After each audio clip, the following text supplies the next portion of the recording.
In the second hour, conductor Keith Lockhart previews the Boston Pop spring season. And for our special series, The Long Run, we'll talk sustainability and the marathons, yes, porta potties. Then we'll end this Wednesday getting your thoughts on a moral imperative to kill the creepy crawlies invading your home this spring, or to let them live their best bug lives. It's all ahead on BPR, live from the Boston Public Library.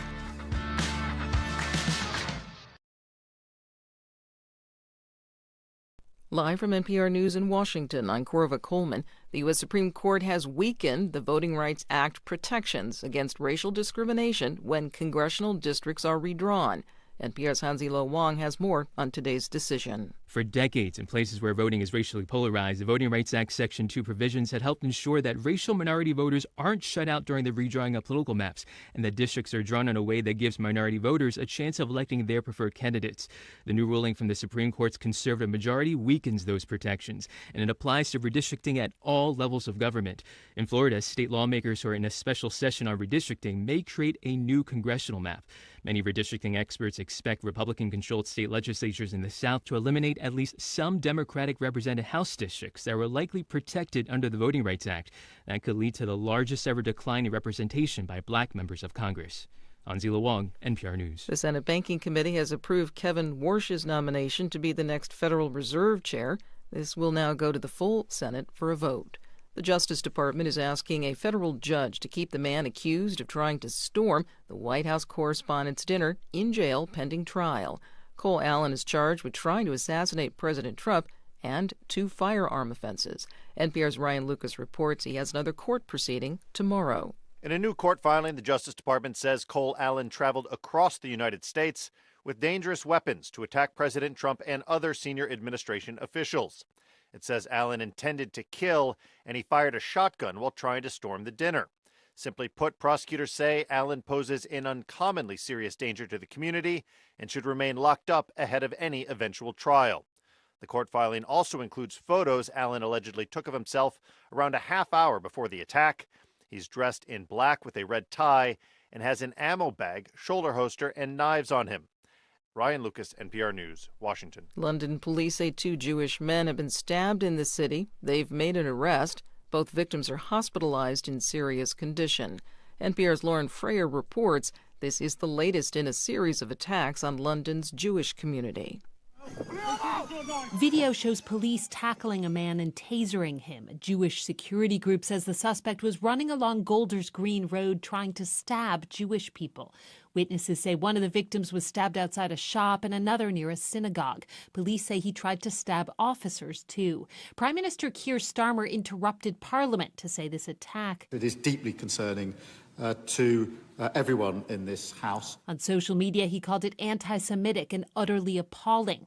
This incident follows arson attacks in recent weeks on a Jewish ambulance charity and a synagogue. Counter-terrorism officials have said they're investigating whether Iranian proxies could be responsible. Lauren Freyer, NPR News, London. You're listening to NPR. Good morning. With the latest from the GBH Newsroom, I'm Henry Santoro. The Boston Area Rape Crisis Center has raised nearly $160,000 in its 20th annual Walk for Change this past Sunday. The Crimson reports about 500 people took part in the 3-mile event that supports the nonprofit's advocacy and resource services for survivors of sexual violence. Federal budget cuts have forced the organization to rely heavily on grants and donations from partner organizations, including from the Massachusetts Office for Victim Assistance, which has already also has seen budget cuts. And former Representative Barney Frank, a liberal kingpin who was a key architect of the landmark Dodd-Frank bill and acted in the wake of the 2008 financial crisis, has entered hospice care at his home in Ogunquit, Maine. A champion of liberal causes during his 32 years representing Massachusetts in the House, Frank is this close to releasing a new book where he says progressive Democrats have embraced an agenda that goes beyond what's politically acceptable. He's 86 years old now, and he was the first member of Congress to come out voluntarily as gay and the first to enter a same-sex marriage while in office. As for regrets, Barney Frank says one of his biggest is that he won't be around to see the continued implosion of President Donald Trump. In sports, Red Sox Blue Jays wrap up their series in Toronto today. It is a 3:07 start. In the forecast, clouds mid-50s, rain arriving overnight tonight, low 45, then a steady rain on tap for tomorrow, high 55. 51 degrees right now. This is GBH News. Support for NPR comes from NPR stations. Other contributors include the Lodestar Foundation, inspired by the maxim that helping someone else less fortunate is a path to a happier, healthier, and more meaningful life. Learn more at lodestarfoundation.org. This is NPR.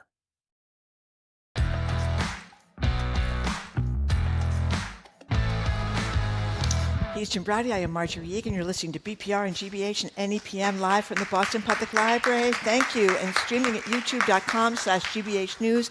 At noon, we're going to be joined by Keith Lockhart, the conductor of the Boston Pops, going to tell us all about the new season. On Friday, May Day, Ken Casey, head guy at the Dropkick Murphys, he's going to co-host a special edition of this show, I should say, featuring Michael Fanone, one of the police officers that survived a terrible beating on January 6th, Michael Patrick MacDonald, author of Easter Rising and the great memoir of growing up in South Boston, All Souls. And on May 12th, the Attorney General is going to be back here with us in the library. Hello again, Jim. Hi, Marjorie. Just before we get started, let me just say Henry just talked about Barney Frank, and obviously he's in hospice, and he's written a book that is going to be released with his view about the politics of his party in America.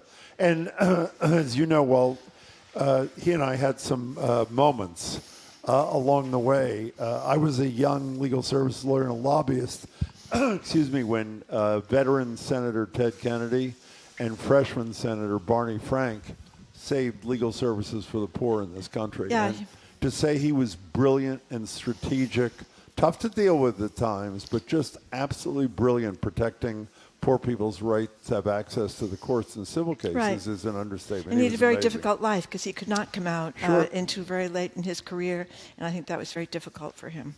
Yeah, so we're thinking of you, Barney. So after Trump's 60 Minutes interview this weekend, the scrutiny focused on his calling Norah O'Donnell a disgrace for reading from the shooter's manifesto. But the extended version of the interview, which CBS News chose not to air, shows far worse behavior from our king. In particular, CBS edited out a long rant from Trump about the No Kings protests, likening them to KKK rallies. No, I'm not a king. I get it. I don't laugh. I see these No Kings, which are funded just like the Southern Law was funded. You saw all that. Southern Law is financing the KKK and lots of other radical, terrible groups. And then they go out and they say, oh, we've got to stop the KKK, and yet they give them hundreds of thousands and even millions of dollars. It's a total scam run by the Democrats. It shows you that, like Charlottesville was all funded by the Southern Law. That was a Southern Law deal, too.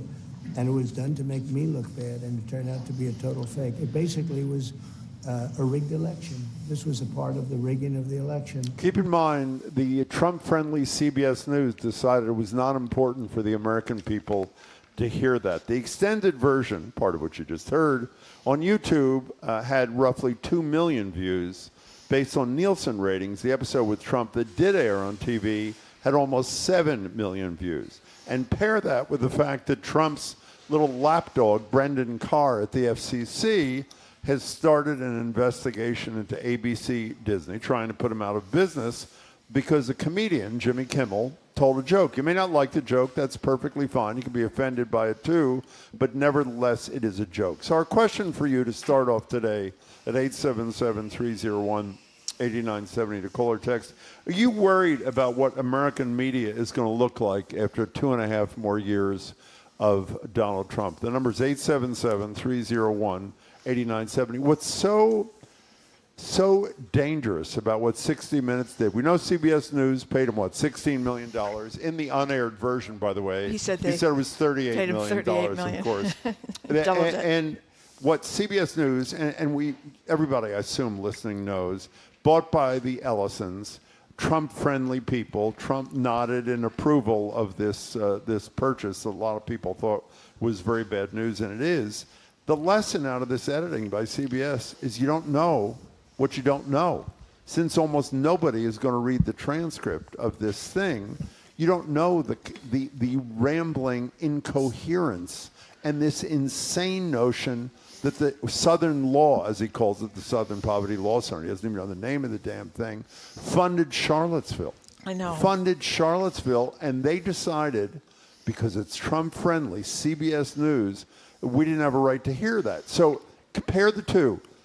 ABC, Disney, and Jimmy Kimmel should be shut down and put out of business because he told a joke that offended a lot of people, but a joke nevertheless. And CBS News will do his bidding because it's now owned by somebody who's in his pocket. I mean, it is a really scary future. You worry that CNN may soon be doing his same bidding guy, too, of because course. the same guy is going to own them. I should say one of my children works at CNN, so hopefully things will be okay at CNN. But it does look like they could do the same thing at CNN. So, you know, we've done many shows, and a lot of people have talked about this in their lives, about their parents, their grandparents getting brainwashed by Fox News, which had to pay almost $1 billion for lying intentionally about who won the election in 2020. And they said that over and over and over again, even though they knew that it wasn't true. It could be CNN becomes more like Fox News, and then you really fear, especially older people that watch cable, may not be able to tell what's true from what's not true. You know, we had a little back and forth yesterday. It wasn't unpleasant with Mayor Wu when she said we will survive the next 2.5 years. And I asked her if she really believes that, and she said she did based on her reading of history. Are you not worried about what the state of our news business is going to be like if Trump continues this relentlessness for 30 more months? I am worried that unless millions and millions and millions and millions more Americans that voted last time, if they don't get themselves to the polls, I mean, Trump's popularity is at an all-time low, but if they don't get themselves to the polls in November, it's going to be easy for him to claim there was some irregularity or try to rig that election. So I think if there's a commanding win, if the American people get out there in November, then it will get better. If not, I am really worried about what's going to happen. Well, but he didn't get Congress's approval to have the head of his FCC try to shut down ABC.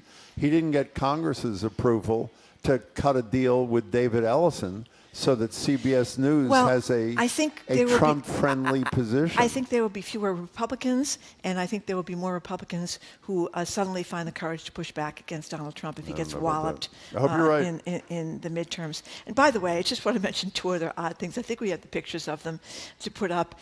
We had King Charles. We're going to talk about King Charles later in the show with Juliette Kayyem. And his brilliant speech to Congress. Yeah, it was a great speech to Congress. But apparently the president put up a picture of himself and King Charles. King Charles is, of course, a king. Donald Trump is not a king, but he called he called himself a king in that picture. We don't know what to make of that.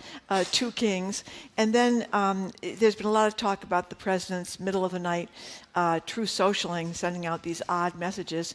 At 4 o'clock in the morning last night or shortly thereafter, he sent out a picture of himself carrying a long gun.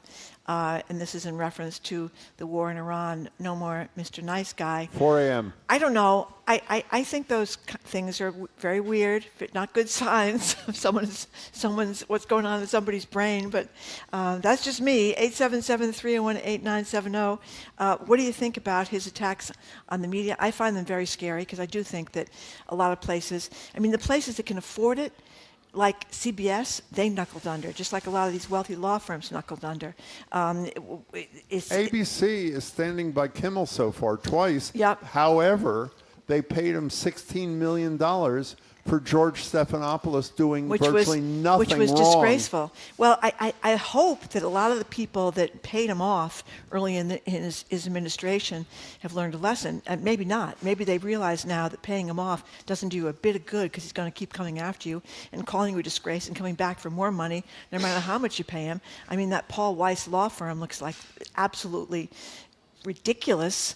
They were the first ones to capitulate, and those people were making millions and millions of dollars there at Paul Weiss Law Firm. So, I mean, some people have stood up, and I would like to thank God for the judges, the federal judges that have stood up to Donald Trump. I hear you, but let's stay with the media, and let's not forget he had eliminated federal funding for NPR. And while they've been doing some very decent fundraising, if you read the stories, The larger stations, like us, one of the largest, will survive.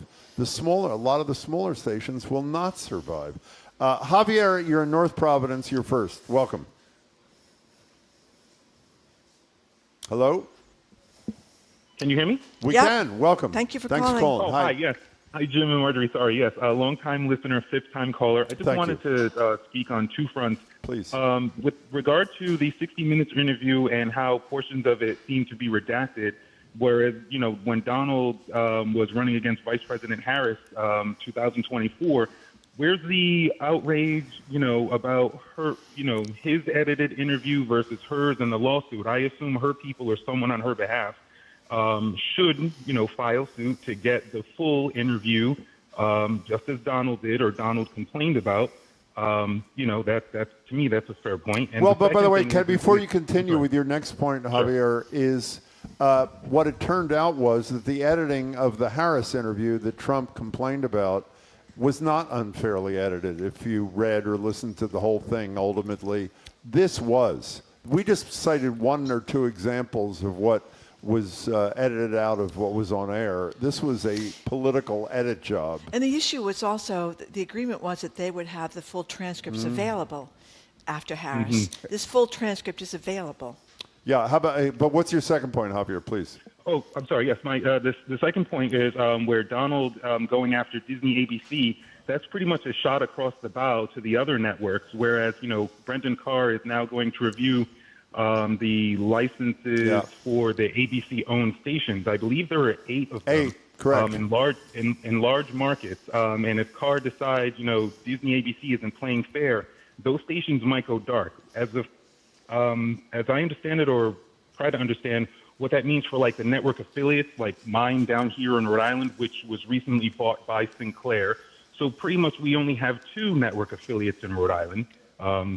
NBC and CBS, where the ABC is under someone else.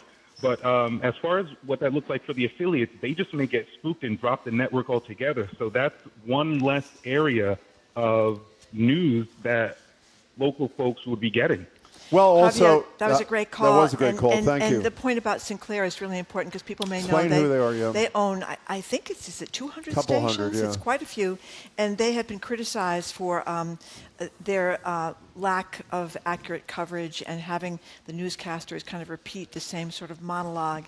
They send out talking points, essentially, to all their stations. We've mentioned Kimmel, and there have to be 2 or 3 people that either didn't hear his original comment that offended some, particularly the First Lady and her husband, but also he spoke to it the next night. So here's Kimmel's original comment that caused all this uproar, and then what he said after the uproar. Our First Lady Melania is here. Look at Melania, so beautiful. Mrs. Trump, you have a glow like an expectant widow. Well, I agree that hateful and violent rhetoric is something we should reject. I do, and I think a great place to start to dial that back would be to have a conversation with your husband about it.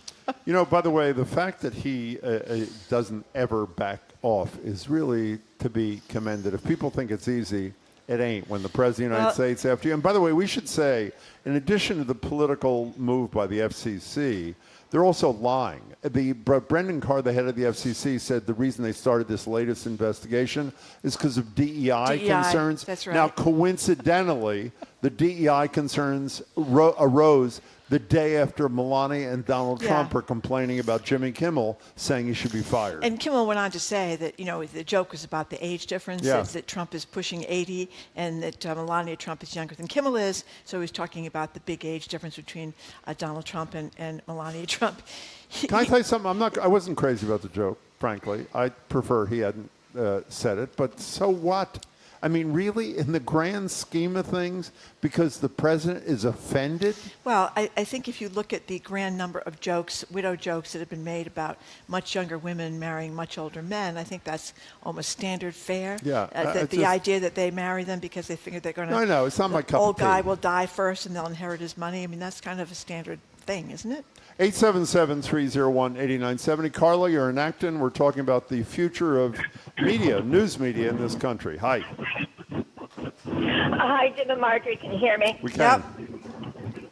Okay. I just wanted to say that I'm of the same mind as you. I'm worried about the the state of our politics, and I'm traumatized by it every day. However, I do see things that are changing.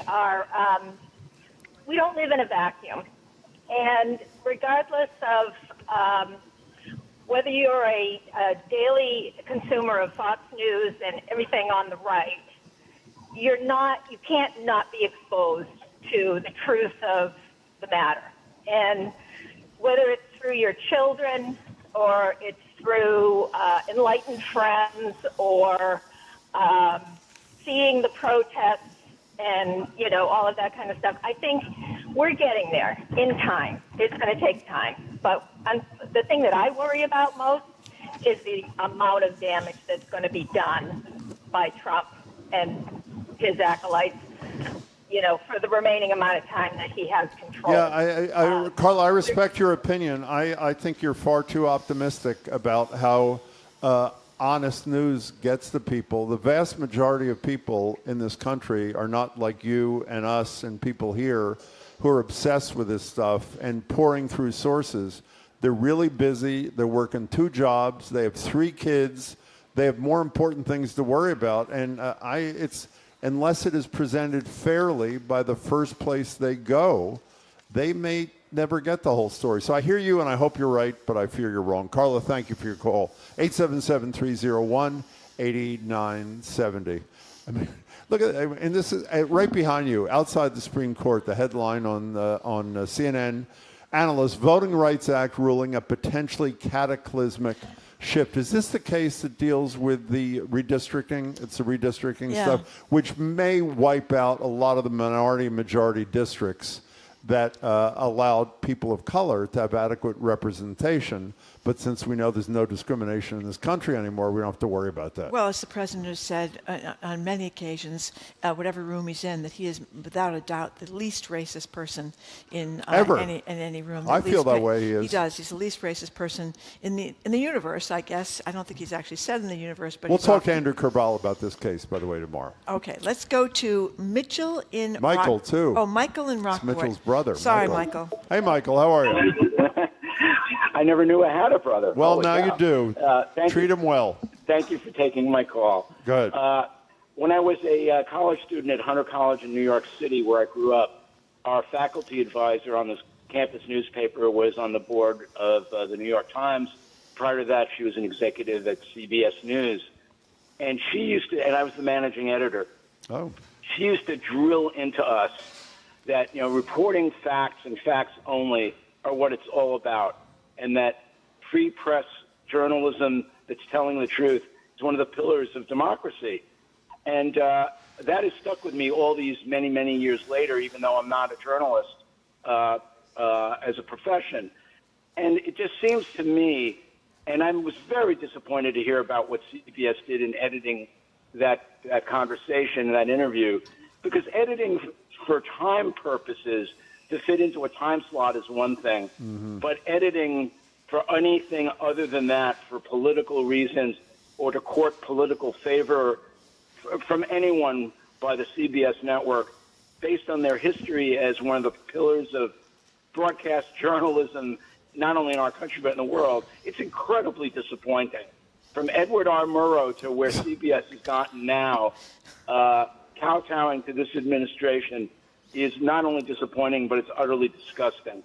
Well, that was pretty really perfect sad to see, and very threatening. You got a good education over there at Hunter on 68th Street. Thank you very much for the call. Walter Cronkite, remember, he's the most trusted man in America. How many I got when I woke up this morning? This is true. 3 people who do not know each other, to mine, they wouldn't have communicated. Had sent me something overnight. I love those who stay up all night with Trump, who are checking the news. One of them says Walter Cronkite is turning over in his grave, and 2 said Edward R. Murrow is turning over in his grave. But all 3 using the exact same imagery for the reaction to this. So. Well, part of the problem, and I'll say this for the 9,000th Go time, ahead. is that if you lie in newspapers, if you lie on broadcast television, you can get in trouble. You can get sued for it. But you can lie all over the internet and nothing happens to you. And that's a big problem because people see these things and they think that there has to be some truth to it. And it's not true. Sarah in Springfield, hi. Hi, Marjorie just made a great point. Thank you for taking my call. Sure. I just want to play devil's advocate here on CBS. Please. Hold on a second. I'm getting echo. I was just going to say that if you listened to the White House Correspondents' Dinner, people called in beforehand, and some people were very ignorant.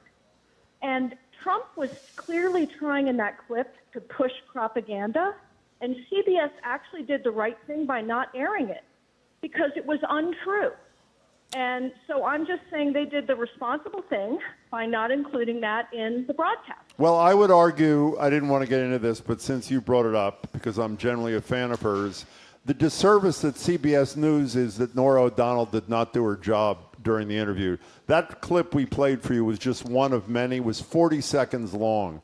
And other than a brief attempt by her to check it, what you do, in my opinion, we have a different opinion, when a leader, arguably the most important leader in the world, talks this kind of garbage, you do let the people know, and you check every single word of it so they know what they're getting in their president. But we don't. People don't believe it.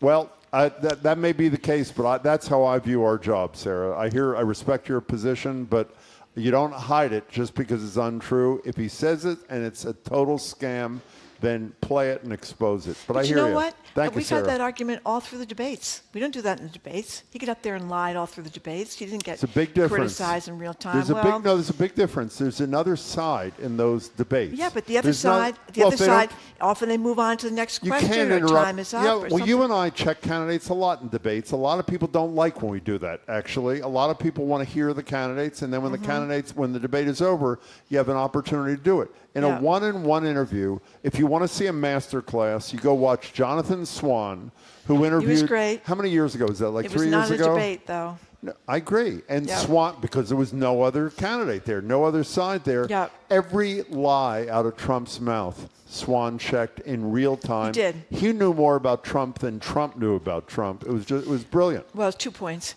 And number one, I think at this juncture in Mr. Trump's career, you can assume everything he's saying is a lie because he lies all the time.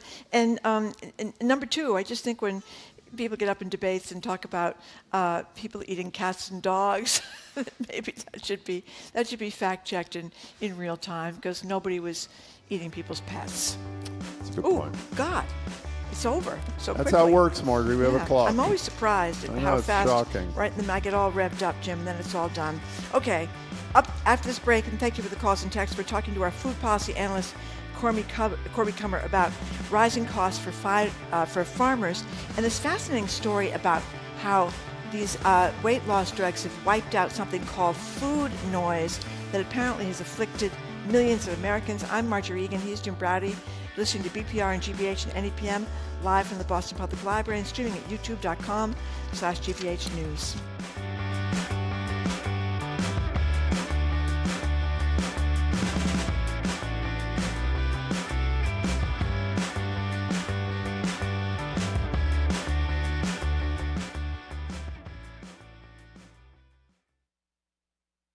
When you get ready with GBH's Morning Edition, you start the day informed. All eyes are on the Supreme Court today. Ready for all the elements. We have mostly sunny skies for today, a little breezy as well. And relaxed, because you're covered on the issues that matter most. The latest headline news concerning the CDC.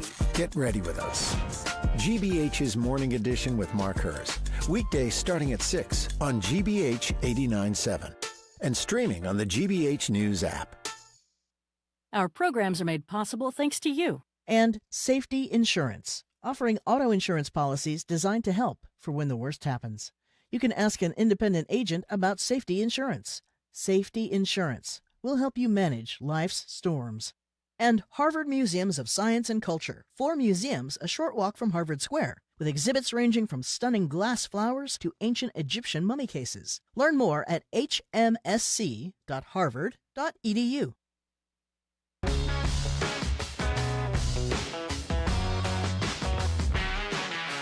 Welcome back to BPR and GBH and NEPM. Marjorie Egan, Jim Browdy, live at the library, streaming at youtube.com/GBH. At noon, Keith Lockhart, obviously of Boston Pops fame, will join us Friday. Ken Casey is our co-host on May Day with a special show right here at the library featuring Michael Fanone, who you and I have never met, who both of us incredibly admire.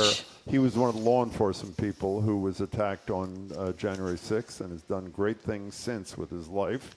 For all of us, Michael Patrick MacDonald, great memoirist, and other things too. And May 12th, the Attorney General joins us. Joined now on Zoom by Corby Kummer. Corby is the Executive Director of the Food and Society Policy Program at the Aspen Institute, Senior Editor at The Atlantic, and Senior Lecturer at Tufts Friedman School of Nutrition, Science, and Policy. Hi, Corby. Marjorie. Hey, great to see you, Corby. Well, let's start with this story the New York Times has done about food as medicine, because you are very involved in community servings here in Boston, and you've been talking about food as medicine for quite some time. So tell us about community servings and tell us about this Times story. Community servings, it's great that Kim Severson of the New York Times, whom I've been pestering for years to write about food as medicine, she could not get her arms around it. It is really hard for civilians, even civilians who happen to be national food reporters, to understand what does food as medicine mean. It means using food as a way to prevent chronic diseases like diabetes from actually taking hold, and also to treat the effects of chronic illness. Keep people out of the hospital, keep people out of the doctor's office, save money, help their families, just to help everybody's health, and get it paid for by healthcare systems and the government. So Kim came up to Community Servings, which uses its beautiful demonstration and teaching kitchen in Jamaica Plain to host Tufts, in this case, dental school training course. Because what Kim decided was there's now a new RFK junior push to get medical students educated in how to cook, and I'm going to report on that. And it was taking place right here in Jamaica Plain at Community Serving. So she interviewed dental students. She pulled back and went to the whole national system of trying to teach medical students how to do this. And she had a great time, and thankfully she quoted me on food as medicine. So what is the state of this movement? I know you got to get a Medicaid waiver if you're in the healthcare field and you want to prescribe it and have it be paid for. And I think, 13 states have gotten them. Is Massachusetts one of them, by the way, Corby? It is, and you are ultra sophisticated to say so casually. I know you got to get a Medicaid waiver to be able to do it.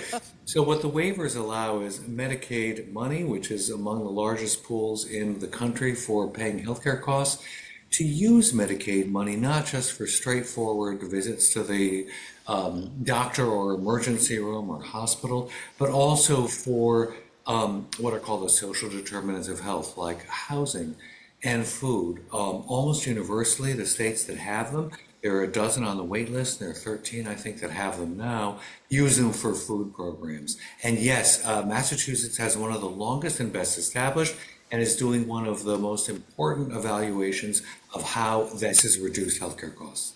It's terrific. RFK is right about food and chronic diseases, but he seems to target the wrong food. I mean, he's the beef tallow and all the meat. That doesn't seem to be what most people recommend, does it? Oh no, let's not get into the weeds of what RFK Jr. personally likes, which is beef tallow. Let's not. Let's move on to something that is, it's fattening, I think. But I think we had a fight with Corby about this very did. topic like 2 years ago, if I remember correctly. Okay, this is always a tough one for me to pronounce. Foie gras. You did it. Yeah, okay. Big protests at restaurants here in Boston over foie gras. What's going on, Corby? Well, explain what it is first for the people who don't know. So it's goose liver.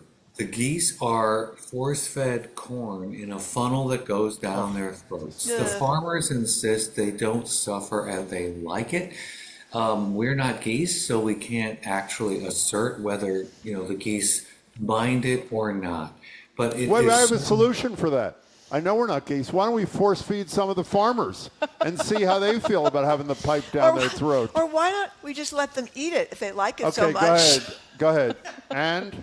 Farmers are in such trouble. I want to do everything. I know, we're going to get to that. Go ahead. Go ahead. And so It's been a controversy for decades, and different places like San Francisco for a while, New York City, definitely Chicago, have said no foie gras in our city limits because it's cruelty to animals. We don't want this served. You know, it hasn't stuck, and I can't remember why Chicago, why California. San Francisco still has it in place, but other places rolled it back.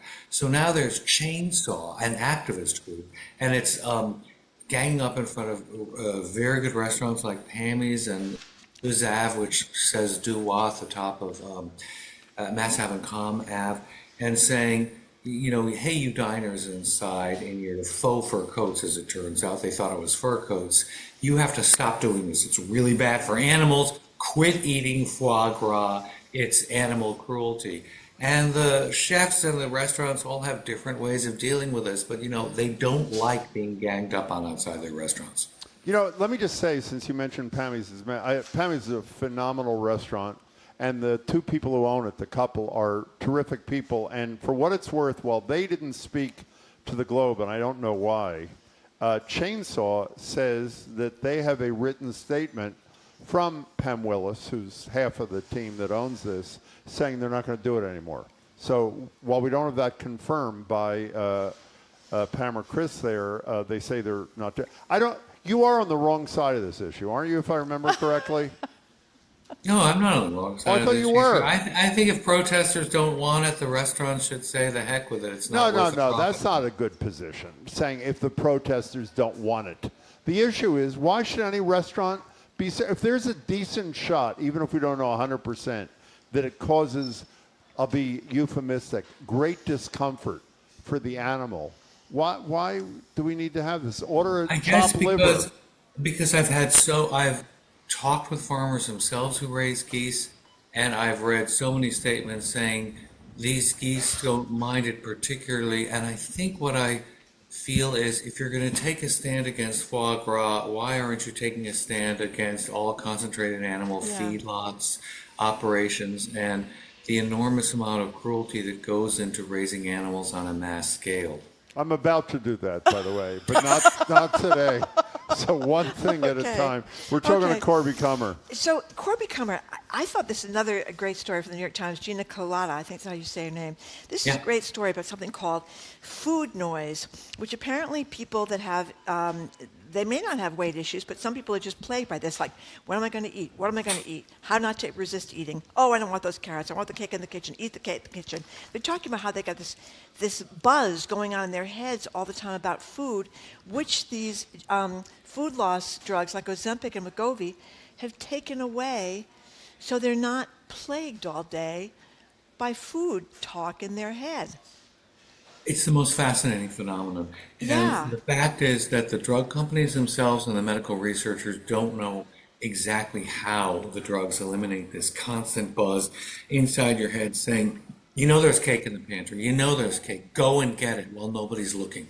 Or when can you arrange the trip to the cupcake place that you have enough time to eat it in the car with nobody seeing before you get home? And it's very weak, the possible evidence of why. What seems to be the case is when you're on these drugs, shuts down this noise in your head, you just don't care as much. There's other mysterious benefits, like you don't want to eat fattening foods, you want to eat more healthful foods. Suddenly you like vegetables and fruit and all these things you didn't much care about before. Also, they seem to help quiet alcoholism, the same kind of constant obsession waiting for the same drink. They aren't being used to treat alcoholism or cocaine addiction, but there's strong suggestions that they help both addictive behaviors. What's really distressing, and what those of us who want to see GLP-1s, the generic name for these drugs, be widely available to people who need them, is how do you help people eat more healthfully when they stop it? Gina Colada's piece in the Times says just flatly, it comes back. The minute you stop it, the food noises come back. Maybe there's something called a set point. For decades, there's been in weight loss circles this idea that your body gets used to a certain weight and it's going to do whatever it can to resume that weight. And the minute you go off these drugs that shut down those noises, you're going to go back to eating that chocolate cake. But I think that even people I've talked to at the drug companies themselves recognize this may not necessarily be funded for life. There might be side effects long-term that we don't know about yet that haven't turned up because these drugs simply haven't been used that long now. And we have to figure out a way to improve people's diets and health in a step-down way, slowly tapering people off drugs and then eating more healthfully. Nobody has cracked that code yet. There's so much that's unknown about how these drugs work. Don't you suffer from, didn't you used to be a food noise kind of guy? Didn't I used to be a food noise guy? I'm listening to Marjorie say, oh, I don't know what food noise is. I have never not heard food noise since the day I was born. I mean, it is there all the... You know what food noise just said to me? Tell Corby not to eat the foie gras. That's what it just said. No, I'm serious. It is for anybody who's had a weight problem, which I have off and on my whole life, that is what's in your head all the time. Go eat the cake. Go have stuff 11 cupcakes in your face. Go. I mean, that is what it is. Just you didn't know it was called food noise. I didn't know it was called what it food, is. and I didn't. I think this was a fascinating story about this. You can see where it translates too to alcohol or to anything you crave. Right? Gambling. Why remember? can't you be a test case for us and give us first-hand reports? You go on a GLP-1 and tell us what it's like. Yeah. You're one of the rare people who have set yourself a disciplined regimen, that you have found many ways to cope with this food noise and keep your weight in check. And you've been doing it for decades. And we actually want you to be a testimonial to help people go off these drugs. But what would it be like for you not to have that food noise? And would you I'd have nobody to talk to if there wasn't food noise, except during the show. Yeah, you can talk to the would you miss food. it? You know, Okay. I'll never forget, Corby, just a quick aside. This When is gonna we be were good, in I'm commercial sure. radio, you know, every Thanksgiving, remember Wilson Farms would bring in the big Thanksgiving meal with the turkey and the mashed potatoes and the pumpkin pies and we would have just finished lunch down in our studio and they would announce that the food was there from Wilson Farms. Do you remember that? No, but it gets better. No, It was let me like a finish. stampede. Let me finish It the was a story. stampede There were running 5 people radio over. stations in our whole. Most of the disc jockeys, not us, were making like close to 7-figure salaries. We were struggling. As soon as the announcement went on our email that Wilson Farm was there, every station went to commercial break at the exact same time, and then it was like roller derby going down the hall to try to get the slice of ham. Yeah, the smaller before- DJs were knocked over. It was the way. unbelievable. I don't know what it has to do with anything. It but has to okay. do with food noise. You're thinking Yeah. about Wilson Farms, and Yeah. you're going to get there no matter what. You're just eating for lunch. In any Anyway, case, we're can going we to move return on. to farmers for a second? Yeah, farmers. I think people know this, but it's important if they don't that they do. That one of the consequences, farmers are having a tough enough time, as we know, with tariffs, and then all of a sudden the war starts. I have to say, I am among, I hope not a majority, I had no idea what a huge percentage of critical fertilizer for American farmers came through the Strait of Hormuz that is now not coming through. So it was tariffs, climate change, and now add shortage of and cost of fertilizer. This is like the ultimate multiple whammy for these, particularly small farmers, Corby. The ultimate whammy is the war in Iran. You know, no rationale that we've had explained to us, but definitely, I think more than something like 2/3 of the world's fertilizer passes through the Straits of Hormuz. And when did the war start?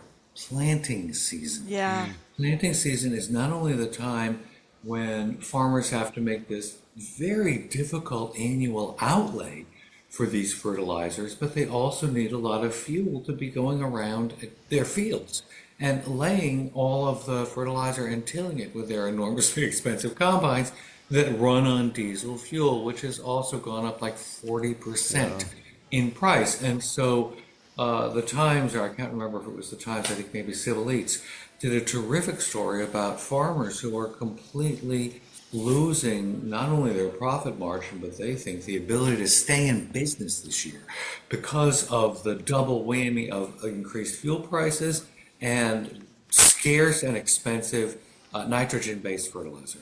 You know what I also was not aware of, but not surprised till I read this piece, is that we talked about on the show, and I'm guessing with you, is that when Trump realized that that considering farmers were a huge part of his core base, that when they were getting totally screwed by the tariffs, they put aside billions of dollars to compensate them. Compensate was too strong a word. This story suggests that on average, a farmer who did receive a grant from the federal government received somewhere in the neighborhood of 1/4 of the amount of money that they'd lost as Cost a them result of the tariffs. $100 and they got $20 Exactly. back. And those What a good quote from a farmer who voted for Trump saying, if somebody stole $100 from me, gave me $20, and put it in my pocket and said, I'm still your friend, I really don't think he would be my friend. That was a great quote. They talked about China not buying the soybeans, as you said. Rice to Latin America cratered, corn prices plummet, cotton markets about bottomed out. I mean, it sounds like a real all Trump mess. policies, all trade wars, all elective tariffs, and farmers are not only the victims of this now, they say those orders have moved to other countries that grow soybeans, and we're not getting them back. And so Trump, who claims to be a friend of the farmers, has put incredible numbers of them out of business. Corby, it's good to see you. Thank you for the food noise discussion. Corby's Executive Director of the Food and Society Policy Program at the Aspen Institute, a Senior Editor at The Atlantic, and a Senior Lecturer at the Tufts Friedman School of Nutrition Science and Policy. Coming up, after this quick break, our national security expert, Juliette Kayyem, zooms in with the latest news on the White House Correspondents' Dinner shooting and the indictment of the former head of the FBI, Jim Comey. I'm Marjorie Egan. He's Jim Browder. You're listening to BPR, GBH, and NEPM live from the Boston Public Library, streaming at youtube.com/GBH News.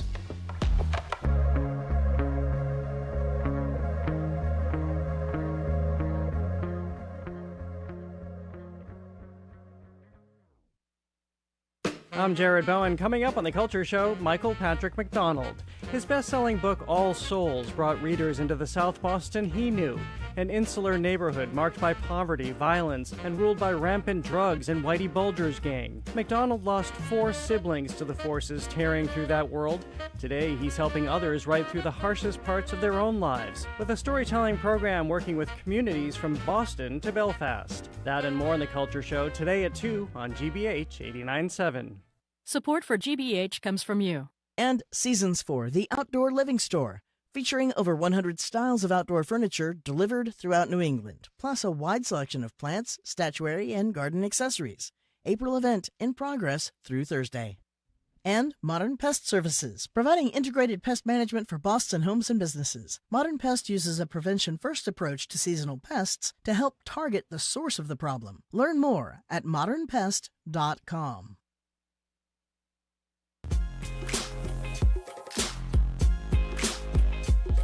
Welcome back to BPR and GBH and NEPM. Marjorie Egan, Jim Browdy, live at the library, streaming at youtube.com/GBH News. At noon, Keith Lockhart joins us here at the library. He's actually joined us already. And on Friday, Ken Casey will be the third co-host we ever had. You know who the first one was, Marjorie? Keith Lockhart. That is correct. He will be joining us as a co-host on Friday. Ken Casey, obviously, of the Dropkicks. May 12th, Ask the Attorney General. Joined now on Zoom by national security expert Juliette Kayyem. Juliette's former Assistant Secretary for Homeland Security under Barack Obama, faculty chair of the Homeland Security Program at Harvard's Kennedy School of Government, CNN senior national security analyst. And speaking of CNN, Juliette apparently had the time to go all the way to New York City to appear in studio last night or the night before on CNN, but does not have the time to come to our studio in her home community of Boston. Nevertheless, we're thrilled to see you, Juliette. How are you? Thank you. They want me in studio this week, so I was on this morning. I first called your people and told them of the plan, and they were fine. Who's defensive now? I mean, she's. I'm sorry to miss It's okay. Who may be sitting, behind you right now. You were great this morning, and I got to see you before I got here this morning. You were great. So we want to talk a little bit about King Charles, who made more of a political speech than usual. I thought so. When he addressed Congress yesterday. We're going to play a little sound from the King Charles address. Here it is. In the immediate aftermath of 9/11, when NATO invoked Article 5 for the first time, and the United Nations Security Council was united in the face of terror, we answered the call together, as our people have done so for more than a century, shoulder to shoulder, through 2 world wars, the Cold War, Afghanistan, and moments that have defined our shared security. From the depths of the Atlantic to the disastrously melting ice caps of the Arctic, the commitment and expertise of the United States Armed Forces and its allies lie at the heart of NATO, pledged to each other's defense, protecting our citizens and interests, keeping North Americans and Europeans safe from our common adversaries. Oh, we left out when he said, "Take that, Trump." He That was also incredible. He also talked about the importance of checks and balances, going back to the Magna Carta. He also talked about Ukraine, that we needed to help Ukraine. So he was kind of sticking it to the president in a very understated way all through that speech. What did you think? Yeah, I mean, and then also at the dinner, I thought it was a really impressive speech because you had to be paying attention to sort of get everything out of it. You sort of wonder if Trump actually got a lot out of it because, you know, it was subtle. It was not, you know, we must do this. It was as you guys, as a king should. It was just reminding the president that, you know, the relationship between Europe and England and the United States is one that transcends any monarch as well as any president. And I thought that was just a lovely way for him to remind it. Trump won't change anything.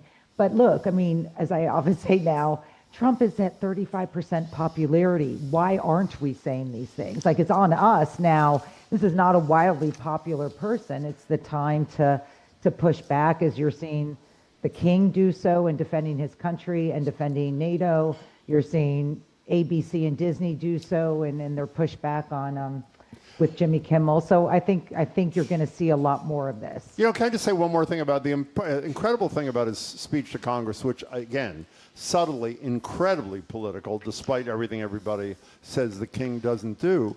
He talks about checks and balances, which we have none of in this country, and the Republicans rise up and applaud. It was so weird. It was unbelievable. It was like sort of like, are you realizing that he's actually talking about you? But also the hilarious thing, a king talking about checks and balances. Exactly. I mean, it's just the whole world is upside down right now. But look, the king took advantage of something he knew about Trump's narrative, and you saw it come out in little anecdotes that, you know, Trump saying that his mother thought the young Prince Charles was very handsome and stuff, is that you know, the king's ability to take this moment in which we know that Trump and his family are sort of obsessed with the royals. And use it as an opportunity to say there's a responsibility with this kind of power, and that is to recognize that we're just placeholders. The king is just a placeholder. He knows that too. We're talking to Juliette Kayyem. So James Comey, the former head of the FBI, was indicted again Tuesday over this photo that's been around for a while. He was asked by the FBI about this before. He took a picture of a photograph in the sand, I believe in North Carolina, where he's vacationing, that said 8647. 86 is a common restaurant term that means we're out of the whatever it is we're out of, or it's all nix it. Yeah, nix it kind of thing. And 47 is the 47th president of the United States. So do you think that this is going to get anywhere this time? No, this is, I mean, we're at the Justice Department should be embarrassed by itself more than we should be afraid of it. I mean, this is I loved, like, the CNN Chiron said, indicted over seashells. You know, like, I mean, it's like the most ridiculous thing. Incitement because we are a country with free speech, incitement requires, right, sort of immediacy, planning, intent, all of those things. And what they're lacking in this case is either violence as a threat, right? I mean, and also like imminency. Like, this is crazy. The guy's on a beach, even assuming he thought the interpretation of it was someone should take out Trump. He's doing it on seashells. So, you know, I mean, it's, you know, and then post it on Instagram and then immediately unpost it when people start to take it out of context. You know, we all know what Comey meant. He meant, like, let's take Trump needs to be taken off the menu, right? Not killed, but like we're sort of done with this person.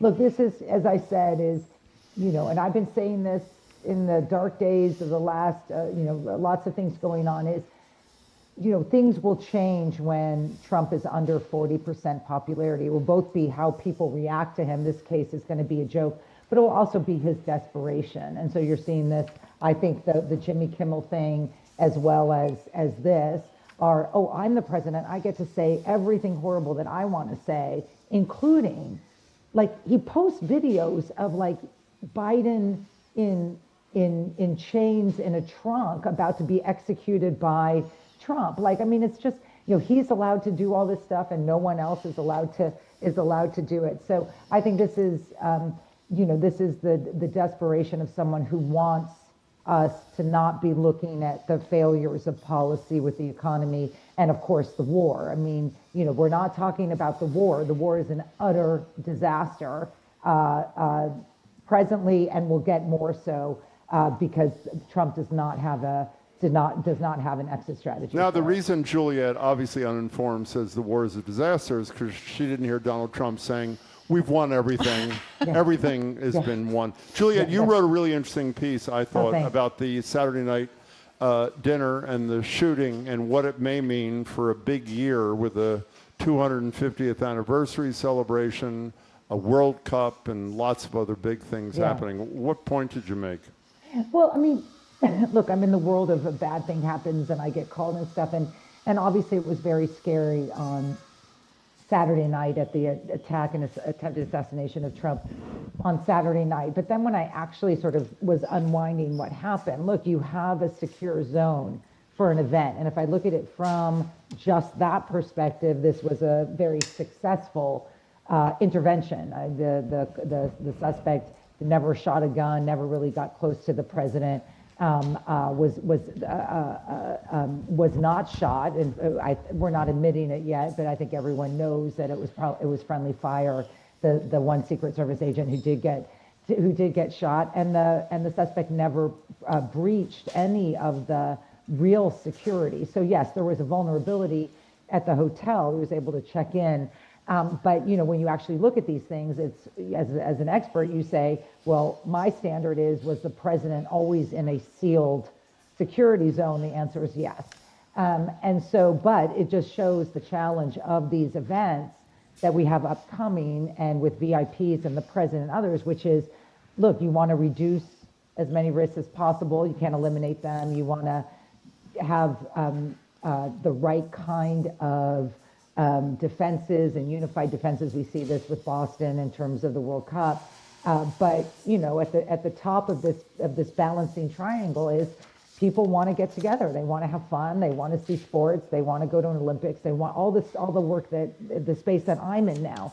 And that's equally important, right? And so, especially in a democracy and in a time when we are yearning for human contact and connection.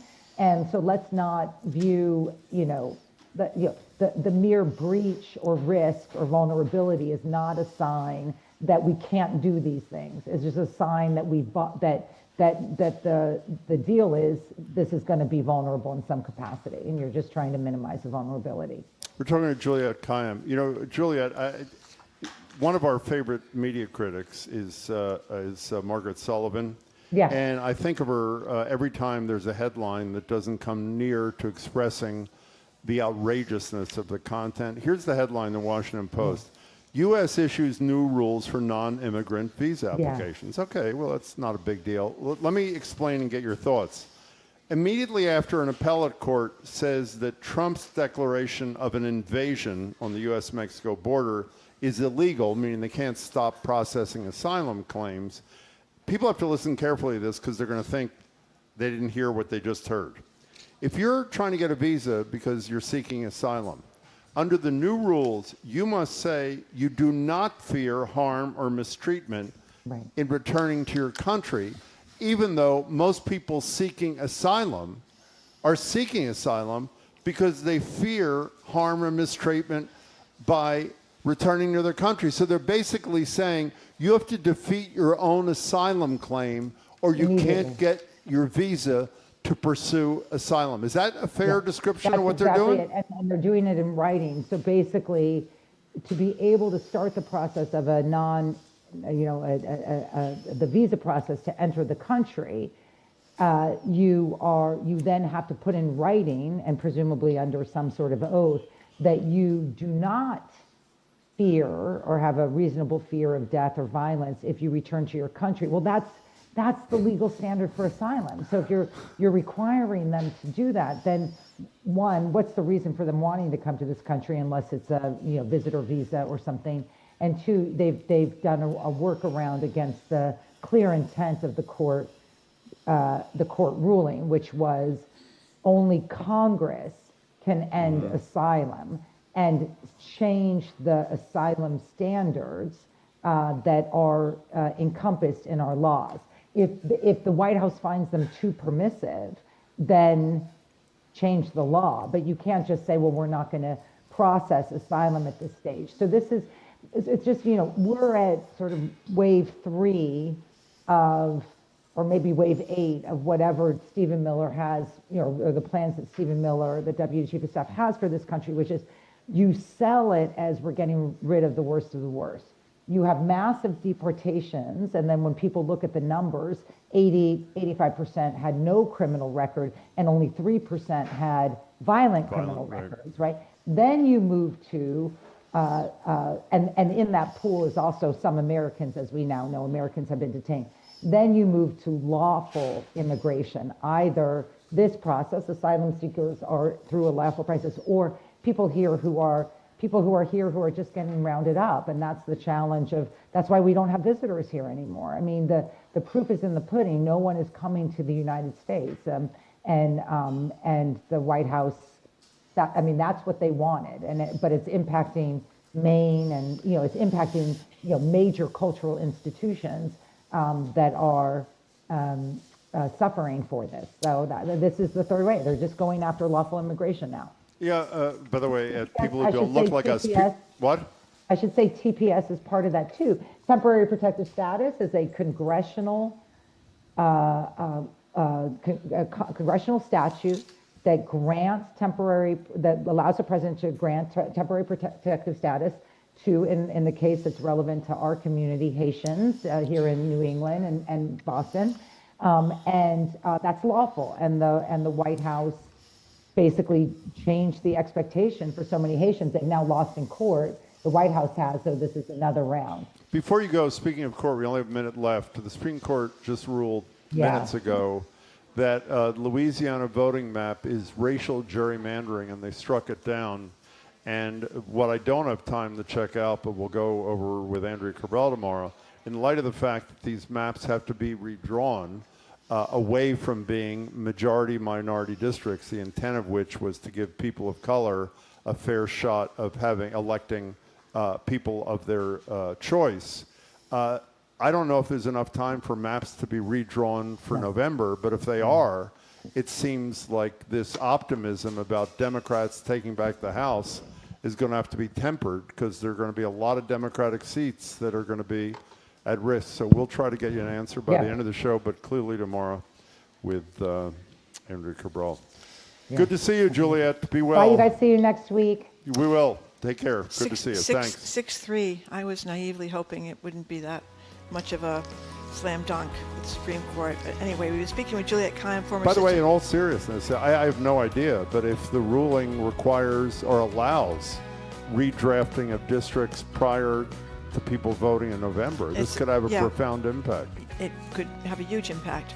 We've been speaking with Juliette Kayyem, former Assistant Secretary for Homeland Security under President Barack Obama, Faculty Chair of the Homeland Security Program at Harvard's Kennedy School of Government, and CNN National Security Analyst. Juliette, thank you again. We've been saying goodbye. We're going to say goodbye to those of you listening on NEPM. Thank you for tuning in the western part of the state. The Fabulous 413 start at 3 o'clock this afternoon, and they are terrific. Our show continues here in Boston. Coming up after this quick break, Boston Pop's conductor Keith Lockhart, our former co-host, and he did a great job, is here to talk about their new season. I'm Marjorie Egan. He's Jim Browder. You're listening to BPR, GBH, and NEPM, live from the Boston Public Library, streaming at youtube.com/GBH News.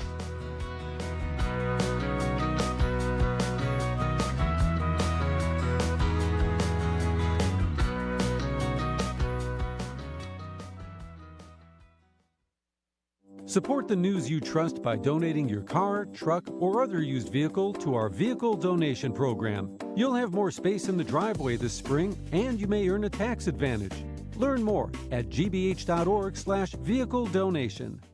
Funding for our programs comes from you. And Direct Federal Credit Union, a Needham-based financial institution providing loans, saving solutions, and financial wellness resources for members across every stage of life. Learn more by visiting direct.com. Direct Federal, member NCUA. And Native Plant Trust, more than 125 years of commitment to protecting New England's native plants. More information about how using natives can support pollinators at nativeplanttrust.org. You're listening to 89.7 WGBH HD1 Boston. Online at gbhnews.org. GBH News. What matters to you?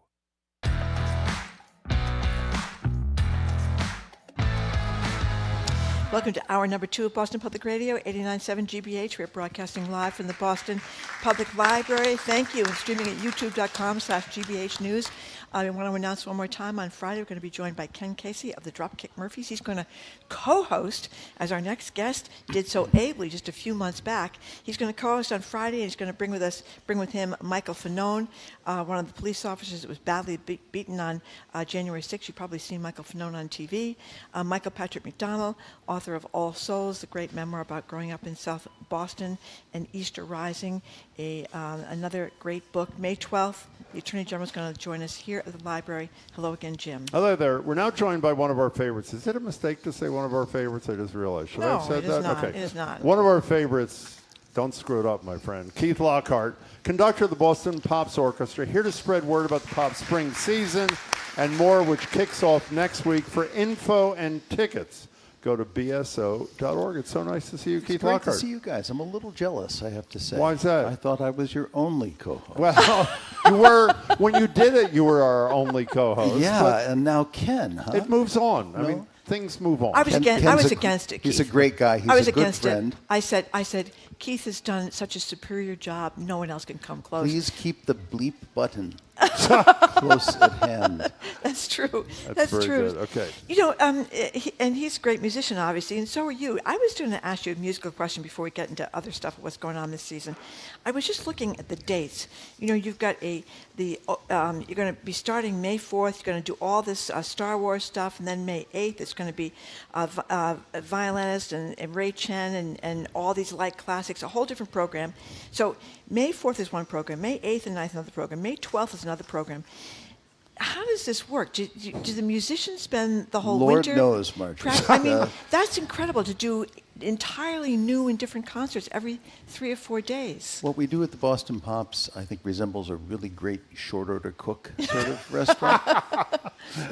No, we haven't started. We will start the day of May 4th with the program for May 4th, and we'll reconvene on May 8th with the program for May 8th, etc. It's an amazing amount of music in a really short period of time. It's the players will tell you it's the most exhausting thing about the Pops experience is that there is just much more cycling through repertoire of very different types, just all the way through the week. So they have to be home for days in their studios practicing this music, and you have to read all this stuff. That's what they tell me they're doing. Yeah, that's what they tell you. But for you, too, you've got to conduct all this different music, so you have to be studying all these different pieces and so forth for days. I have been starting, yes. I've already been working on that stuff for a couple of months now, various bits and pieces, but there's always things that change very close to the date, and so it's a very busy 5-6 weeks. So before you tell us what's going to happen during the spring season, you were quoted in a Globe story in February about the spring season, saying it's, quote, pretty experimental. What does that mean? Well, I think for us, we have a lot of new looks, a lot of new repertoire and artists that, I like to think we're always pretty experimental, but in this case, I think we've done more new things in a season. We have several Boston Pops debuts, including Jacob Collier, who is huge. Explain about Jacob Collier. Jacob Collier is a fascinating musician who basically uses the orchestra as kind of a live compositional tool. There's full orchestra improvisation going on and that sort of thing. The singing, the piano playing, he's really hard to describe. And I have to say that a whole lot of people, though, find his approach to our music, to classical music, if you will, really, really, really fascinating. St. Vincent is joining us for the first time. Jean-Baptiste is coming to us for his Symphony Hall debut. He has appeared with us on the 4th of July. Can we stop there for a second? Sure. We had never seen him. We just went to a Roger Brown thing with Salt Lick and conquered the Umbrella, Right. whatever the hell it's called, a few months ago.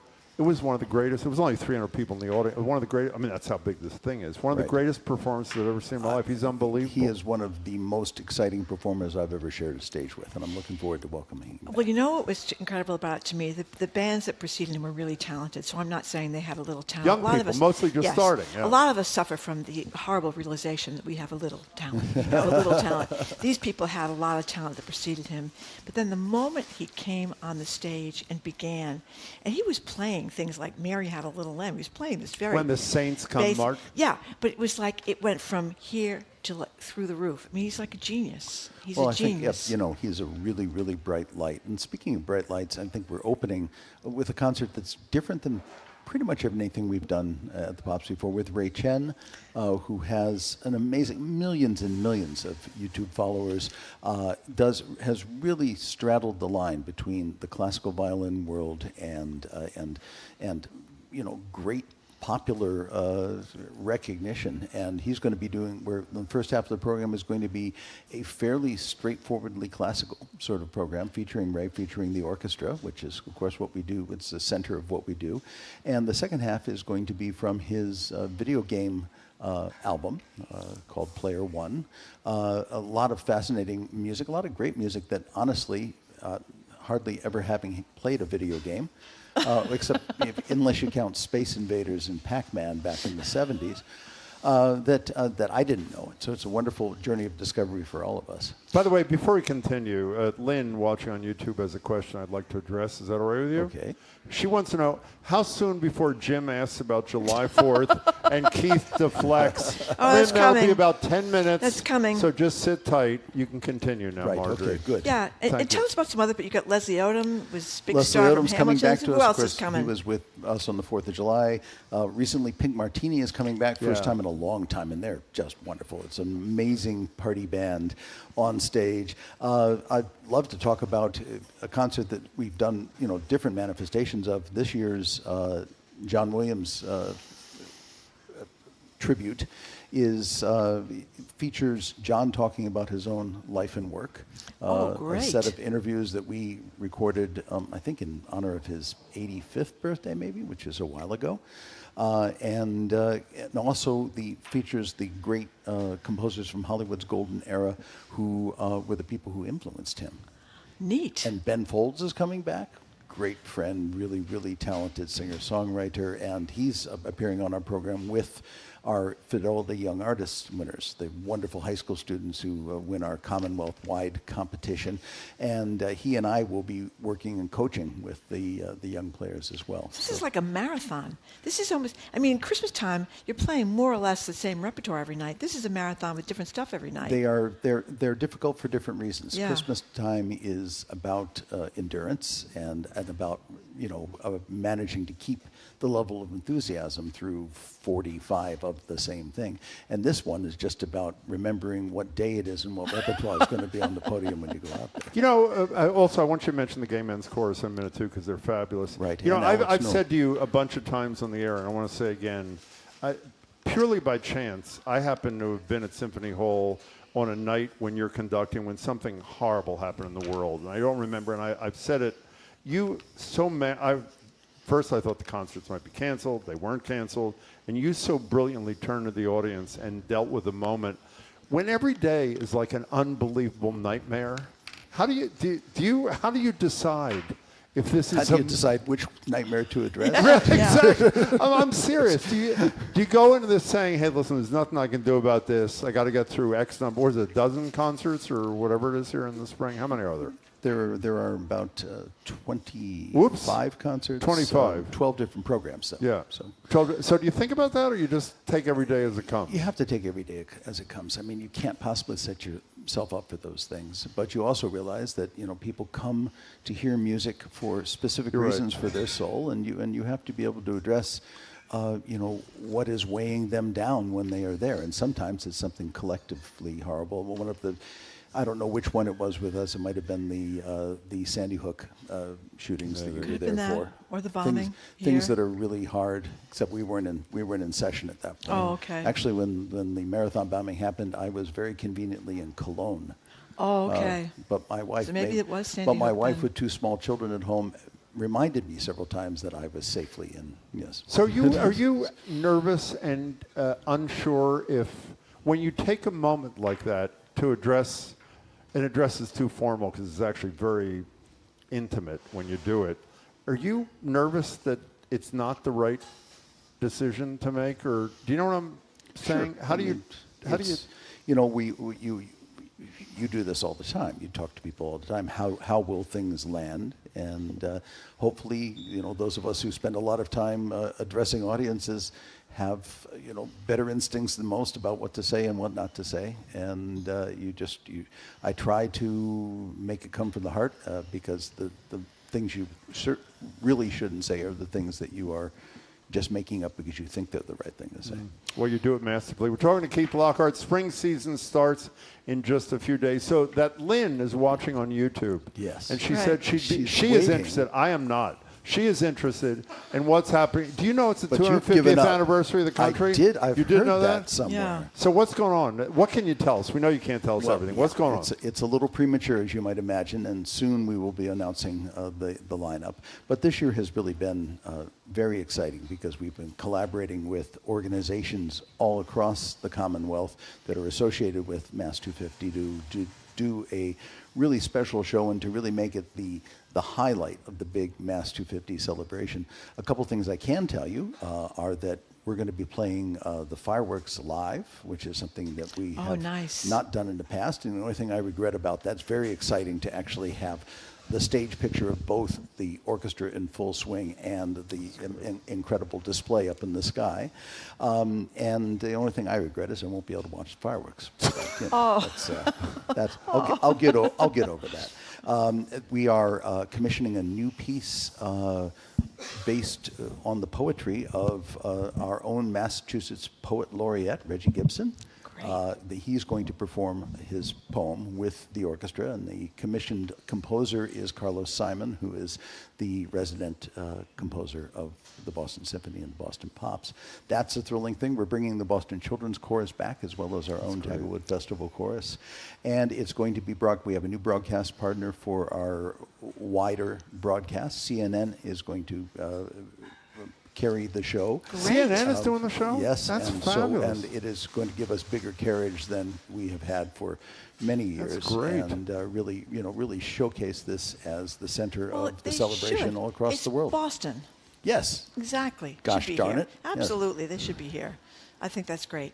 Okay. Jamie wants to know if Andy Cohen and Anderson Cooper are going to be hosting it, like they do Drunk on New Year's Eve. No, I actually suggested, because I've always enjoyed his appearances on this show, I suggested John King. I think he actually, and he may be a local kid too. Hey, you know, every time I mention somebody, you're not a name dropper, I should say. I want to make this clear.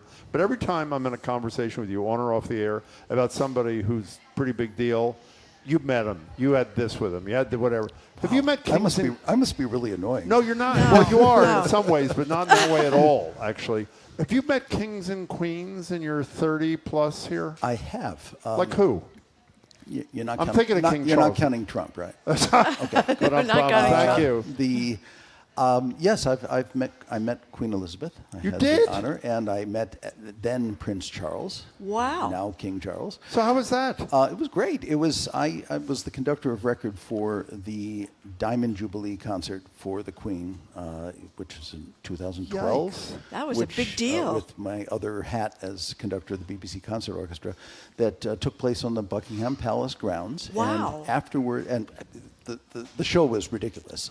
Paul McCartney, Stevie Wonder, Elton John, Andrew Lloyd Webber was there, Grace Jones was there. Tom Jones was there. There's no relation, by the way, between Not those unusual, two. you know. Yeah, exactly. Thank you. And they had a receiving line afterward where all the performers, of whom, when you counted all the kids from inner city London choruses and things, there must have been over 200 performers, got to meet the Queen. And I was stuck in the receiving line between Andrew Lloyd Webber, who comes up to about my shoulder, and Grace Jones,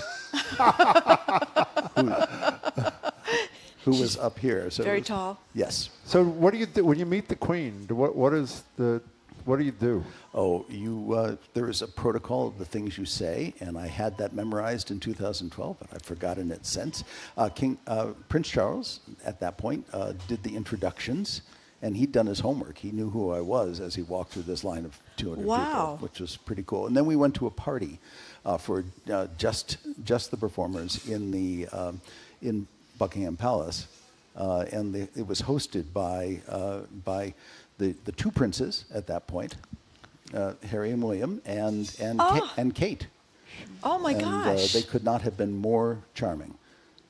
Yeah. Also, Prince Andrew was there too, but let's not go into that. He's had a few rough, times. I had no idea. That's pretty impressive. There. Wow. Well, we were all impressed with King Charles. He'd done his homework yesterday when he got up to address the Congress as well. No, it was a very regal speech. Hey, before we're going to ask you in a couple of minutes so. to give advice to only the third co-host we've ever had. He's going to be here Friday, and we're going to play it for him. So think about it. Before we do, we've talked a lot on the show about a partner of yours who we love, and I think you do too, Andres Nelson's, who, as we know, his contract was terminated by the BSO effective the end of Tanglewood next year. What was your reaction to all this, Keith? Okay. I know. How honest would you like me to be? Very honest. Okay. Well, I think there is a lot of blame to be spread around to a lot of different constituencies in this current kerfuffle we're in. I do think that the board and management seriously miscalculated their announcement, and I think I can't blame people for having felt blindsided by it. I think, let me say two things. I think the BSO is a great and ongoingly great institution that needs, as most large arts organizations in this country, needs big resets and big decisions to be made over the next few years, because we have been living on borrowed time for, as has been, broadcast in the papers. And I also think that Andres is one of the great conductors of his generation, and I would stand by both of those things. But without going into whether the decision to move on is the right decision or not, because that's not my decision to make. I think it was handled badly by them. I think it was handled badly by Andres and his camp, because I think they created a emotional turmoil that did not have to be. And I think that, honestly, it has been handled badly by the media, he says, looking how so adoringly. I think that what the media's need to find conflict and has created greater entrenchment than there perhaps would have been. You're talking about us, by the way?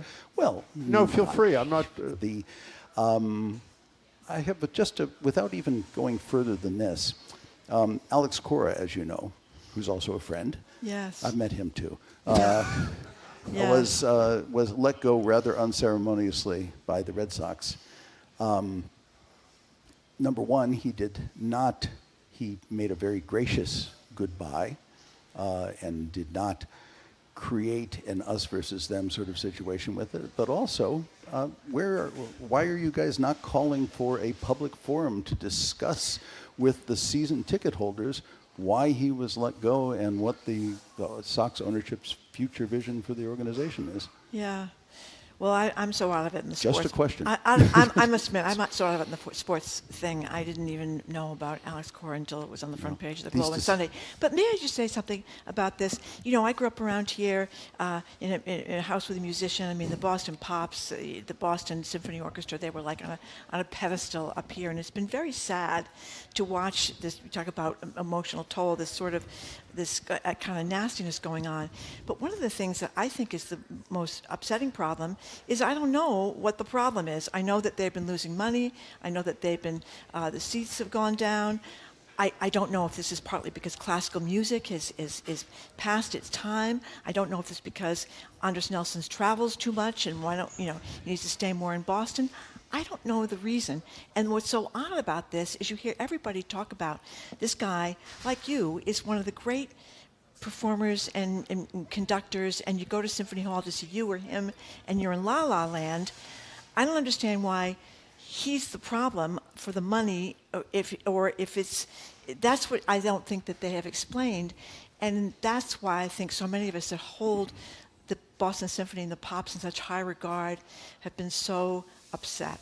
Well, you're absolutely right. It's hard to, because most of those discussions and those negotiations, of course, went on. I have no idea where the sticking points were in the continuation of the relationship. They don't tell me that. By the way, I work at the behest of the board and their appointed executive director as well. So that's the reality of how artistic management works in an organization like this.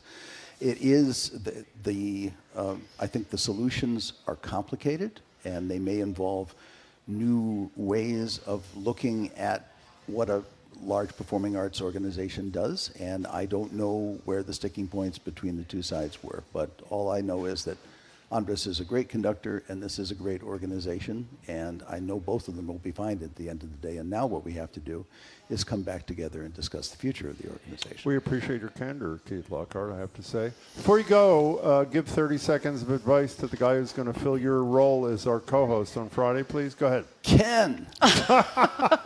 Ken, it's the only person who ever got to co-host before you, Keith Lockhart. And I have to say, talking to Jim and Marjorie is a wicked pissa experience. You are going to love them. Watch the F-bombs. And just be your adorable self, except for that part, of course. And the audience will love you. The two of them are easy to talk to. And, well, I'm going to look forward to tuning in and see how you do. Fair enough. So spring season starts next week. BSO.org for a list of all the concerts, every one of which looks terrific. Keith, it's great to see you. Good luck. Congratulations. Yeah, good luck, and don't work too hard. We've been speaking with Keith Lockhart, conductor of the great Boston Pops. The Pop Spring season is a phenomenal season. It starts this week. Go to BSO.org for info and tickets, BSO.org. Coming up after this quick break, the final in our series, The Long Run. We'll talk with somebody from Wasted, a Vermont portable toilet company disrupting the traditional waste system. Sorry, Keith Lockhart, we're going from you to porta potties, but it's Jim's fault that we're doing it that way. I'm Marjorie Egan. He's Jim Browder. You're listening to BPR 89.7 GBH live from the BPL, streaming at youtube.com/GBH News.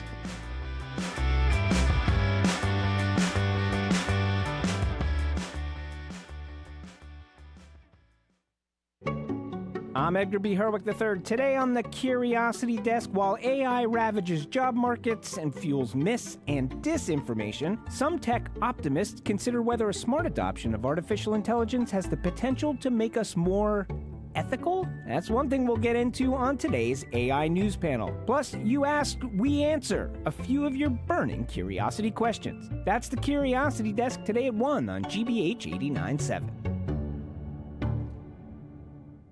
Support for our programs comes from you and Schneider Electric, partnering with the Boston Athletic Association in their work to guide practices that reduce environmental impact and ensure their operations are more sustainable year after year. Learn more at se.com. And S&H Construction, committed to using craftsmanship and technical experience to build spaces that work and professional management to help guide the process. shconstruction.com.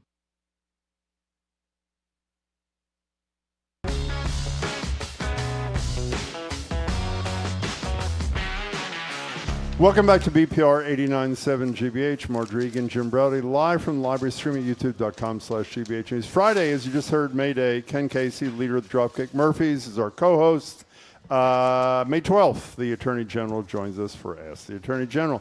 Today is the last day of our 5-part BPR series, The Long Run, on sustainability and running. Today's edition, sorry if you're enjoying your lunch, is about, well, not just about, porta potties, which can be a saving grace for runners out on a weekend jog.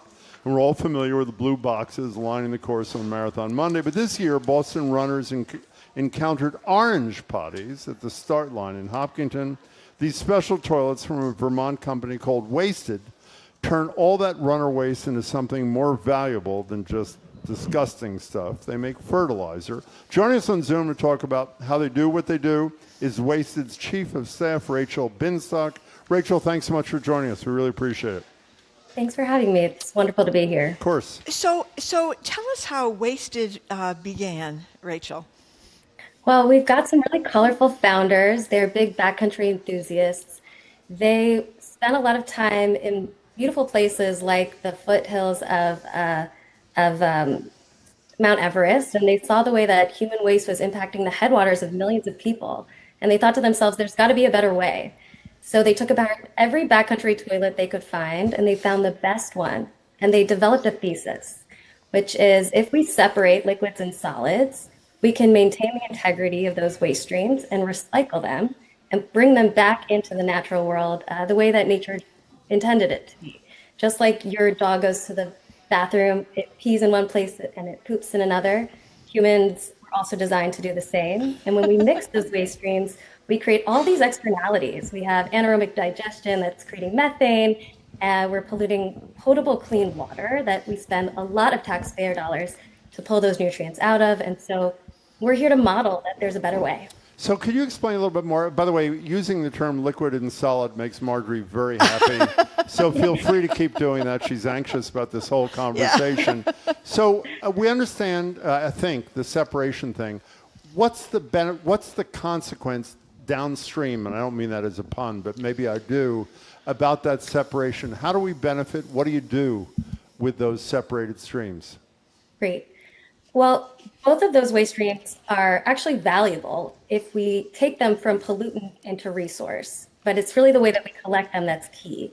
The liquids are full of nutrients, things like nitrogen, phosphorus, potassium. It's actually the way all fertilizers are rated.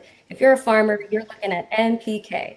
You're looking at the percent of nitrogen or in phosphorus or potassium in the soil amendment that you're going to use. And our urine can be valued on that rating basis as well. Solids is a whole nother conversation and is a little bit trickier with the regulatory landscape. And so we haven't begun to recycle the solids quite yet, but at scale, we hope to work on those regulatory pathways and recover solids into things like biochar, and other kinds of soil amendments, which are actually quite common when you look at the way wastewater treatment plants in some places, including in Massachusetts, are recovering biosolid sludge into soil amendments. But so talk about the liquids. So hold on for 1 second, Sure. because I was confused, and I wasn't good in biology or chemistry either. So you explained to me, but I thought nitrogen and phosphorus were a big problem for like cyanobacteria that gets into lakes and stuff, and that's from urine. So does this process of pasteurization solve that problem? That's why I don't understand why they, fertilize. You're not supposed to fertilize your lawn next to the water. Great. Thank you for asking for that clarification. The idea is in all of our units, we do something called urine diversion. So we're source separating. When the bathroom is being used, we collect the urine separately and we actually keep it out of the wastewater treatment process. Okay. We bring it back to our facility. We clean it, like you were saying, we pasteurize it, and then we treat it in a couple ways. First, we pull out the phosphorus into a dry product. And then we concentrate and stabilize the liquid into a liquid product. And then those are sold on the retail garden center market. Soon we'll also be working with, in the commodity way with agricultural distributors. And we'll be bringing those products back to local soils where they belong. We already do that. Sorry. So for places that have banned fertilizer near the water, like Nantucket, this is a fertilizer that you could use that would not be harmful to the water. Your fertilizer. Well, any nitrogen and phosphorus, if it runs off into watersheds, it's going to be problematic. So it's really, and when we're talking about runoff, we're really talking about responsible application rates. Okay. The problem that we're solving is we're saying if we divert, so here's some interesting statistics. Urine is 1% by volume what goes into wastewater treatment facilities, but it can be up to 80% of the nutrient load. Okay. Our wastewater treatment infrastructure is old. It was developed in the 40s and the 50s and the 60s, and it wasn't designed to pull our nitrogen and phosphorus. It was designed to deal with the carbon, the solids. Okay. And so municipalities are spending $200 to $300 per pound of nutrients to pull out those nutrients. So when we do this urine diversion work, we're saving taxpayer dollars, and we're taking those nutrients out of the wastewater system where they often don't get pulled out and they get discharged into watersheds and create eutrophication along with runoff from ag. So we're keeping watersheds clean by diverting it, and we're setting up that model so that we can create a urine utility platform and we can change the unit economics of sanitation management. In our system, we have forecasts that show that 1 gallon of urine can be valorized at $3. Once we prove that out, every sanitation operator is going to be incentivized to do the same. They're going to want to bring their urine to us. We're going to make it into fertilizer for them, and we're going to keep it out of the wastewater treatment facility plants, and we save taxpayer dollars doing it.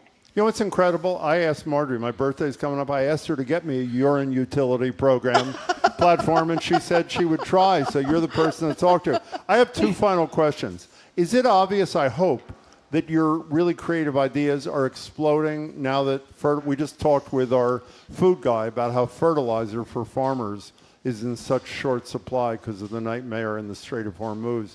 You're nodding, so this is great for you guys, yes? Listen, it's not great for anybody that I know. Supply chains, of course, challenged. It is illuminating, I think, for a lot of our stakeholders that this work matters. We are seeing an increase in resources of capital investing in domestic production of fertilizer. We're seeing fertilizer prices spike because the Strait of Hormuz is closed, and because a lot of our fertilizer actually comes from gas and oil. We use 2% of global energy to fix nitrogen from the air, synthesize it into nitrogen fertilizers that we rely on for food security.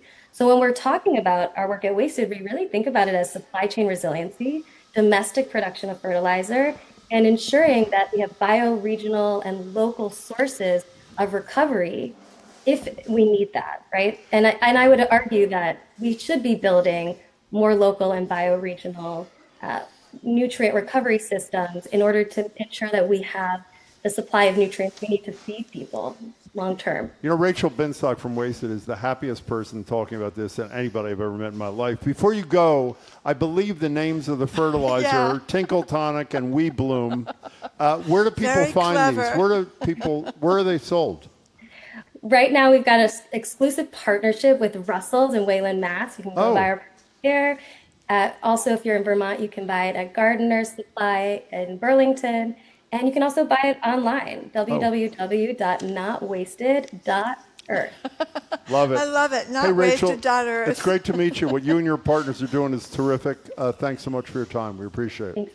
Thank you very, very much for joining us. We have been speaking with Rachel Binstock, Chief of Staff for Wasted, wasted.earth. For more information. Not wasted, she just said. Oh, not wasted. Can you check that? Is it wasted Jamie, or not wasted?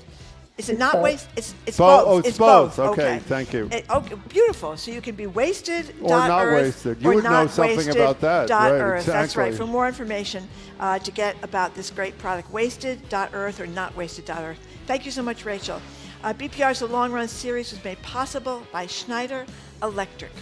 Coming up after this quick break, do you have a moral imperative to protect the bugs in your house this time of year, to set them free as opposed to smashing them in the bottom of your foot or with a swatter? I'm Marjorie Egan. He's Jim Browdy. You're listening to BPR 89.7 GBH live from the Boston Public Library, streaming at youtube.com/GBH News.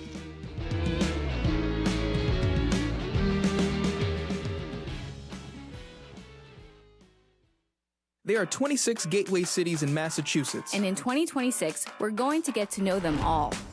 But we need your help. We want to cover what matters to you. We want to hear what concerns you have, what you're proud of, and what you want people to know about your community.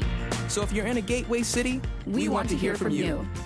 Reach out to us at gbhnews.org/gatewaycities. 26 in 26. That's gbhnews.org/gatewaycities. Our programs are made possible thanks to you. And Framingham State University, where students learn to examine evidence and challenge assumptions. In a world of noise, truth takes discipline. Framingham State University. Live to the truth. Learn more at framingham.edu. And Somerville Open Studios. This weekend, from noon until 6, more than 420 artists at 120 locations citywide will open their studios to the public. Map, artist, and trolley info at somervilleopenstudios.org.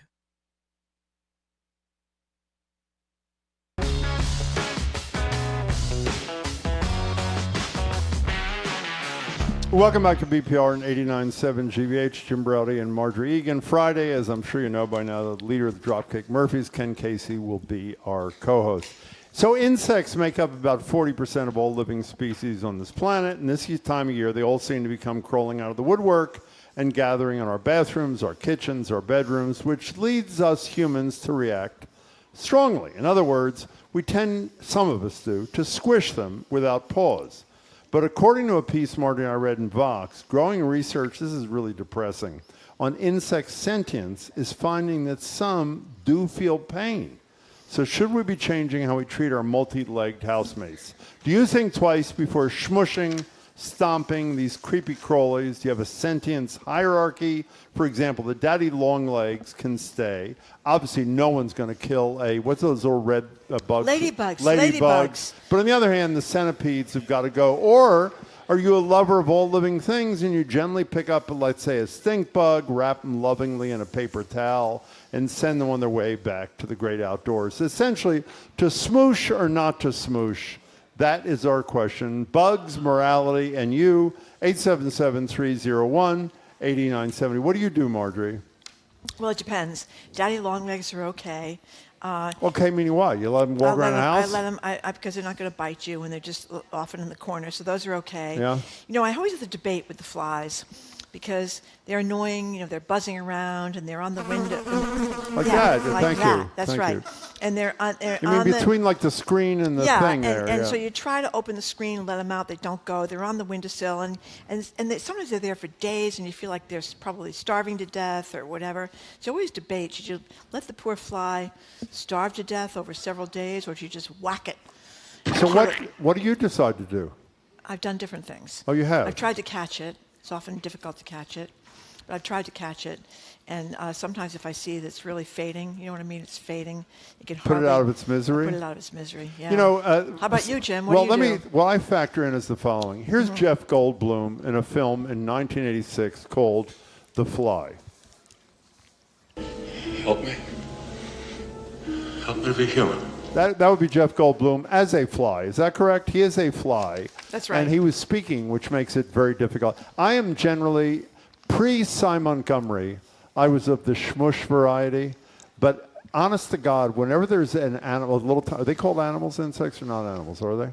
I don't know, Jim. Whatever they are. Whenever there's an insect in my house and I'm about to crush it, you know who I think of before I do the crushing? Cy Montgomery. Cy. She made my life very difficult. And more. Can't kill any ants because the ants are on the way home to take care of their wives and children. Do you want to hear? Cy's not here today. Here she is on insect empathy. Here's Cy. These tiny little creatures, all with their own umwelt, with their own kind of sensory world, perceiving the world, sometimes like we do and sometimes not. So I'm always eager to give them another chance at their own wild and precious. So wait, you never swatted a fly in your whole life? Or a mosquito. No? I would totally... I don't think I have swatted a fly in my whole life. What about mosquitoes? I will swat a mosquito. But you know what? If a person came at me trying to drink my blood and giving me possibly a horrendous disease, I would swat at them too. Yeah, that's right. So, with very few exceptions, she is anti-swatting. Is that a safe assumption? She'd swat mosquitoes, not flies. Yeah. What, did you kill a tick crawling up your leg? I think Well, tick disease is rampant. It's all aren't you supposed to light them on fire or something? Yeah, I don't even know. What are you? I don't know. I don't know what you're going to do. I don't know. Stay out of the woods, I guess, is what you're supposed Let's to do. take some calls. Hi, Margot. Hi, Margot's in Hancock. Speaking of Hancock. Hey, Margot, how are you? How are you guys? Excellent. What do you think? Yeah, you're on. We're here. What do you think? Hello? Oh, Hi. echo, I bet. Can you hear us? Gosh, I lost you. Oh, my God. Can you hear us now? Hello? Oh, the phone's lasted for an hour and a half. That's fine. Okay. Okay, Sorry put about Margot that, on hold. We'll try her again. Don't hang it. Well, she can't hear me, so I Didn't can't. we have the funny sound from The Fly with the little guy stuck in Yeah, the let's web? play that. Go That's ahead. clip number 6. This is the little guy. Here we go. That's better. That's a human who's little, I think, caught in a fly. What's that thing called? A web. Spider web. Spider web. Yeah. And the spider is closing in to eat it. The spider in that particular web, it was a really juicy looking spider. Those are the kinds you have to watch out for. You know, they can bite you and they're gross. Okay. Let's try Margot can we again. try Margot one more time? Sure, why not? Hi, Margot. Hi, can you hear me now? Can you hear me? Yes. Excellent. Okay. Take it away, Margot. What's up? Okay, so as you mentioned, Psi is an influence on me as well. All of us, yeah. But also, I'm around a lot of children, and I raised, my granddaughters have been around. I feel like that message of being kind transfers over. And if kids learn early that, if you can possibly avoid it, don't kill things, then it's a message they carry on with them. And so I really try hard not to kill things. Well, that's really an important thing she added to the comment. Margot, it's true. great to talk to you as always. Thanks for the call. That's true. It's like a lesson thing for a little kid. So essentially, I don't think Margot's saying this, but my takeaway is when the kids are young, don't kill them. As soon as the kids leave the house, kill them all. Is that the takeaway? Yeah. Tammy from Haverhill is okay with the daddy. Oh, she does smush daddy long legs. She doesn't like daddy long legs. But she puts the stink bugs outside. And sometimes, basically how fast they move, if she can easily catch, she puts it outside. If it's hardest to catch, it gets smushed. You know what I learned this morning? What? That if you step on an ant in your house, which almost everybody does. It's part of a family, Jim. It exudes something like a smell thing. Yeah. That encourages other ants to come, even though it's too late, to the rescue. Well, you know what's so by really, killing an ant, it's terrible to theoretically, kill an you're ant. attracting You have to put them on other a piece ants. of paper. You have to put them on a piece of paper and get them to go outside. Have you ever seen an ant carrying another ant across the how floor? great is that? I mean, you say to yourself, this ant is rescuing They an are. injured ant. They are. And I'm going to kill him. Obviously, they have close familial Yeah. relationships. And then you see the little ants next to them, and you think that those must be the children. That is a beautiful story. Now, if I can counter that story, I'm going to tell a story which I've told before on the air. And Marjorie, if you know her well, because she's heard me tell it so many times, thinks it actually happened to her. It did happen which to it me. did not. Yes, it did. When I lived in New York City, I had every apartment I ever had. I don't understand why it's not the same here in every apartment, but in any case, I had so many cockroaches, some of which were the size of like my right leg, give or take an inch or two. Yeah. And what I would do when I was arguably under the influence late at night is turn all the lights out in the apartment, put a piece of cheese on the counter, and then wait like 30 seconds. And when you turn the lights back on, what happens, Marjorie? It's the cheese is swarmed by cockroaches. You can't even see it. Jim, this is a cockroach And then game. you kill them all. Everybody plays the same game. How Yes, many they people do. have done that with cockroaches in this audience? You have? Are you lying? Really? If you have cockroaches, Oh, that's all the that's time, what you he do. says? Why not, he Exactly. says? That's what you do when you have cockroaches. It's sort of Maybe it's you sort are of telling like the truth a cockroach then. drinking game, you know. I used to live over in the Back Bay. The I Back heard Bay that. of Boston was full of cockroaches when I was a kid. So you put South End cheese down was on the full. counter? Not necessarily cheese. What'd you some put sort- down? Whatever kind of food you thought would Filet? attract them. And then you go out, you know, it was terrible. We were young and irresponsible.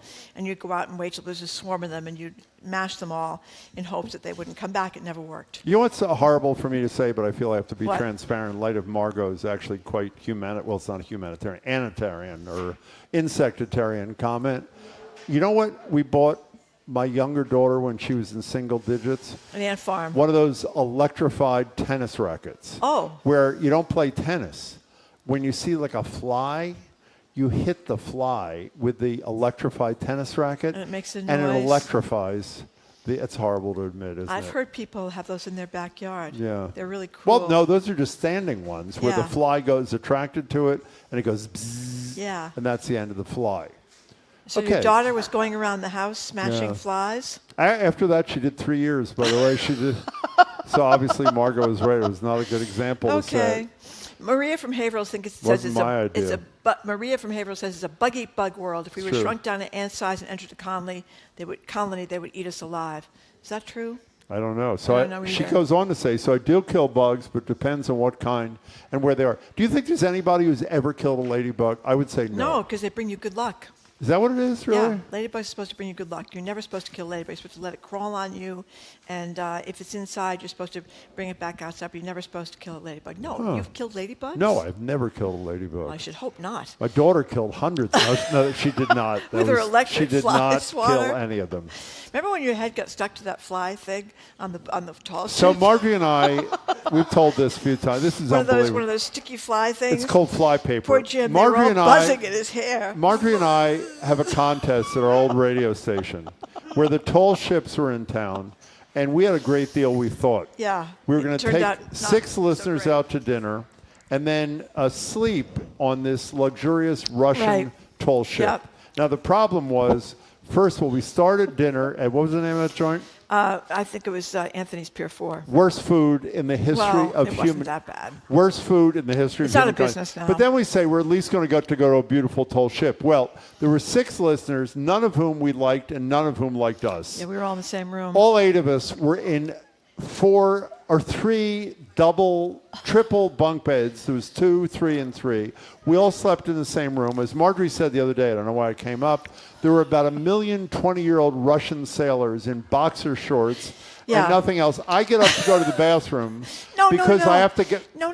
That's not what happened. That's not what the fly things were. Yes, it was. We went into the cafeteria to try to get something to eat in the cafeteria. There's nothing to eat.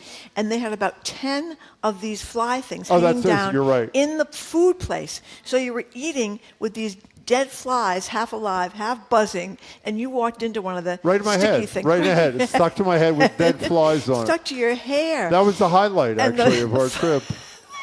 And the flies. Good. Jim used to have a lot of curly hair. I did. And the flies were right stuck in there. buzzing. By the way, can I tell you something? That was like 20 years ago. I'm still picking them out. There were about 20 of them. This is pathetic. It was a great evening. Okay, fine. That's a fly. We know what a fly sounds like. Thank you. It's totally unnecessary. Okay. Paul and Malden, do you have any horrible stories like we do or no? No, actually, I don't. Okay, good. Tell us why you called. Well, I called because any bug that comes to my house, I try to get it out. I hardly ever kill anything in my house. That's beautiful. Good for you. It's really strange. It's like, my mom passed away 24 years ago, and it was devastating to me. And after her death, I look at death completely different, and I don't like to kill or see anything killed. Good for you. Even, roadkill.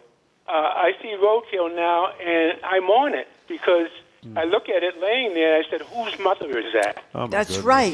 That's And right. that animal is not going to go home. The babies are going to die. Yep. And it's very sad to me. But one bug, I'll tell you, I never kill in my house. What's that? Are spiders. No one kills. Hopefully, nobody kills spiders. You like spiders? Why is that? I love spiders, and it's like good luck. Yeah. So. Well, the reason it was good you brought that up because it wasn't the most upbeat phone call up until that point. But the thing about, I guess it was. You have a positive attitude about life. That's a good thing. Paul, thank you very much for your call and the story about how. Excuse me. I have no idea what that is either. It must have been a fly song. Maybe it was. Yeah. Do you want to take a call? Sure. I was reading the text. Oh, read the text. Cockroaches apparently love foie gras. Did you know that, Jim? Okay. Yeah. And you ever had foie gras, by the way? Yeah, I have. It's good. Unfortunately, it's tasty, but you shouldn't eat it. It is very tasty. You really shouldn't eat it. Somebody else, like your daughter, has one of those electric rackets to kill to kill the flies. Yeah, she doesn't have it anymore. Yeah. And somebody else said that that was one of the conditions of her probation is she not use it anymore. Somebody said that they used to kill a lot of flies, but then their father died, and they were worried that their father had come back a couple of days later as a fly. No, that is not. I don't know why you're laughing. So they didn't want to kill the fly in case it was Dad living a second life. Can you imagine you're about to swat the fly and the fly goes, son, and it's too late. You smush the damn thing. Can we hear that clip? Can we hear that clip number 6 again of the little fly begging for its life? Please not. Go ahead. Can I tell you something? That film was 1958. And I saw that, I think, in the late 60s. Mm-hmm. I'm not joking. That haunted me. That voice haunted me. Can we play it one more time, John? It was John? a little human. Number 6. Okay. Okay, good. That's it. Let's go to Patty in Amesbury. Hi, Patty. Hi, Patty. Hi. Hi. See if you can help this segment because it's dying here. What's up, Patty? What? Hi. What's up? What's up? Well, I unapologetically kill all spiders in my house because I am allergic to them. Well, that's okay. And I blow up. Yes, I think so. And I've landed in the emergency room, and it's not pretty. So it's my duty to kill them. I feel badly.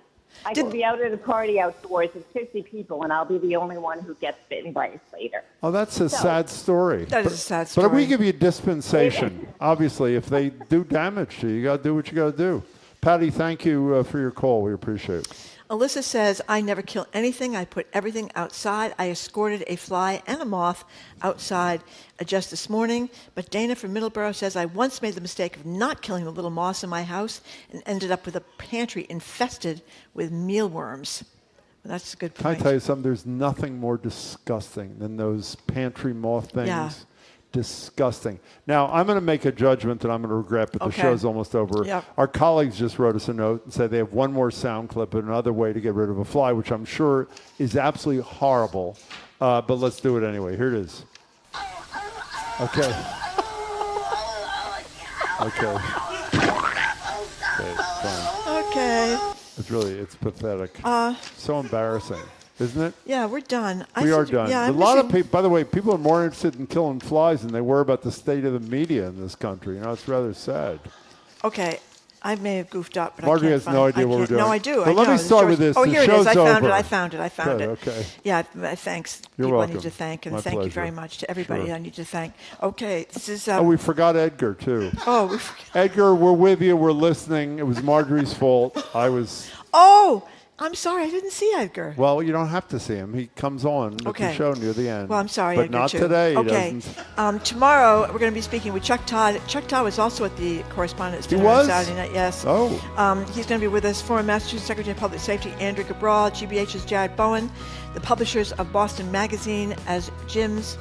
We got in the list. We made the list. Both of us made the list. We made the again. list. We moved up a few slots. We're very too. influential, Jim. Well, I wouldn't go that far. Okay. Our crew that does the great sound. Zoe Matthew, Nicole Garcia, Hannah Loss, Ariana Gonzalez, our engineer John the Claw Parker, our executive producer Jamie Bologna, our BPL staff Maddie Guy, Bill Francis, Juan Jose Cadena, Sandra Lopez Burke. Thanks to our host as well at the Newsfeed Cafe and across the street at the Lenox Hotel, the Curiosity Desk, and apologize to Edgar Buhrig III. The Curiosity Desk starts right after we are done, and the Culture Show with Jared Bowen starts at 2 o'clock. To thank those people for coming. Oh, thank you very much. Thank you all for coming. Really appreciate that too. I hope you have a great day. It's nice and sunny Even the out. guy who said he kills the roaches with the cheese out on the table Well, thing. you know, you have to do it, Jim. Did you really do that? I did. You really did? I think everybody who has roaches does that. I think it's a very common instinct. Okay, I you accept become that. hostile toward the roaches, and you want to kill them in a big fell swoop, and that's how you do it. Mine was bigger than my cat when I was in New York City. I'm Jim Browdy. I'm Marjorie Egan. Thanks See for you tuning tomorrow. in. Bye. Hope you can tune in tomorrow. Have a great day.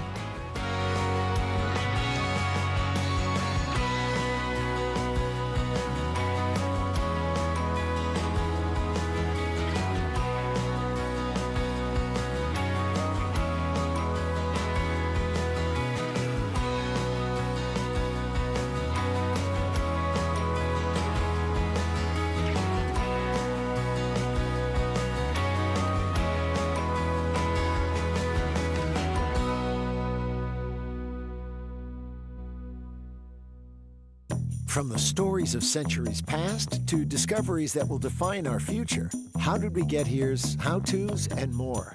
Journey with us down the rabbit hole on the Curiosity Desk. Coming up next on GBH 89.7.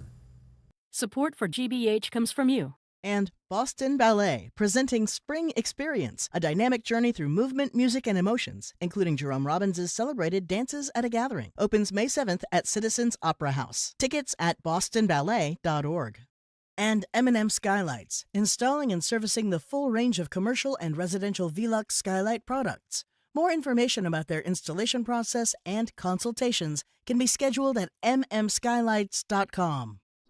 You're listening to 89.7 WGBH HD1 Boston. Online at gbhnews.org. GBH News. What matters to you? I'm Edgar B. Herwick III. Today on the Curiosity Desk, could AI wipe out 200,000 Boston area jobs in the next 5 years, including mine? What does that mean for journalism and the job market as a whole? We explore that and other AI headlines and ask, is OpenAI's road to an IPO getting muddier? What's with the secretive hacking system that's got governments scrambling? And why are the ultra-wealthy betting billions on literally living forever? Then we take a trip through the garden via the GBH archives. We dig up some horticultural highlights from the days of yore, including from perennial favorites Zoom and Victory Garden. Plus, we answer some of your recent questions, like what is the deal with Nantucket Reds? And in what world is that color actually red? It's all ahead this hour on the Curiosity Desk.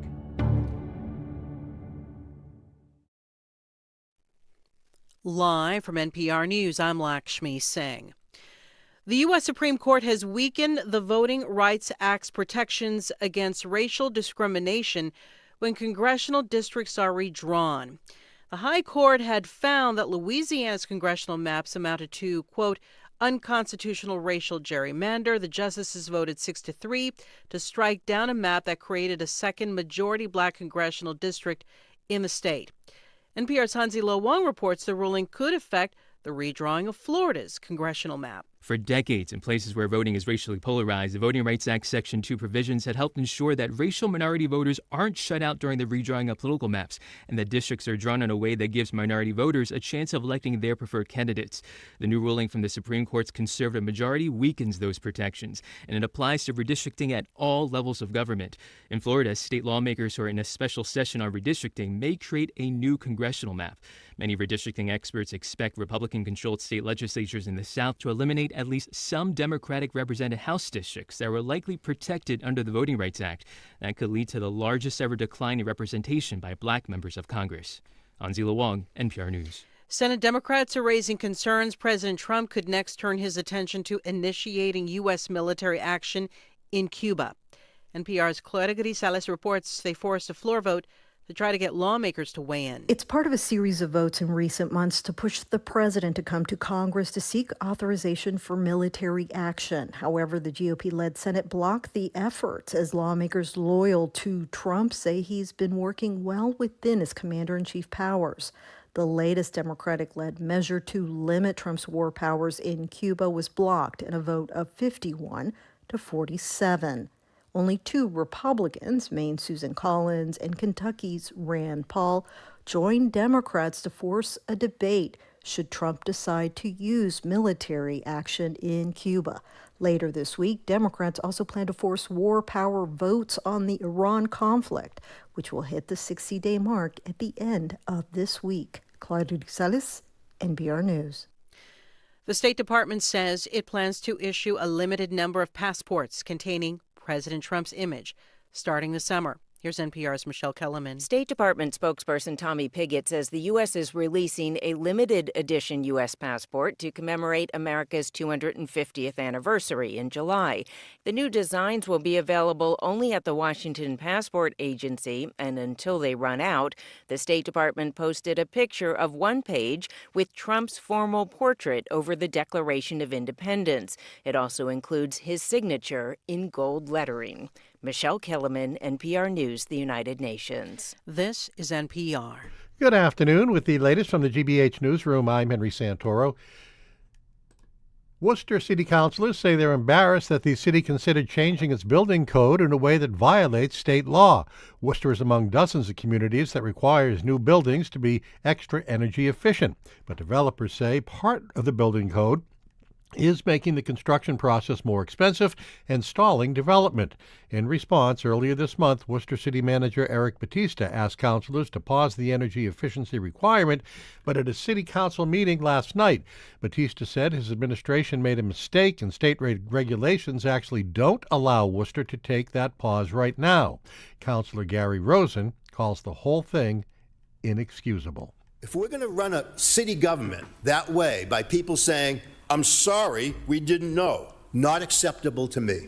It better not happen again. Batista apologized to councilors for the mistake.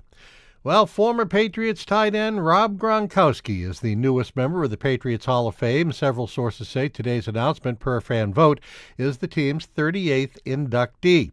Gronk is arguably the greatest tight end of all time, and fans had 3 weeks to fill out their ballots, and he came out ahead of Adam Vinatieri and Logan Mankins, who were also on the ballot. Gronkowski, who signed a one-day contract last year to officially retire as a Patriot, was part of 3 championships in Foxborough while earning a 4th ring with the Tampa Bay Buccaneers. Sox and Blue Jays just getting ready to wrap up their series in Toronto today. That's a 3:07 start. 56 degrees in Boston. This is GBH News. Support for NPR comes from NPR stations. Other contributors include Capital One, offering their premium travel card, Venture X. What's in your wallet? Terms apply. Details at CapitalOne.com. And listeners like you who donate to this NPR station.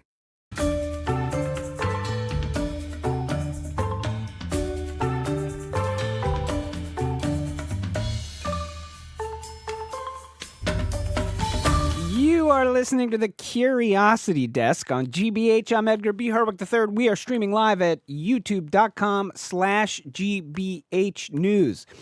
All right, question for you all out there. Do you find it hard to stay on top of AI developments? I know that I do. Each week there are countless stories published, breakthroughs big and small, new controversies, reports on real-world consequences all around this budding technology.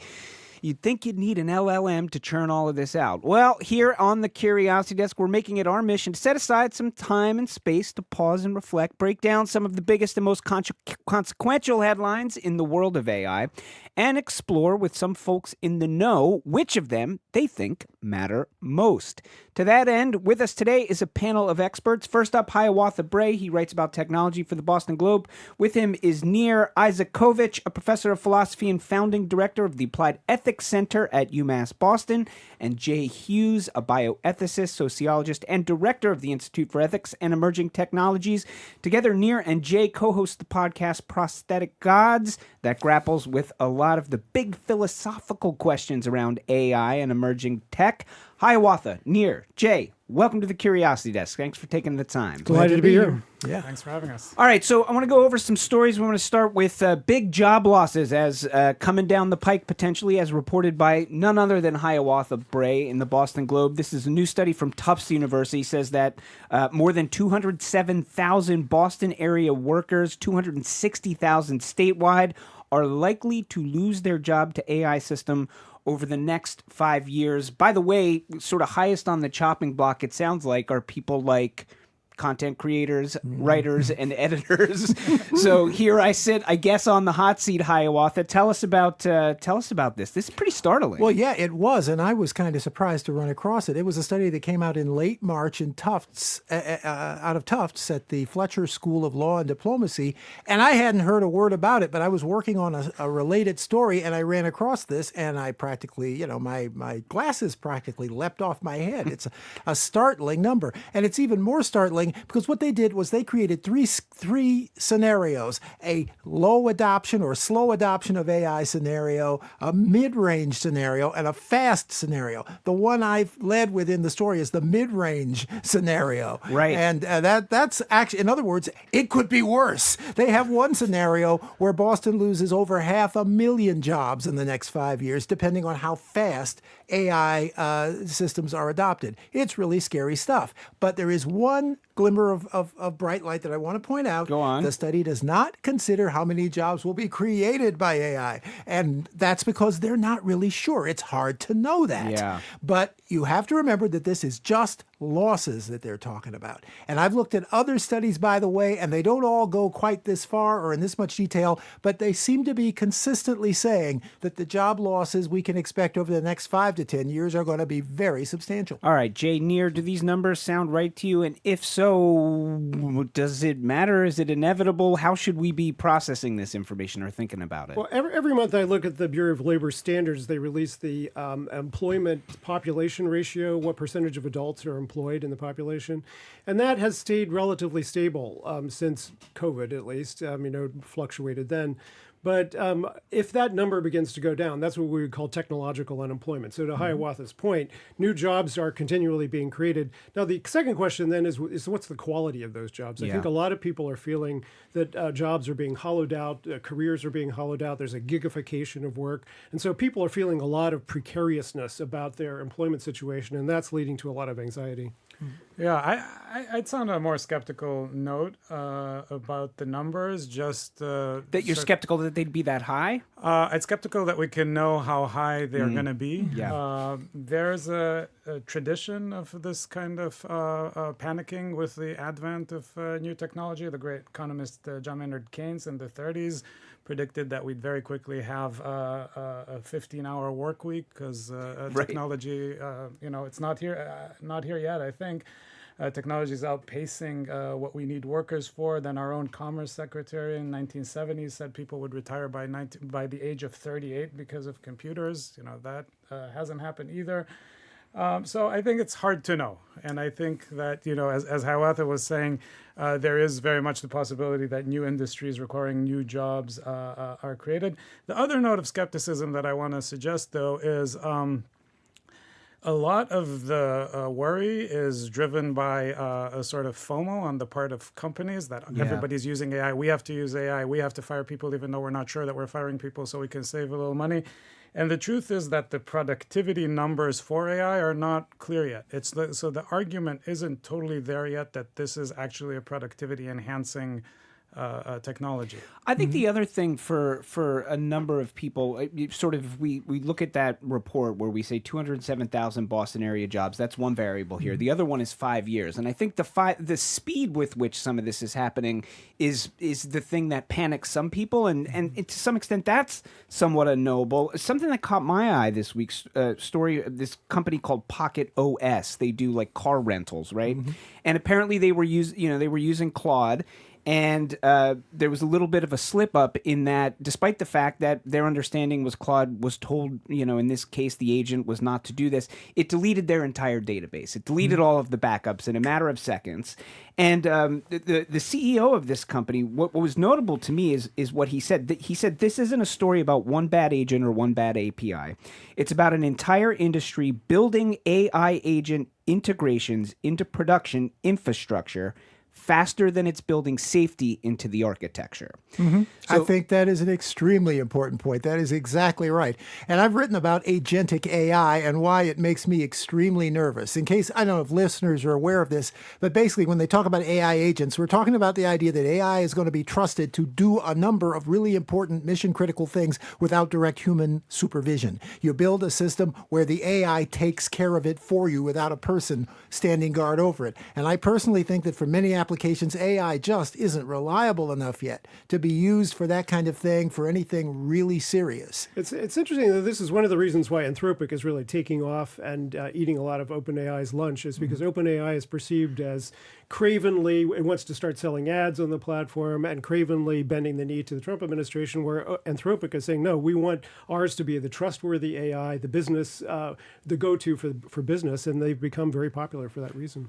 What about the ethical responsibilities of the companies that are rolling this out to build the safety, or with whom does the responsibility lie to build in safety protocols into this as it's rolling out? I mean, there's a race to the bottom in that sense, because everybody is in a huge hurry to beat everybody else. And at least from this administration, there's no pressure, the opposite, to put in safety features. Anthropic just did this weird thing with its latest model, Mythos. It turned out that it is very good potentially at hacking and became a real risk at that. And so they did this limited release to only a few companies to make sure that the safety risks are patched in it. So they got a lot of good press for that. Whether or not safety and anxiety about ethics was the only thing they had on their mind, is a different question. It's good for the bottom line to be perceived as trustworthy. Yeah. But in this case, they ran across something which, if you can believe what they are telling the world, they did the only, I think, responsible thing they could do. Let's talk a little bit more about Mythos. I don't mean to cut you off, Hiawatha, but let's talk about this. Washington Post, Ian Duncan had a report on this this week. And sort of the test case here. My understanding is the test case here at the beginning of his piece is about Mozilla Firefox, and they ran this Mythos, and it spotted a couple of hundred of their potential security risks in their browser. So they fixed those. So there's an example of how it works, but also Anthropic is saying every tool is a weapon if you hold it right, essentially, and this is potentially so dangerous, we can't let this out into the world. Yeah, because basically they were going to release this as their next big thing, their next big AI model, but they decided to turn it loose on a horde of commonly used enterprise software and consumer software, and they were horrified by what they found, because they said they found literally hundreds of serious bugs that this software identified, so that people could actually use this information in theory to crack into these systems. Now, if that is true, then they were perfectly right to say, we're not going to release this until we can figure this out. They say they have notified the various companies involved so that they could patch this. But it's dangerous and scary as it is. You also have to look at the upside of this, because it confirms the fact that this kind of technology could make a great defense against hacking. If every piece of new software is tested against something like this, you could catch a lot of these bugs long before they ever hit the public, and that actually is a very good thing. Jamie, I hear you both nodding. Yeah, I see you both nodding. Well, the United States infrastructure is very vulnerable to hacking. We've been hacked. Our energy infrastructure, our electoral infrastructures, attempts have been to hack it. And what we want to know is, where are those holes and how do we fix them? We've been hiring for 30 years hackers to try to do this kind of work, and this is the automation of that. So it's nothing really terribly new in that regard. It's just taking it up another notch. Yeah. No, I mean, I agree that they did the responsible thing. I will say, though, this rhetoric of this is too dangerous to release into the world, it's a bit inflated, and these these companies have an affinity. The chiefs of these companies really like to describe themselves in terms of J. Robin Oppenheimer. There's an obsession with that, and that's a little. I mean, I think part of it is, look what an awesome thing we're creating, how world-changing it is. I don't think it's as world-changing as what Oppenheimer was working on, and there's a bit of a, there is a marketing angle on that. It might also be partially true.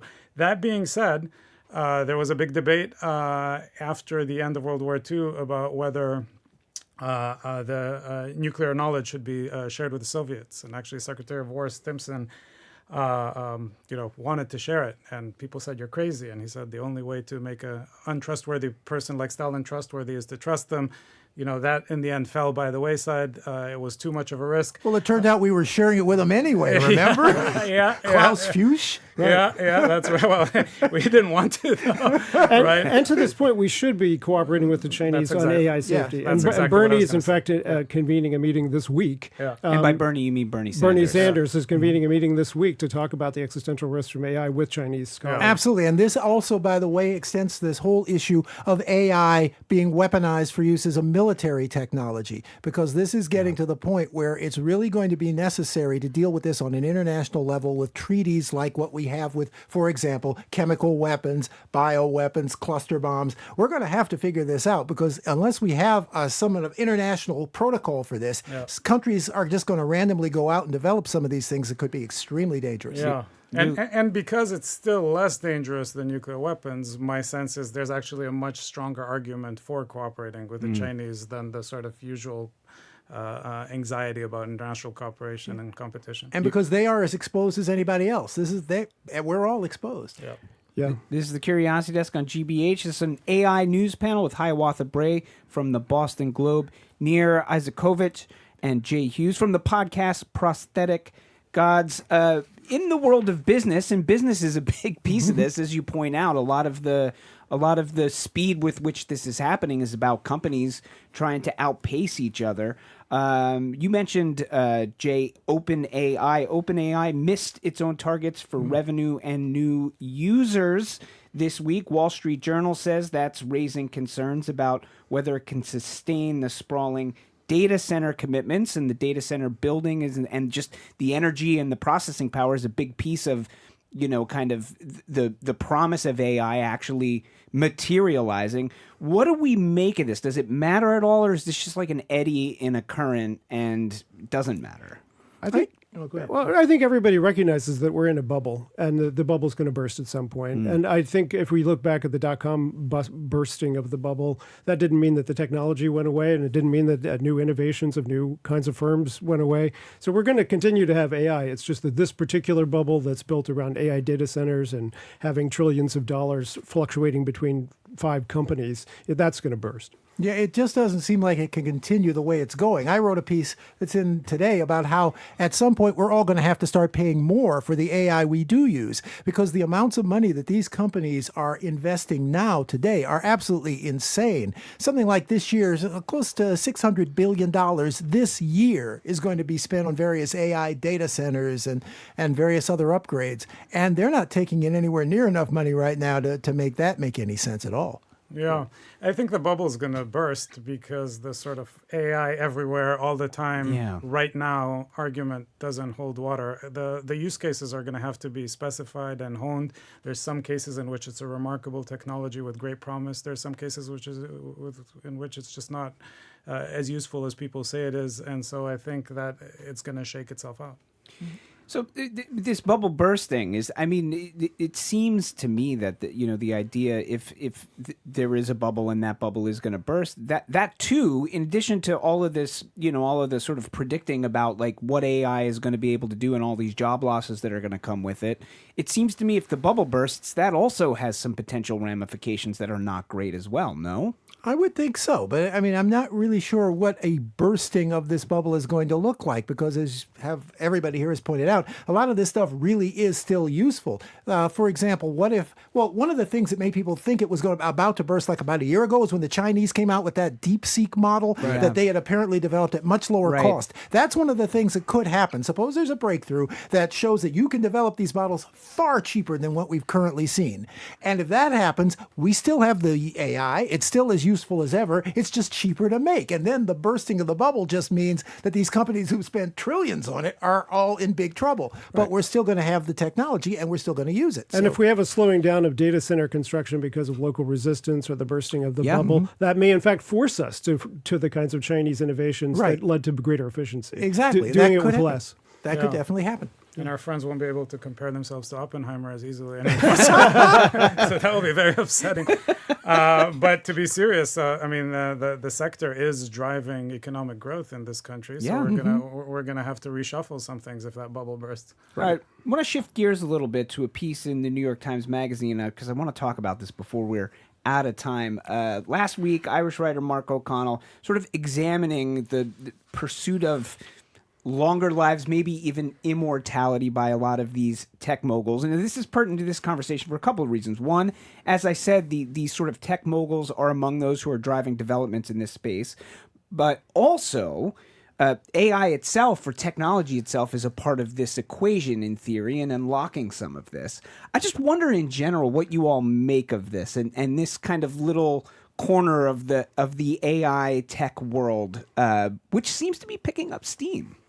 I don't know. Transhumanism's been around for a long time. This is not new. I guess it's just we're seeing it being celebrated by people who have just more money than God, and that's part of it. But also, who I think believe they have a technology in their hands that it's going to be able to make breakthroughs that have not been available in the past. Well, they are going to be able to make any number of different breakthroughs that haven't been available. But does it mean that are we anywhere near a point where we can seriously talk about immortality? I don't see where that comes from. They're hopeful about it, but I don't see anything out there that's bringing us anywhere near that. I think a lot of the resistance to this topic is because we resist the inequalities in our world, which are immoral to begin with, and the fact that already affluent people live longer than non-affluent people. And so if you say it's not immoral for people to want to live longer, you go into the local CVS, half of the shelves are filled with nostrums for people to help to live longer, healthier lives.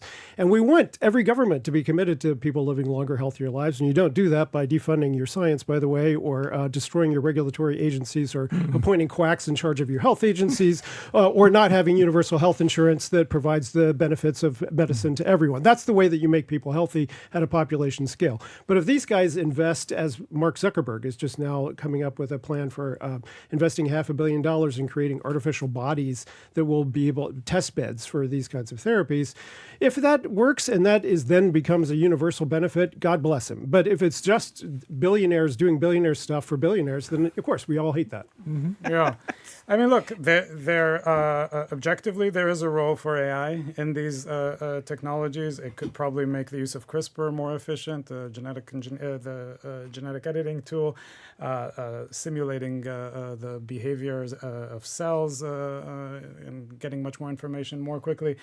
For me, the immortality obsession, the problem is primarily a moral problem, even if it was distributed completely equitably. This idea of defeating death itself, of viewing death as a curable disease, which at the extreme is the sort of transhumanist fantasy. To me, and Jay and I argue about this specifically in our podcast. I am a transhumanist. Yeah, he is guilty as charged. There's a hubris there. There's a sort of assumption there that only a life that you can completely control, even at the edges of control, is worth living. And for my money, a lot of what makes life worth living is making sense of the stuff that you can control. I think if people get to 150 years and haven't figured out that there's still the stuff to do that's interesting in life, then that's on them. And it's a very easy way out if you don't want to live an extra day. So I just want everyone to be able to choose when they die. That's my simple proposition. So dying becomes a matter of choice. Yeah, exclusively. I don't think that everyone should be able to choose when they die, but that we'll get into an entirely different argument. I was going to say, I think maybe what we'll do is we'll invite you back and we'll just ask the question, should people be able to choose when they're able to die? And we'll all have another 20-minute conversation. There you go. All right. We've been speaking with Hiawatha Bray, technology reporter for the Boston Globe, Nir Isakovich, professor of philosophy and founding director of the Applied Ethics Center at UMass Boston, and Jay Hughes, bioethicist, sociologist, and senior researcher fellow at the Applied Ethics Center at UMass. Check out Nir and Jay's podcast, Prosthetic Gods. Thank you all for being with me. Oh, it's been great. Our pleasure. Up next, if you need a break from thinking about AI and the future and choosing death, we've got just the thing, something that has been with us from the very beginning. If you buy the book of Genesis, gardens, specifically garden programming of GBH's past, with the incredible team at the GBH Archives. It's the Curiosity Desk. Don't go anywhere. I'm Jared Bowen. Coming up on The Culture Show, Michael Patrick MacDonald. His best-selling book, All Souls, brought readers into the South Boston he knew, an insular neighborhood marked by poverty, violence, and ruled by rampant drugs and Whitey Bulger's gang. MacDonald lost 4 siblings to the forces tearing through that world. Today, he's helping others right through the harshest parts of their own lives, with a storytelling program working with communities from Boston to Belfast. That and more on The Culture Show today at 2 on GBH 89.7. Support for our programs comes from you. And MIT Sloan Executive Education, offering 2 to 3 day courses and executive certificates for professionals seeking cutting-edge business insights on innovation, cybersecurity, AI, and more. Info at executive.mit.edu. And Liberty Mutual Insurance. Liberty believes progress happens when people feel secure and exists to help people embrace today and pursue tomorrow. Learn more at libertymutual.com.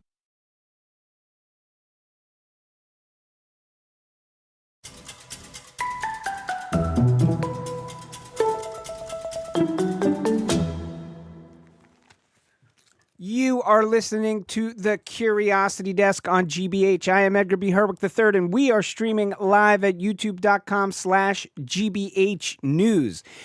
And now for something completely different, from artificial intelligence to something a little more tangible, tactile, and firmly rooted in the ground. Plants. Specifically, the wealth of television programming that plants of all shapes and sizes have inspired over the years here at one of the trailblazers in the gardening on TV space, GBH. Indeed, gardening is our theme for this month's Look Back with the GBH Archives, where we browse through the history of GBH program and select some gems. Our guides this time around are Rebecca Fremow, Manager of Digital Assets and Operations, and Archivist Lauren Jefferson. Now, both of them are top-notch archivists, but as Rebecca explained when we got together, she and Lauren are not exactly on equal footing when it comes to their gardening skills. Today, you've got one fantastic gardener, that's Lauren, and one complete black thumb, that's me. So we figure we got all segments represented. Yeah, so we can come at it from both ends. And I would argue I'm somewhere in the middle. So perfect. We've got all bases covered. You know, I wonder generally, like, when we think about something like gardening and we think about the history of GBH, I would be surprised if the archives were not rich with content around gardening. My God. Is that a safe assumption? We were completely spoiled for choice on this one. I think it was so difficult to narrow down. It really was. We were actually, so some of the first national gardening programming ever in the history of television came out of GBH, and I know we're going to talk about that more later. Yeah, we'll get there down the road. There's one show in particular I think people might be calling to mind. What is it that makes gardening and public broadcasting seem to be such a perfect marriage? Well, I definitely think some of it is our location, because Boston also has an incredible history of gardening. You know, we've got the longest running Victory Gardens, continuously running in the entire States. And Lauren, I know that you've lived in Boston your whole life, and you have a whole history of gardening in the place where you grew up. Yeah, I mean, the house that I grew up in, my grandparents lived there when I was a kid. They moved into it in the 70s, but even before that, it was my great-great-grandparents' house. So there's always been a garden in the yard, and my grandfather really took it over when they moved in the 70s. And so it's something that, as I was growing up, there was always a vegetable patch in the back. There were lots of flowers, and that's kind of where my love of gardening started. I had my own patch when I was a kid, when I got old enough to start doing What was the first thing that. you grew? I think it was pole beans. And I think it came Pole beans? Yes, and basically as a kid, you're like, I'd like a healthy vegetable, please. I liked green beans, and I remember, I think it was from a Klutz set, you know, the oh yeah press that does all the fun kids books. So it was like a Klutz book of gardening, and it came with a couple of different seeds, and one of them was pole beans. I think there were some carrots. That's awesome. That is GBH archivist Lauren Jefferson. We are in studio with Lauren Jefferson and Manager of Digital Assets at the GBH Archives, Rebecca Fremow. We're talking about some delightful gems from the GBH Archives that have to do with gardening. In one way of thinking, I feel like all roads eventually lead to the show Zoom, and that is for sure the case here. You've brought a Zoom clip with you. Lauren, maybe you could set up what we're going to hear here from Zoom. All right, so this is the segment where they would go out into a part of the community within Massachusetts and see what kids were doing there. This is at what was called at the time the New Alchemy Institute. And it is located in Falmouth, and this is some of the kids of the folks that work there talking about the importance of having their own gardens and, really how they're involved in the Institute. Okay, these are the kids' gardens, and you can sort of see where they're different divided, and they were given to us just sort of so that we could have some experience in growing with our gardens. And, they've been getting better every year, just like the main gardens have, and, that's Rob's garden, that's my garden, and we'll be growing plants, and we'll almost copy the adults and grow our own food, and then we'll just get tomatoes and everything. It's just sort of for fun, and it's also to give us experience with the garden. I love listening to these kids talk about learning to garden. I love, especially when they tell us about why they're learning to garden. Our sources of food are going to be changing in the future. People are probably going to have their own gardens, so that's really why we're working on it so hard. fascinating. This was kind of a utopian project. Yeah, I was going to say Yeah. this in the context of this place, the New Alchemy Institute, and like what they were doing there was more than just gardening, right? Like they are sort of trying to establish a new way, to a certain extent, of like living with the land. Yeah. And it's very cool. The project is still going on now, although they're not called the New Alchemy Institute anymore. They're the Greene Center. And the Greene Way, which is what the kids were highlighting in this clip. And when you click on that section of the website, it does actually highlight this clip from Zoom. It's amazing. The other thing I find really amazing about this is the voice that we heard, the kid who's sort of narrating through this section, Ata Atama, right? Mhm. When I'm watching it, I'm like, I think I know that name from somewhere. And he's an architect of some renown. Yeah. And what I find very fascinating is this is a little bit later in that clip. Have a listen to this. He is talking about the look of the institute. Here's Ata Atama again. If you'd walk in and welcome me, and you see all these weird shapes like circles and like domes and like cylinders, and you're gonna really think that's weird. The weird shapes are really just to like collect the most sun, and it's really most things that are related to energy. They're just weird because they're new. So here you have a kid who's like taking a moment to be like, think about the shapes that you see when you come in here, and they might look weird to you. And he goes on to become an architect. Yeah, a guy who's thinking about weird shapes all the time. It's so good. Yeah, and I mean, that geodescent dome in the clip is amazing, so I could see why that would inspire somebody to go on and want to build other things like that. Definitely. And that's one of the things that I think was so cool about Zoom was every episode featured something like this where they just brought on a kid who was doing something interesting in their daily life and gave them a space to talk about it and like platform it and kind of show off a little bit.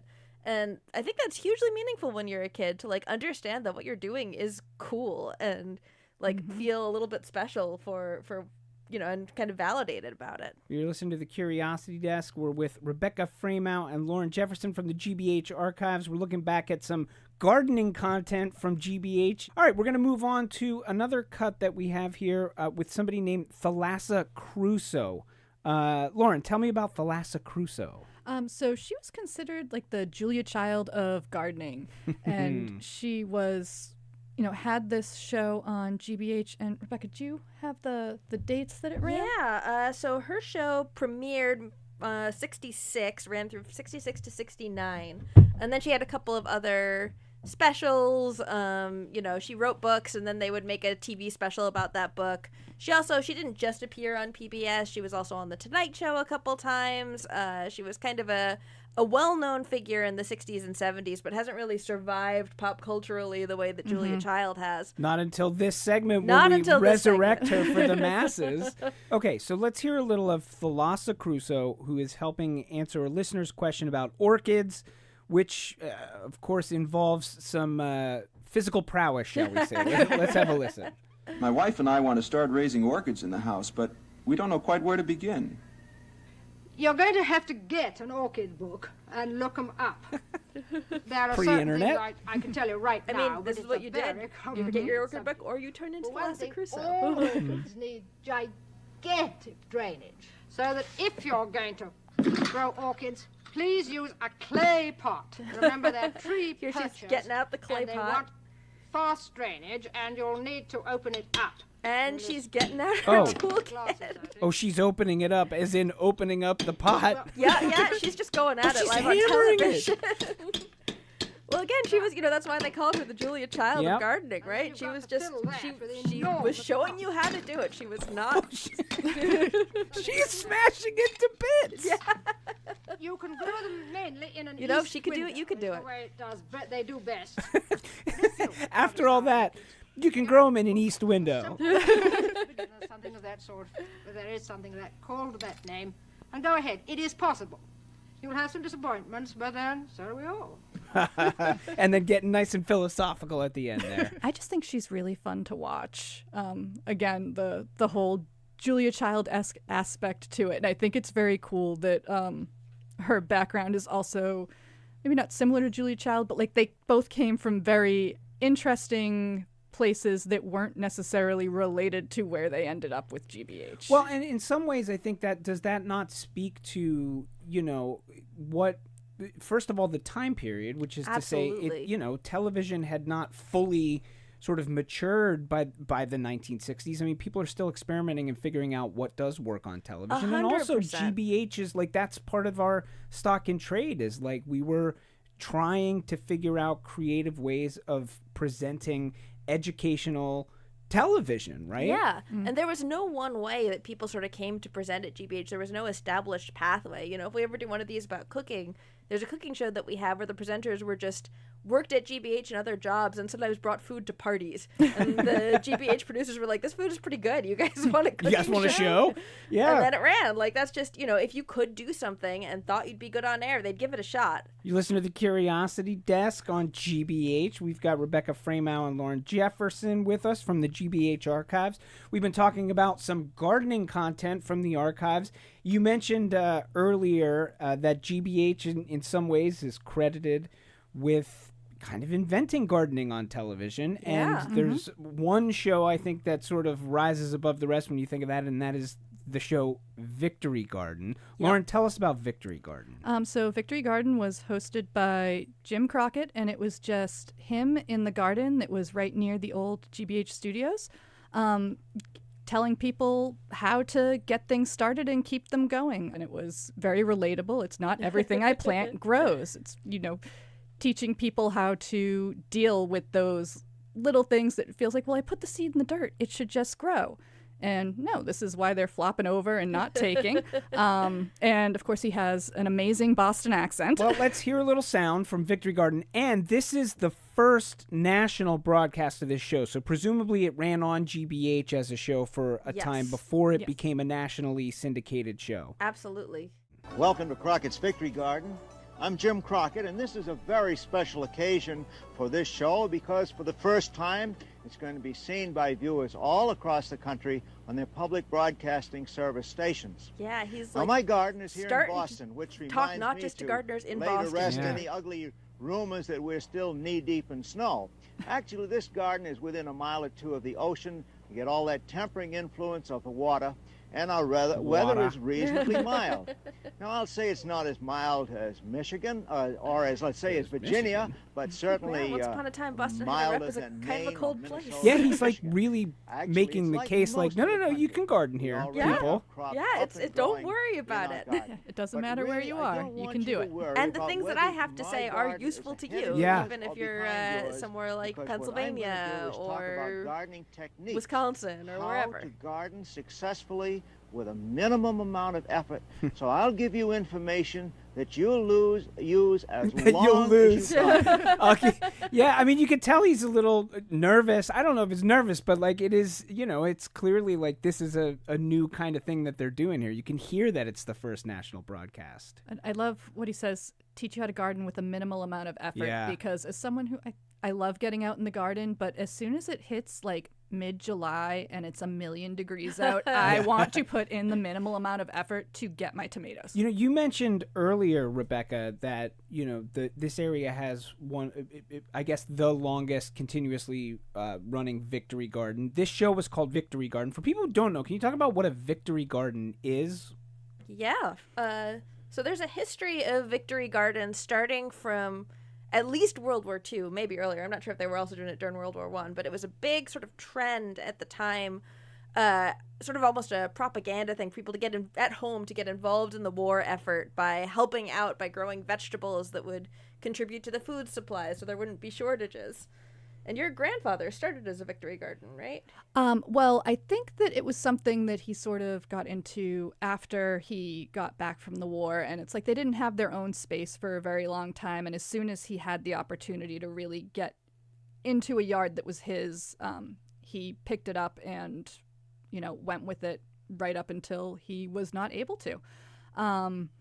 But yeah, I know that overall it was meant to supplement rations. So you knew that you could have some fresh fruits and vegetables and leave some for, those who were fighting overseas. Yeah, I mean, it's Victory Garden, just that, the name of the show and a Victory Garden, I think about even when I was a child, right? My grandfather had this basket that had a cabbage painted on it that said Herwick Victory Garden. And he watched Victory Garden. I grew up in rural Pennsylvania, middle of nowhere, and our PBS affiliate, ran Victory Garden, and we'd go to my grandparents' house, and he would watch Victory Garden. Yeah, and I grew up in Pennsylvania too. The growing cycle is a little bit different than the Massachusetts growing cycle, but he figured out how to make it work and how to make it kind of relatable for everyone all over, and it's still relatable now. Yeah, and he did talk a lot too, which is, I think, helped make it a little easier for folks all over the place about how to do cold frames and things like that, so you can get started wherever you are and know that your plantings are going to be safe, even if it is a little chillier out. Indeed. So before I let you two go, remind us, if we are hearing this stuff, these little clips, and we want to get more, and we want to browse some of the sort of gardening content that the GBH has in the archives, how can I do it? Well, you're in luck with Crockett's Victory Garden, because that one's actually all up on YouTube. So anyone can go watch it, which is really exciting. We love when that happens. We also have the Open Vault website, and that has lots of information on our gardening programming or any other programming you're interested in. And most of those videos or sound bites are available linked out through the American Archive of Public Broadcasting. All right, that is archivist Lauren Jefferson. We've been speaking with Lauren and Rebecca Framehow from the GBH archives. Thank you both for being with us and sharing some gardening gems with us from the GBH archives. Thanks so much for having us. It's such a good time. Yeah, I'm happy to be on. Stay with us. Just ahead, we take on some recent questions that came our way from you, including one about Nantucket Red and another from a third grader. This is the Curiosity Desk on GBH. Stay with us.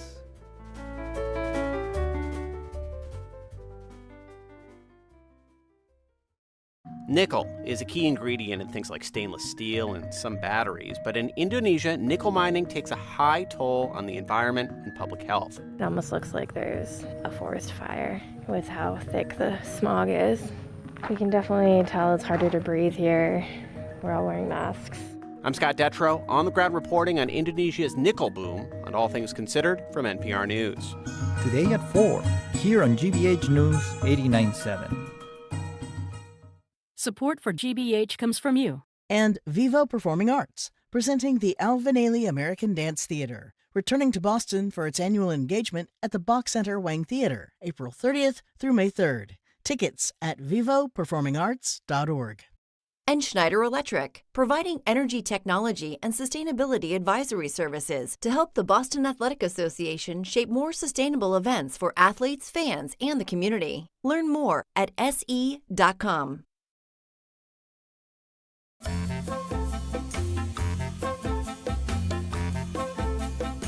You are listening to the Curiosity Desk on GBH. I'm Edgar B. Herwick III. We're streaming live at youtube.com/GBH News. It is now time for one of our favorite things to do here on the show, and that is answer some of your recent questions. In many ways, I think of this as the lifeblood of the Curiosity Desk. And by the way, we want your questions. You can submit them right on the Curiosity Desk landing page on the GBH News website.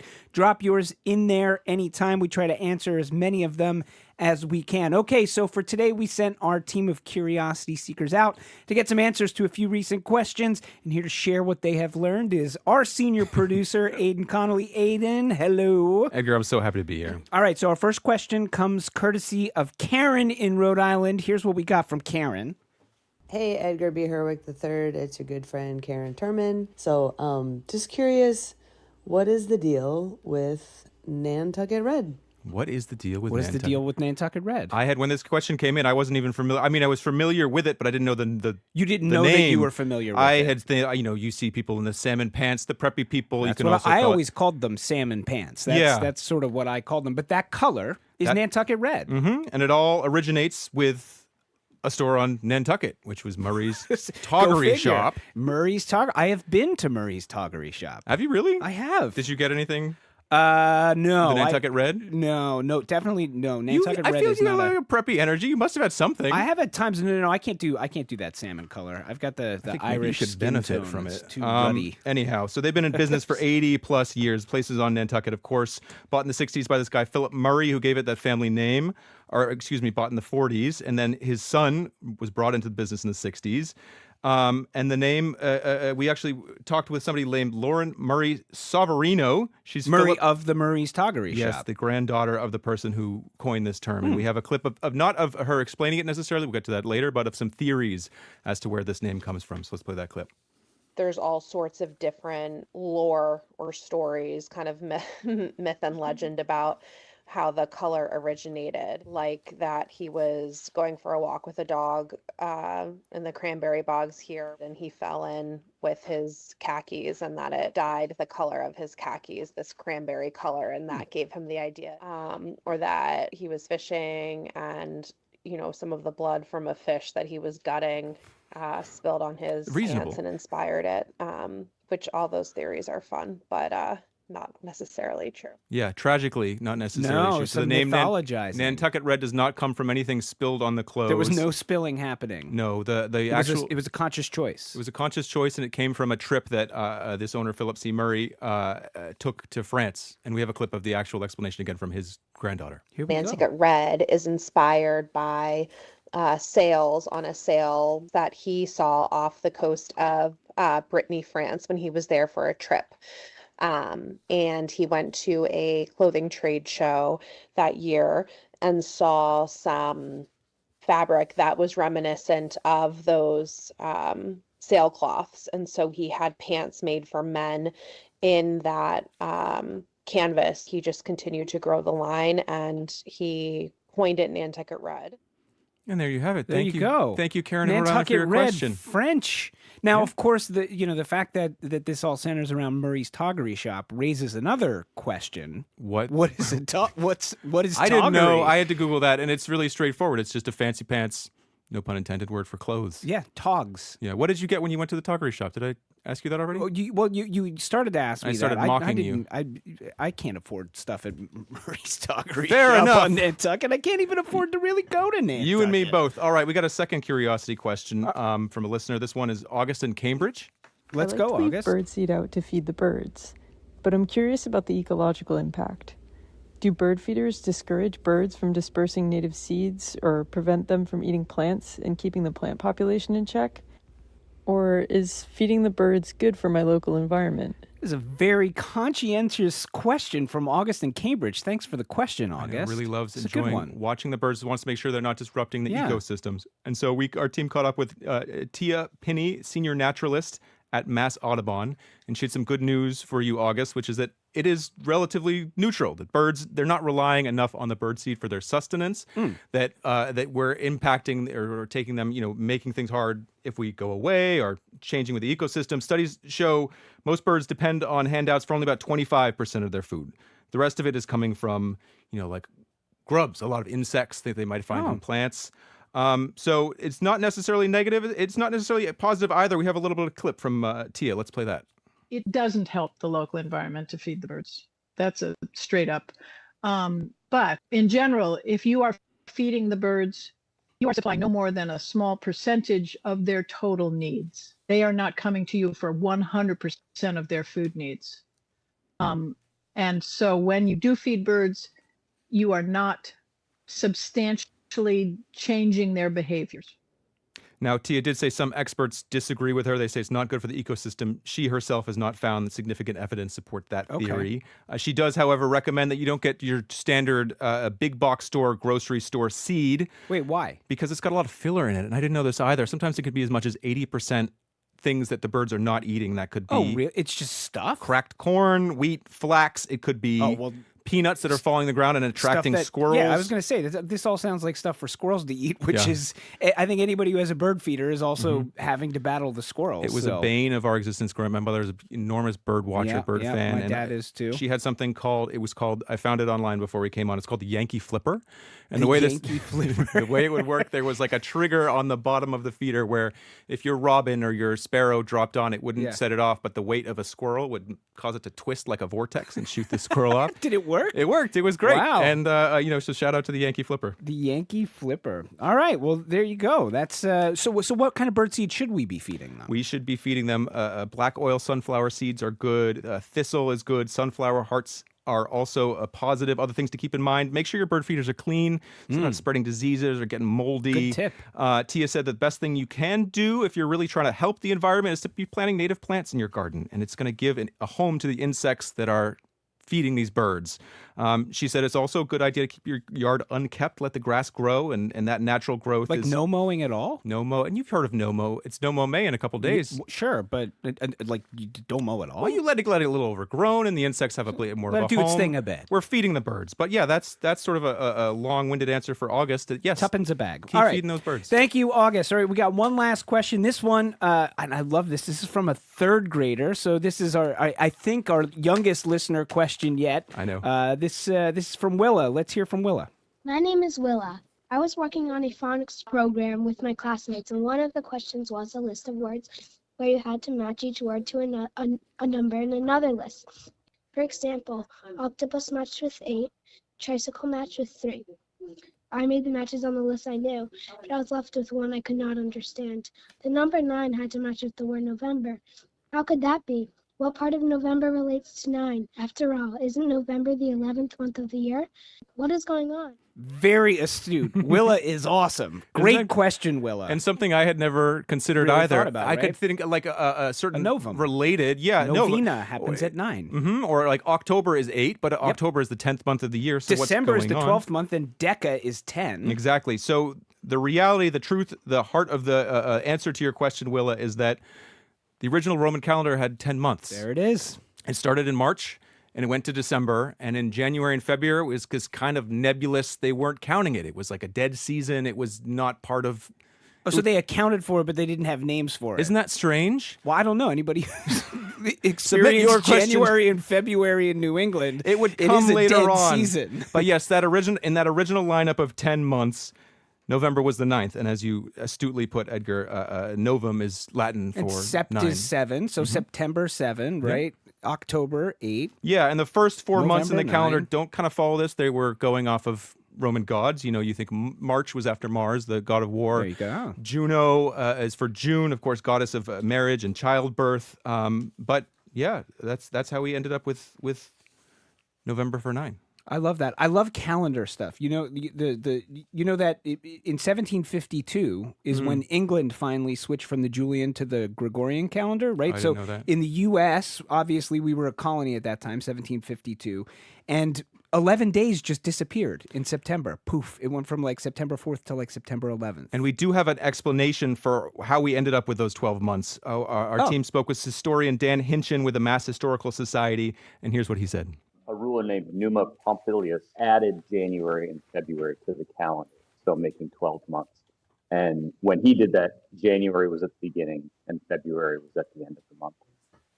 A couple hundred years later, they moved February to in between January and March, as we know it today.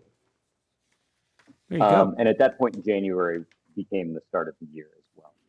Willa, thank you for that terrific question. Please keep them coming. Also, it got us to hear an expert say the name Numa Pompilius, which is just It really saved me because I was not. I saw it on the page. Numa Pompilius. And so, thank you all for listener questions. And of course, if you want to submit a question yourself, the GBH landing page has a form you can fill out, and we do read them and we do take them into consideration and weave them into their show, whether it's a segment like this or a full 15-minute conversation. Indeed. Get those questions in. We will answer as many as we can in a future episode of the Curiosity Desk. And speaking of the Curiosity Desk, as for us, that is about all of the time that we have today.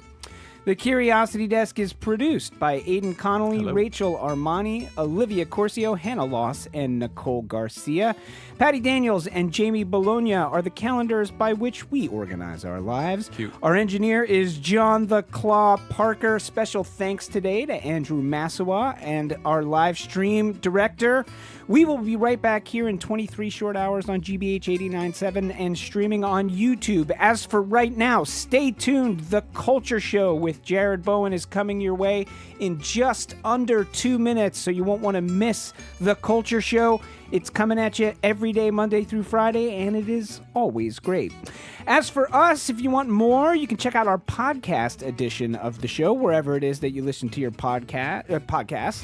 All right, let's get out of here. Until next time, I'm Edgar B. Herwick III. Thanks to Aidan Connolly and everybody. Stay curious out there. Thank you.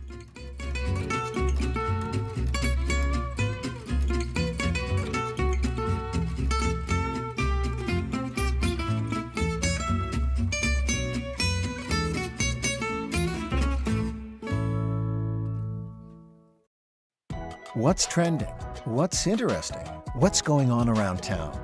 We're talking all things arts and culture on The Culture Show, next on GBH 89.7.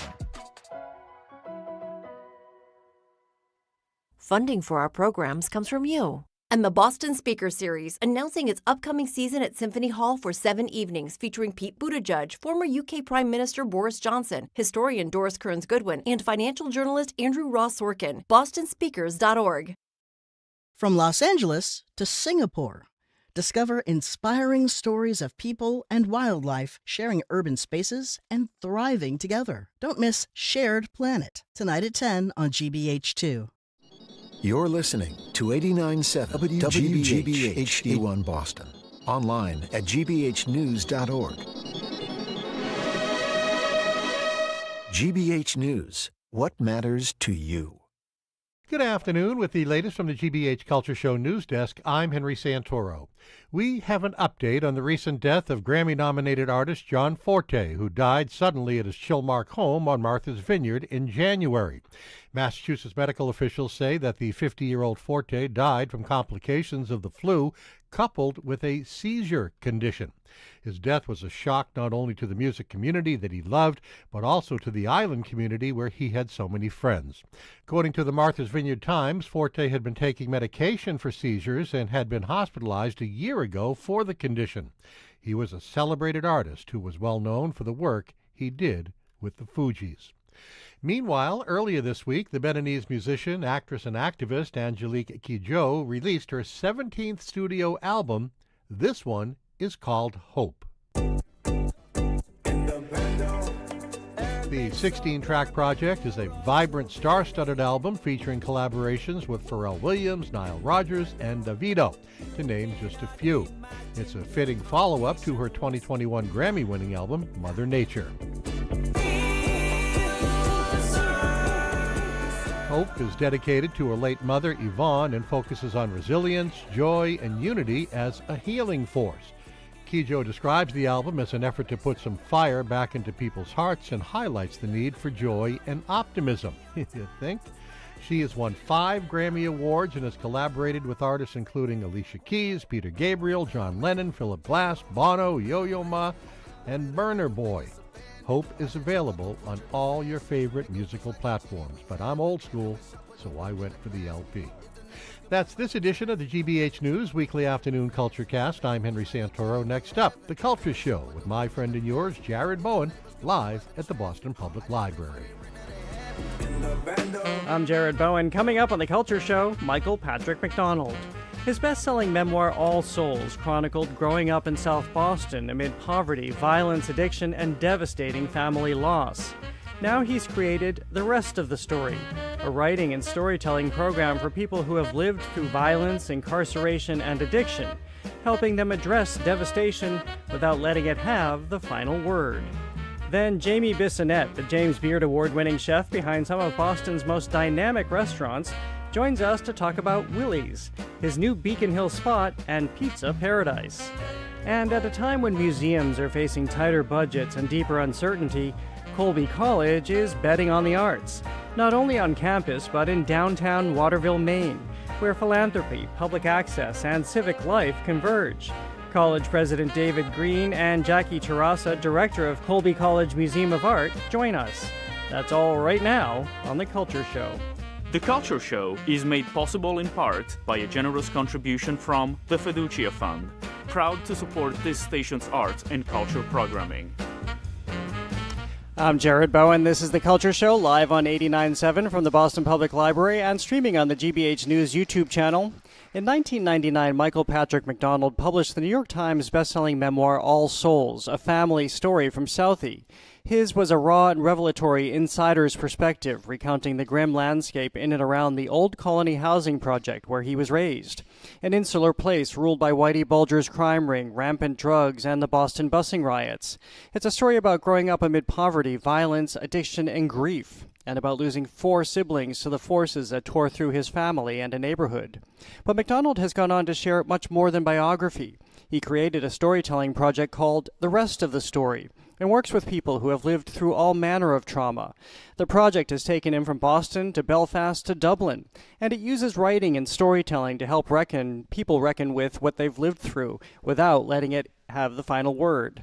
MacDonald is also just finishing up his 3rd book called The Echoes, and Beacon Press is preparing a new reissue of his memoir Easter Rising, which features a foreword by Ken Casey of the Dropkick Murphys. On May 5th, he'll appear at an event at Harvard's Longwood campus about healing the community and creating peace building through the arts. Michael Patrick MacDonald, welcome back to The Culture Show. Great to see you again. Thank you. It's great to be here. It's great to be at my old stomping grounds, the BPL. That's right. I spent a lot of time as a kid in this building. You're an avid reader, even amid all the turmoil you experienced as a very young child. You were immersed in books. Well, I mean, this was one of my favorite places, but I have to say it was also a place to stay warm when I was hooking school. I went to Boston Latin School and would come here whenever there were bands staying in town at the Lenox Hotel, because part of my escape from the world I was coming from was through the whole underground punk scene of like 79 to 84. And so whenever I knew that the bands always stayed next door at the Lenox, and so I'd go over there and have breakfast with them, with like the Slits and Public Image Limited and the Buzzcocks. And then at the Holiday Inn in Kenmore, that's where they stayed if they played at the Paradise. So I had breakfast with like Nick Cave. They'd come downstairs and see this like 14-year-old kid in like plaid pants and his hair all over the place. And they must have thought that I worked for someone to be like hosting them, because I'd be like really excited to see them and they'd sit down with me. And that fueled, I was going to say, how did you do this? But you answered the question, because this was a day without internet necessarily and social media, so you had to figure this stuff out on your own. Right, but there was also not a lot of security back in those days. A little bit freer. And these are stories you tell in Easter Rising, too. Yeah, in Easter Rising, it's a lot of those stories about those escapes and then the return home, which is really the important part in terms of the resilience that book is about. Is, I had to get out to the bigger world, escape, kind of reject everything I came from in order to find a new way back home. But so the kind of deep, dark dives through underground punk scenes and art scenes in Boston were excellent for removing myself. And then eventually, when I went to Ireland, was when I began the journey back home, because Ireland helped me to understand so much about my family and my neighborhood, all the best and worst qualities, and the trauma, the historic trauma, and I work in that space these days in Ireland and here. Well, I was going to say, this is the perfect encapsulation of what the rest of the story is, which is, despite everything I outlined, despite everything you spoke about and wrote about in All Souls, there is more to the story. So tell us about this project and how you orient people to move through trauma. So about 12 years ago, I developed this curriculum and started working with survivors of various things. So first it was with the organization called Crittenden Women's Union, which is a greater Boston organization called Empath today, which works with mostly single moms who are getting out of situations of economic dependence on someone who's abusive and going towards self-sufficiency. We did a pilot with them first. And it was a really incredibly diverse group of women, too. There was, women from Colony Project. It was Black, white, Latino, Asian. Coming from the days I come from, and the busing riots and the racial divisions and the balkanization of this city, that was always kind of a side project of mine, is to make sure that everything I do includes working class people from all backgrounds. So that was an amazing pilot, and then I started working with the Louis D. Brown Peace Institute for about 10 years, doing the rest of the story with survivors of homicide victims. And then more recently, survivors of loss to opioids and fentanyl. That would be more the majority white working class, but not in Southie and Charlestown anymore, more pushed out to the poorer suburbs. And sometimes people that are, there was a big story in the Globe this week about people searching for their loved ones down at Mass and Cass. And I go by Mass and Cass, and that's a lot of my former neighbors. So I always see that as kind of the opposite route. The people down at Mass and Cass are people with a whole lot of deep generational trauma. And I think that's an important thing to observe there. And they got caught up in painkilling, and there are plenty of painkillers out there, and they end up in the streets. But I know a lot of the people down there, and I see that as the opposite of people who are fortunate enough to find their way toward reclaiming their story and using their story in the world toward making it a better place, toward activism and organizing, and or even just becoming a school teacher. I mean, so many people I work with are people doing incredible things. It sounds like a sad project. Like, people ask me, what are you doing today? I'm going to meet with this group of survivors of homicide victims, and people get a sad face, and I'm like, no, you have no understand. We have a blast, and these are powerful people. These are people who have been to hell and clawed their way back, and that's the important part. And there's no other people I'd rather be around, and especially in creative spaces, because the humor, the storytelling is all there. It's amazing. Well, for the people who have that sad face and probably find it very difficult to reconcile how you can go through something like that and then be on the other side. I won't say come out of it, because I don't think anybody ever does. I think we all know that from your own experiences. It's always there with you. But to be beyond it, to tell the rest of the story, how do you start getting there? Well, usually it's reaching out to someone because of your need to connect with others and to kind of spill. So there's an unhealthy beginning to telling your story. It's a necessary, but if it, spilling is not the healthy way to deal with trauma. But it's something we all do initially, and we're looking for someone to just hear us. And but you go to a place where you hear that other people are spilling, you think, and so you're going to spill. But in that session, you hear and see people across the circle who you identify with. Like, you hear your story in other people who don't even look like you. And you might have thought you had nothing in common with them. And that's where it begins. That's where the light bulb goes off, and you realize this is bigger than me. And when you realize this is bigger than me, then you can start really practicing a whole lot of listening in groups, especially in restorative justice circles, but then working in solidarity toward change, toward social change. Because it's not just about the healing part for me, it's about the healing through collective action. When you find other people who have stories in common, not the same stories, but stories in common, you start to realize, like, we're powerful, we can change things. And so much has come out of that population in Boston, especially in the 90s. There was a really powerful, I was lucky to be part of the survivors movement in Boston, which created a lot of the organizing and activism that has led to a whole lot of the community-based nonprofits to this day. But that was a movement led by people who were most impacted, who had the proximity to the pain, who were involved in Boston building movements. It was an incredible moment. It's part of the reason, well, it's a big part of the reason Boston's pretty healthy these days in a lot of ways. And there are still problems, but it's pretty healthy. Well, before we continue, because I want to understand what comes out of these experiences of coming together. And by the way, if people are just tuning in, I'm speaking with Michael Patrick MacDonald, of course, a best-selling writer and author of All Souls. We're talking about the rest of the story, his storytelling program. But I want to go back, and we've used the word pain, the word trauma. How do you define trauma? So these days, it's unfortunate that everything is called trauma. And it's important to disentangle trauma from all the other things that we should honor equally.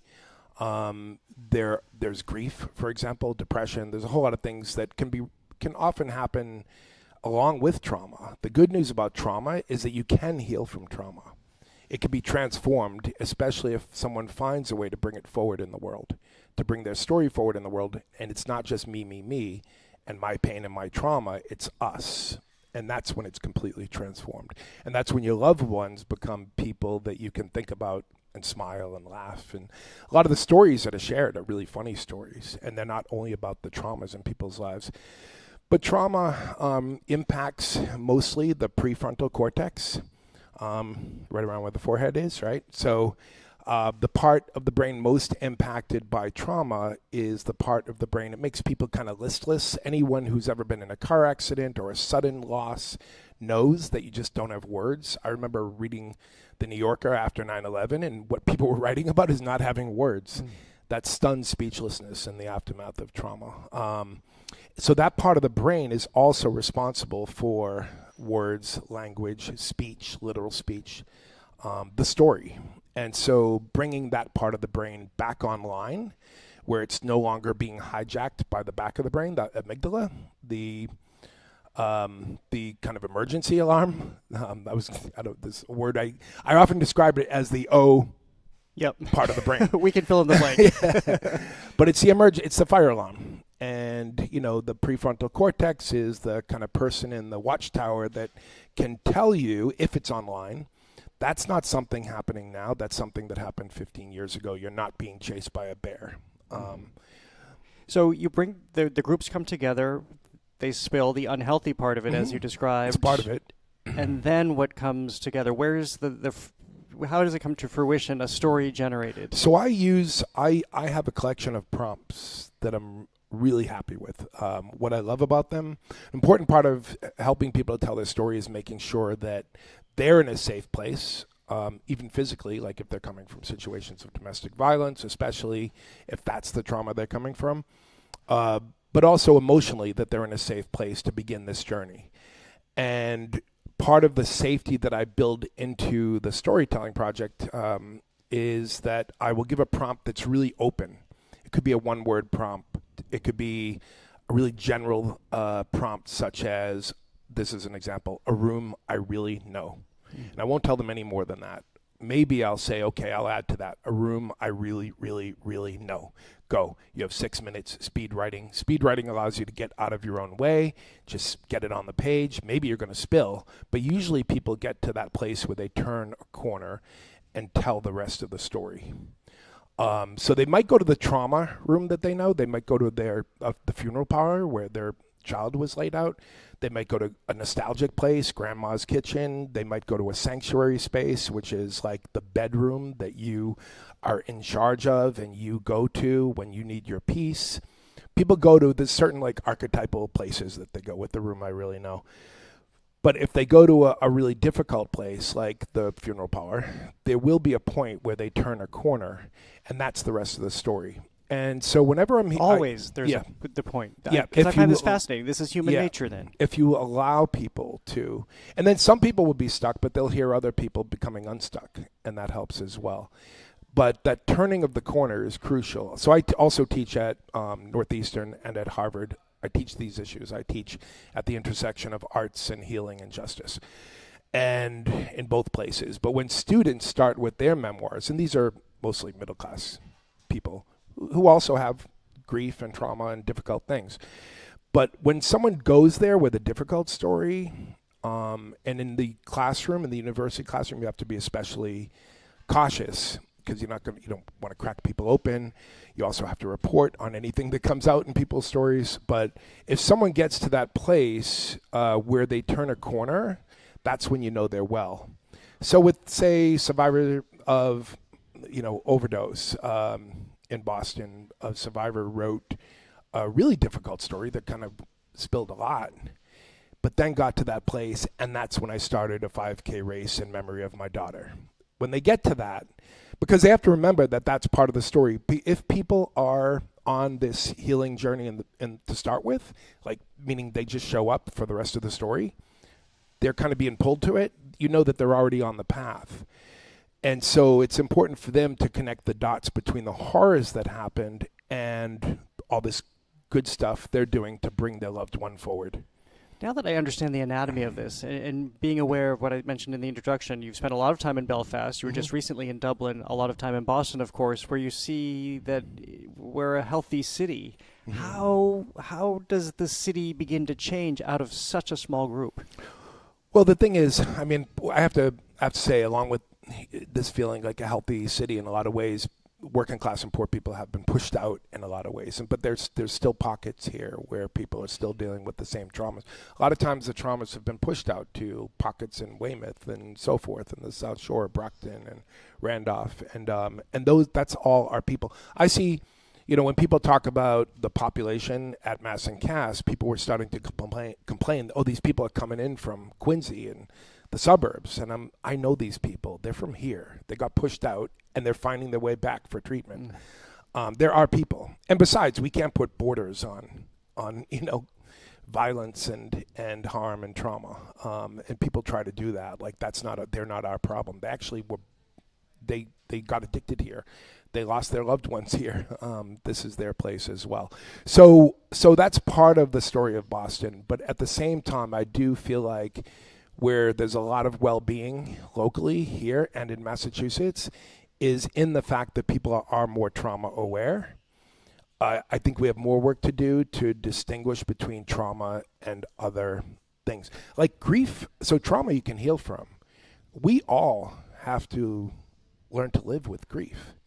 And we find ways to cope with it. The best way is, of course, realizing that we wouldn't trade, that we're all going to lose people. And we all have. And the grief is tolerable because it's so wrapped up in love, and we wouldn't trade it for the world. That's what keeps us going with that. But grief isn't really going away. It becomes tame. You do learn to think of someone and smile again and laugh and tell their stories. Trauma can be healed. And a lot of times, a really dangerous thing these days, young people like on social media will include trauma as their identity, like post-traumatic stress, and that'll be along with other marginalized identities, and that's a dangerous because thing. Then you feel that you have to adhere to that. Yeah, I don't even have the D, PTSD, post-traumatic stress disorder, because that makes it kind of permanent. It's like a stamp. I want to ask, we just have a little bit of time left, but we've talked a lot about Boston. What happens when you go to another community like Dublin or Belfast, and this is Ireland, Northern Ireland, different countries, different sensibilities? Does it largely work the same because we're going back to human nature at the end of the day? Well, what we're often dealing with is a lot of the same playbook of division, of divide and conquer. And I grew up in a situation in Boston where working class and poor black and white people were divided. And that was from on high in a lot of ways, from a whole lot of demagogue politicians we had in South Boston, but also people beyond South Boston and Roxbury who did not really know the streets, did not know the neighborhoods. So we're developing policies that would only impact poor black and white people. And Boston was, in the busing era, it was a primarily black and white situation. It was before a whole lot of newer immigration, which has diversified the city in really beautiful ways and made things more complicated beyond black and white, but it was black and white. And the poorest parts of Roxbury and the poorest parts of Southie were pitted against each other. And so coming from that, I can go to Belfast in the aftermath of the Troubles and come across working class Catholics and Protestants, or newcomers, refugees and asylum seekers from Nigeria, from the Ukraine and so forth, and the attitudes toward that. And I'm like, I know this. I know this story, I know the pitting. I know the holding people up as the enemy in order to distract them from the economic situations that they could be working on together. So it's really the same old story often, and with little details changed, different. It's funny because over there, initially when I was doing work over there in the late 90s into the current moment, it's always surprising to people because there was a civil rights movement that was led by, people from the North who were Catholic, Irish identified people against a British state that was treating them as second-class citizens. They developed a civil rights movement that was modeled on the black civil rights movement here. And so activists often have seen these parallels, but it's funny when you go over there because it's a different ecosystem. Everyone has white skin. And so it's so outsiders sometimes are like, how do you know who's who? But they do. They know who's who. They'll find a way. And then there's a newcomer situation with refugees and asylum seekers, both in the poorest parts of Dublin and in the north, and a whole lot of far-right people stirring up. We had everything that we see today in this country on the national stage. Like I always say, All Souls, all the elements in All Souls we see on the national stage. Both the kind of far-right demagoguery, the manipulations of people, the pitting of people against each other. Same old story, same playbook. So trauma that comes from all of that, I get it. Well, Michael Patrick MacDonald, it's always great to speak with you. We'll have you out when the new book. When is the new book coming out? So early 2027, and Ken Casey from the Dropkicks will be doing the forward for that. Well, we'll have you on long before then. Thank Yes. you, as always, for being on the show. Great to see you. Good to see you, too. Thanks so much. Michael Patrick MacDonald is a best-selling writer and author of All Souls and Easter Rising, his trauma-informed storytelling program, The Rest of the Story, which helps people use writing to reckon with all they've lived through. On May 5th, he'll appear at an event at Harvard about the healing the community and creating peace building through the arts. It's at the Countway Library at their Longwood campus. Coming up, Beacon Hill gets a slice of the Jamie Bissonnette experience by way of Willie's, his new American-Italian restaurant with pizza at the center of it all. He's next on The Culture Show. Stay with us. The Culture Show is made possible in part by a generous contribution from the Fiducia Fund, proud to support this station's arts and culture programming.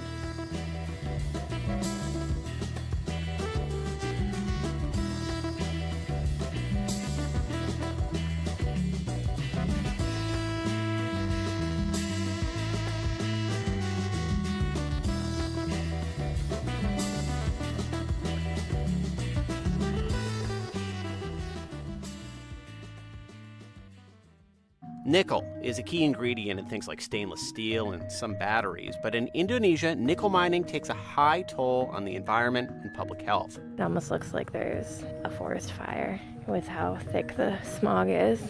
We can definitely tell it's harder to breathe here. We're all wearing masks. I'm Scott Detrow, on the ground reporting on Indonesia's nickel boom on All Things Considered from NPR News. Today at 4, here on GBH News 89.7. Funding for our programs comes from you. And Framingham State University, where the strength of a Commonwealth begins with access to opportunity. At FSU, students examine evidence and serve the public good. Framingham State University. Live to the truth.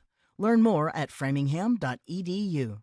And the Umbrella Arts Center in Concord, Massachusetts, presenting the Tony Award-winning Broadway musical Hairspray, now through May 17th. Tickets at theumbrellaarts.org. And Biogen. For nearly 50 years, Biogen has been committed to advancing biotechnology innovations to develop new medicines for people with hard-to-treat diseases. Biogen, making breakthroughs happen.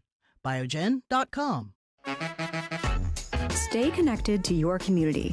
Get breaking local news, in-depth stories, and stream GBH 89.7 all in one place. Download the GBH News app on the App Store or Google Play.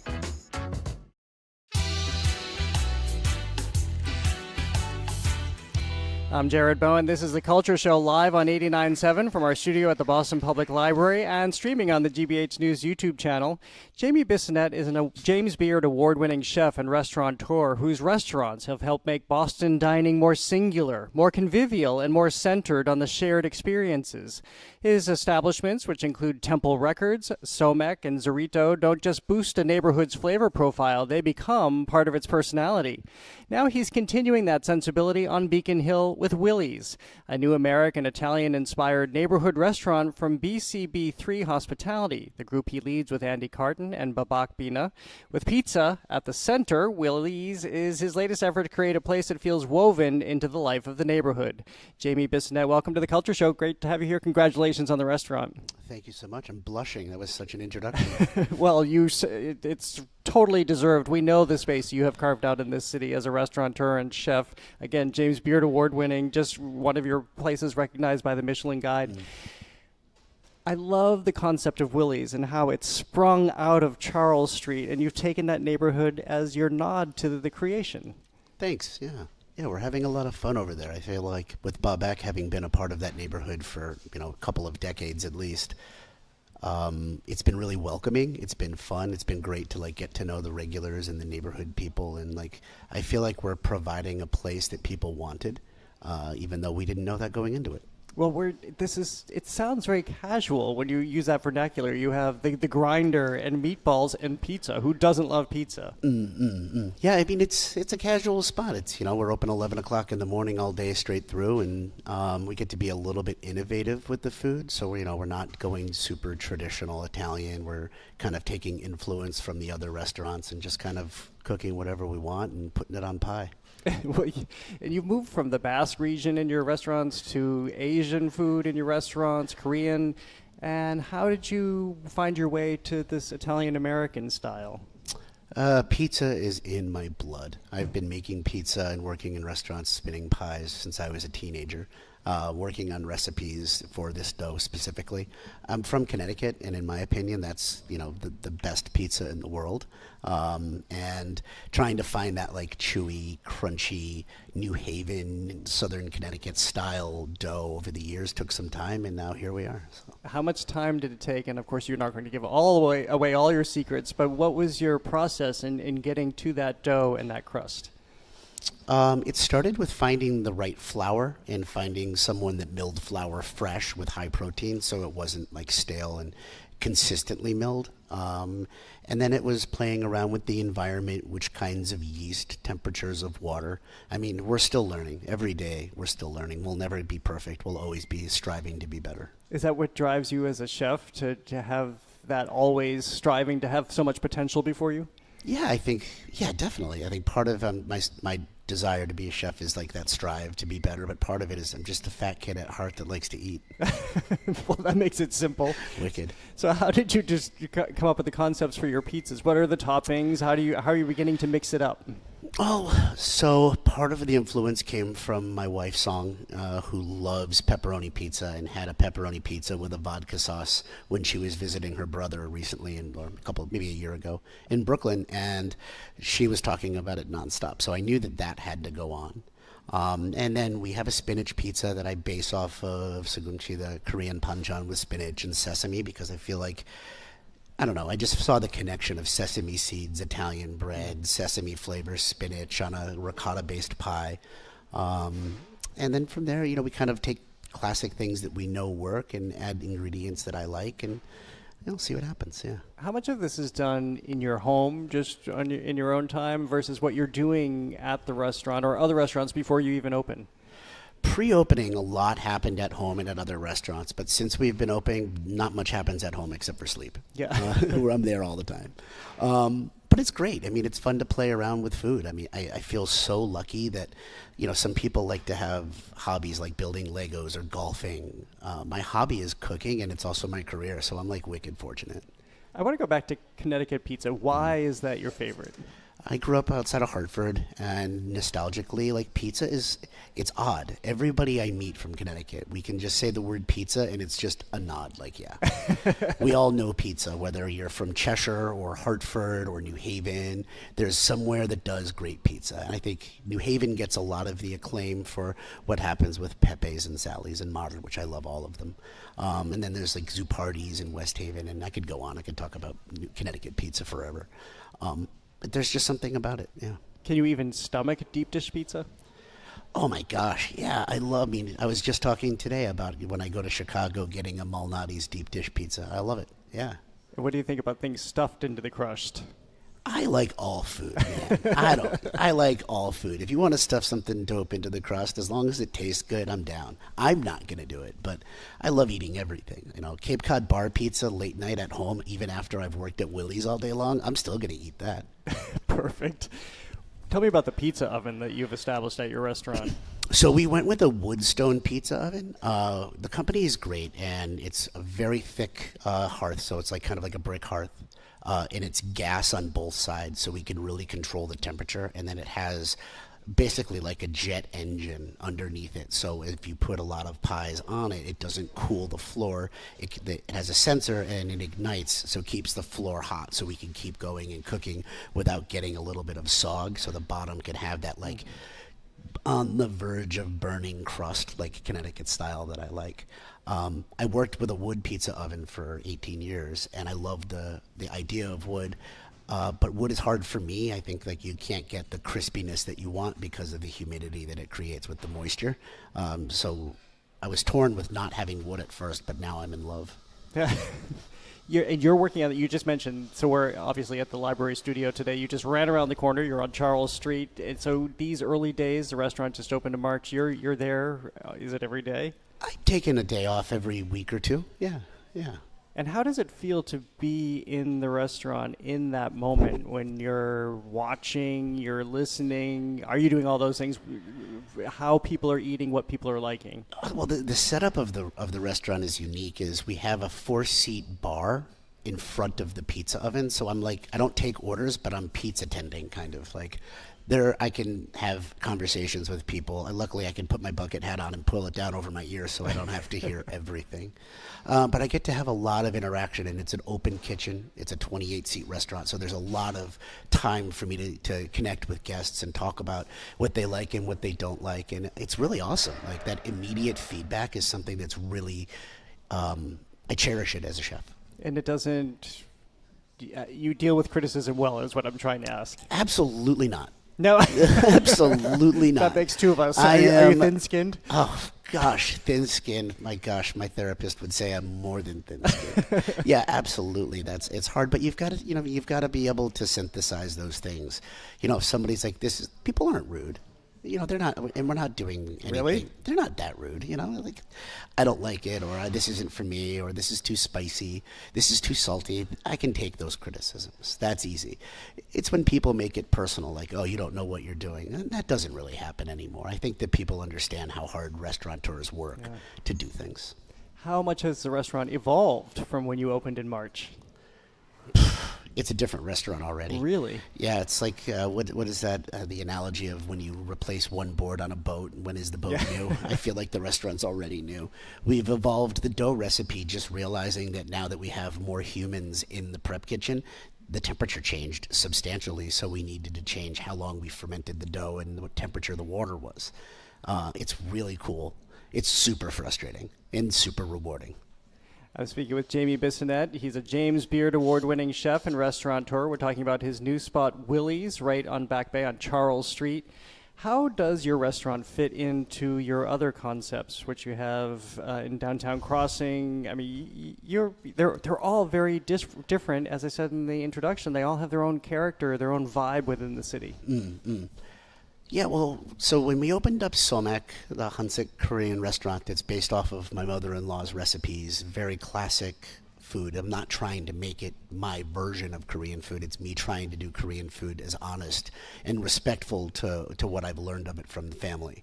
And then with Sushi at Temple Records, that's Kenta-san's restaurant. And Kenta does very traditional edome Japanese sushi, and there's no fusion. So between those two restaurants, it's very cultural specific. Temple Records, we blend a little bit of those. And then Zorito is traditional Basque, where we try not to use a lot of cultural collaborations. There's not a lot of fusion there. Hardly at all. But then in Willie's, we named it Willie's because we didn't want it to be stuck to Italian. We wanted to have that freedom that if we want to serve Basque cider in a restaurant that would typically be thought of as an Italian spot, we could. And that's what we're doing. So our carbonara is made with Korean broth and yuzu kosho, but it still has egg yolk and it still has Parmesan and it still has like the basis of it. It's still creamy and rich and spiced, but with different ways. And for me, I wanted to be able to be creative by pulling elements from the restaurants we have and putting them into things that I can mess around with and have fun. How much of your concept and as you think about the menu and what the restaurant is about what will happen there? Experiences, I think, is too broad of a term, but how people will enjoy it, because you are so known with shareable plates and people coming together and the intimacy you've been describing with Willie's. I mean, it's great to be there for lunch and dinner and see that people will come in and have a glass of a soda and share a pizza and be out in 20 minutes. And other people will come in and order, a $200 bottle of wine and start off with a salad and have a couple of other appetizer type things, share some pastas and have some pizzas. And I like that we can be both of those things in the room that we're in. How have you felt the impact of the Michelin Guide now being in Boston and in being so with them? The Michelin ceremony was super awesome. It's something that I never thought as a Boston chef was going to happen. So being there at the awards and seeing all of the other chefs that were there, not knowing what anybody was getting, was awesome. I was just excited to be in the room and be a part of the conversation, especially in the impetus of it being here. It's definitely been great for Somek. There's a lot of people that are coming to check it out, and I think Some people who maybe not had been comfortable with the idea of Korean food are thinking, well, if Michelin's recommending it, I'm going to try it. And then they come in and they leave saying, wow, this was delicious. This isn't what I thought. Not everything is spicy. Not everything is seafoody. That, there's a lot of different balance and flavors in Korean food. And exposing that to me is really special. How does that compare with winning the James Beard Award? Oh, the James Beard Award was like an injection of business for us, but that was 12 years ago. So, but do you carry it? How much do you carry it around in you too? Both of those experiences now. I forget about the James Beard Award until people remind me of it. I think the award is in the cabinet at home. I used to use it as a bottle opener for beers, but my wife told me that I couldn't do that anymore. I don't even think I know what it looks like. What does it look like? It's a silver medallion on some sort of fabric thing. That mine looks like a cat bit it because it's got all the naps from opening up beers. But so it's solid enough to be able to open up the beers? More or less. More or less.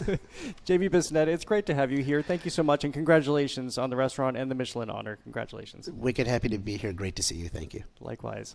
Jamie Bissonnette is a James Beard Award-winning chef and restaurateur. His newest spot is Willie's on Beacon Hill, an American-Italian-inspired restaurant from BCB3 Hospitality, the group he leads with Andy Carton and Babak Bina. Again, thank you. Coming up, with cuts in arts funding, museums are finding themselves increasingly reliant on philanthropy as a core pillar of their operations. On the heels of recent major gifts, the president of Colby College and the director of its world-class museum join us for a conversation. That's next on The Culture Show. Stay with us.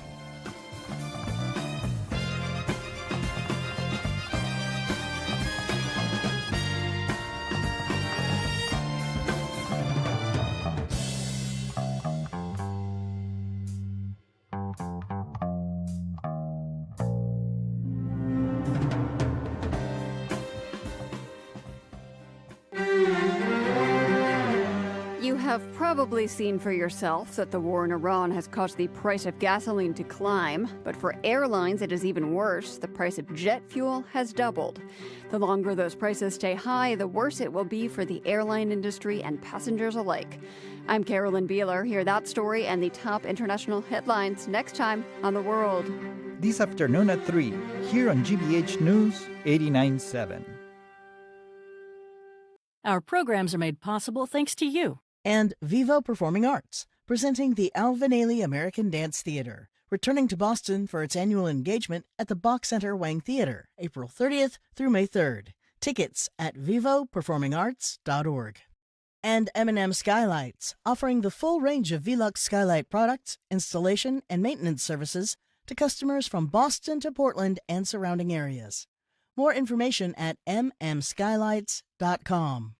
And Newbury Court, serving Concord, Massachusetts for 30 years as a not-for-profit continuing care retirement community dedicated to older adults. More at newburycourt.org. GBH Daily is a newsletter that keeps you informed, connected, and ready to go every weekday morning. You can subscribe today and get it in your inbox at gbh.org/daily.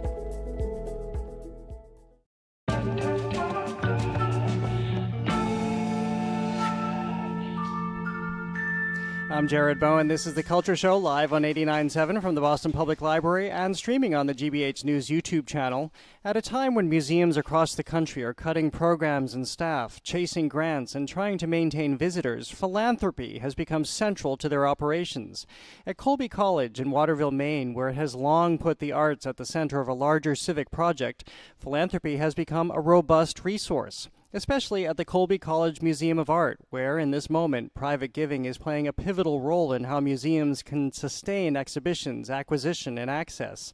Joining us to talk about what it takes to fund the arts now and what a college museum can mean to a city are David Greene, president of Colby College, and Jacqueline Terrassa, director of the Colby College Museum of Art. Welcome back to the show, both of you. Thank you so much for being here. Thank you so much for having us. Great to be back with you. Well, President Greene, let me start with you and just big picture. How do you describe this moment and funding and what institutions are facing? Well, it really depends on what kind of museum you have and how you're thinking about the arts. So if you're in a place that is dependent entirely on people paying to come through the door, it can be a very hard time in museums right now. There's no doubt about it. Which is most museums. Which is most museums. Our museum is free. So we're not dependent on that. But we are dependent on people who want to do something important for Colby, who believe in the arts, who believe in our museum, who believe in what we're doing in downtown Waterville to use the arts to really stimulate economic development. And I will tell you that that kind of a mission is something that rings true with a lot of folks who want to be able to support that in different kinds of ways. They want to be able to give you the funds that you need to make it work, but they also want to be able to give you the art to make sure that this is a place that is special and a real destination. I'll just give you just one statistic on it because it's paid off for us.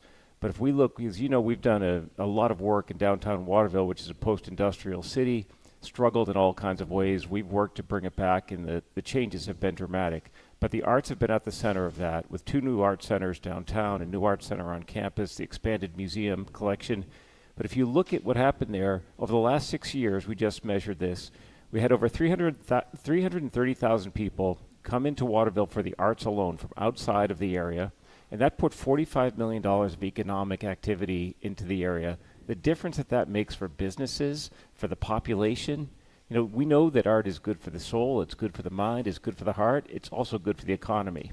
Rising tides, of course. Absolutely. Well, Jackie, let me turn to, on a more granular level, and the museum, and what you see colleagues around the country facing, and what you may be even feeling in Maine in terms of your museum, and what it is to operate in this moment where, as we have, everybody knows who listens to this show, knows we've talked about this, the cuts to grants and NEA, NEH funding, and the deprioritization of the arts in this country. When I think about this moment, I reflect on the fact that museums have always operated in a very dynamic environment, economic, political, social, cultural, and there are times when that is more challenging and other times when it seems easier. And I think what I see other museums do, and certainly what we're doing at the Colby Museum, is really being clear about who we are and what our mission is and what our priorities are and who it is that we serve. And that kind of collective impact that President Greene was describing is absolutely at the heart of how we think about the museum at this time. And I'm a big believer that things like philanthropy, things like people walking through the door are indicators about whether you're doing the right thing or not. And so for us, really being an institution that is an educational resource, an incredible educational resource for Colby students. It's always, from its founding, also been a cultural hub and imagined to be one for Central Maine and for much beyond Central Maine. And then also being an instigator and a catalyst for new ideas in American art. And our strategy is to combine those 3 things. And in building community through that integration of those 3 aspects, we offer something different. So I think being really clear about who we are and what is different about what we offer from other institutions, and I think the same can be true for many of my colleagues in the field who are thinking deeply about those things. Which is, of course, what philanthropists want to see, too. They want to invest in something where they know the mission is clarified and they can understand what their return on investment is. So as we look at philanthropy in this moment, it's critical. We're seeing theater companies, one on the Cape recently, Wellfleet Harbor Actors Theater had to suspend their season. We know that the Museum of Fine Arts here just had layoffs. These are minor examples of, not those circumstances aren't minor, but just a few examples of what is happening widespread across the country in this moment. Everything that we feared coming out of COVID, everything we feared with the budget cuts is coming to the fore. David, where does philanthropy come into this? You know, it comes in a variety of ways. We have to think about it as money, as funds coming in, which is really important. But there are other ways that people can give. And one of the things I love about our museum is it's been a place where so many collectors of various kinds have said, this is a place that will do great service to the art that I've collected. And as you know, there are different types of collectors. There are people who collect for investments. There are some who collect for their egos. There are some who collect to give to others. I mean, Peter and Paula Lunder have done just amazing things to support our museum, for example. If you look at what Alice Walton has done in Bentonville, Arkansas, right, for Crystal Bridges museums. And there are some people who just collect because they love the art. You know, what's been so interesting to me in terms of the kind of philanthropic side is that for so many of those people, Rob Bradloff, Ann Beha in Boston, for example, who've just bought art that they love over time, and then they think about where's this going to go? For many of those folks, their children are not interested in the same art that their parents were. Their parents bought it not for an investment. They bought it because they loved it. And they're looking for a home for this incredible art. And in the case of Rob and Ann, in fact, it was like, can we actually show that art to the world? Can you get it out? Because we lived with it. We want others to find that same joy in living with art, not just looking at it on the walls of a museum. Can you put this around your campus? Can students have it in their rooms? Can you have it in offices? And that's what we're doing, seeing more and more. How can we have art throughout our campus? How can it help to kind of invigorate and make our environment even more dynamic and bring that joy to life that art can bring? And philanthropists respond to that. People who start to think to themselves, what am I going to do with this remarkable collection that has meant so much to me? And if you're a home for that, and people see that we will take great care of that, but we will share it with the world, that's a wonderful opportunity for them. Well, Jackie, there's a headline every week about this painting, this artist, that artist selling for many, many millions of dollars. So is this the way that museums largely operate going forward, and especially in acquisitions, if things are out of reach that you have to rely on and gladly will accept philanthropy? Absolutely. I mean, gifts of art have been foundational to museums from the beginning, and we have been very fortunate from, again, the start of the Colby Museum, that there have been people, it's a museum made by many, so there have been many people who, as President Greene said, have entrusted the museum with art that was in their families, that they loved, that they felt that at the Colby Museum it would make a big difference. And sometimes we partner with collectors where the museum contributes a part from acquisition funds and they're contributing another part. At other times they are giving us art that they have lived with for a long time that would be absolutely out of our reach. And then, that is something that museums constantly do. And certainly if we were to only acquire art that is in the market, it would be impossible to have the richness and the variety of collections that we have. So philanthropy is foundational to art museums. It has always been. And it's certainly, as we continue to build collections, and really collections that are special, that do something different for the communities that they're in. At Colby, we have collectors who give us art as a gift to Maine, not only as a gift to Colby. I think those kinds of stories are really important, and it's a gift that keeps on giving. In a way, it's a living legacy, because not only does the person, when they give in life, see it in their lifetime and learn about the impact that it's having in real time, but also it's there with us in perpetuity. Do we now find ourselves in a point where we shift predominantly to a reliance on philanthropy? Again, looking at all the funding cuts, I think many people, many administrators and CEOs are now looking at their institutions and thinking, how can I ever rely? Is it even prudent to rely on grants and arts funding from the government again? We see the budget likely to be slashed for the city of Boston. Programs people were used to now may likely go away. Is this a paradigm shift right now? It may well be. And if it does happen, the reality is that the philanthropic capacity of so many Americans is there to make the difference. The amount of wealth accumulation over the last several decades, and now the wealth transfer that's happening, that's literally in the trillions of dollars to the next generation. It's extraordinary in a way that there are so many people who can make a difference in small ways, but also in very significant and large ways. One of the reasons I think that American philanthropy has done such an extraordinary job on education and on healthcare is because those are the fundamental building blocks of any society. If you have those two things working well, you're going to be able to start to build a community. But there are also things that enrich a community, make it stronger and better over time. And the arts are one of those, and many people recognize that. But they won't survive without people supporting them. We've got a great history of that kind of philanthropy in this country, but there's an opportunity now with the kind of wealth transfer that's going on that this can take a giant leap forward and make sure that if the government's not there, we can make sure that private philanthropy is there. What are you seeing in terms of how do you measure what's available now versus maybe a generation ago? Because I keep thinking about this myself, and we have so many conversations about the economy and the class divide in this country, but at the same time you see that flights are filled and cities in Europe are feeling overrun with tourists, so people are still spending money, they're still traveling. We see what's being passed down, we see the consumption that's out there. But to me anyway, it just feels different all of a sudden. Oh, there's no doubt it's different. I mean, last week, Michael Dell gives $750 million to the University of Texas Medical Center, for example. $750 million is an extraordinary gift, and it's not one of the biggest gifts, when you look at this, right? You're seeing gifts in the $2 billion and up. And the opportunities that those can go significantly higher still, it's very much there. This is both an opportunity. Of course, it's a problem in society to have this much wealth accumulation and the kind of, and what we're seeing in terms of wealth disparity in this country. But those who have those kind of resources, they have an obligation to do something important for this country and for society. Lots of different ways to do that. The arts are an absolutely deserving part of that.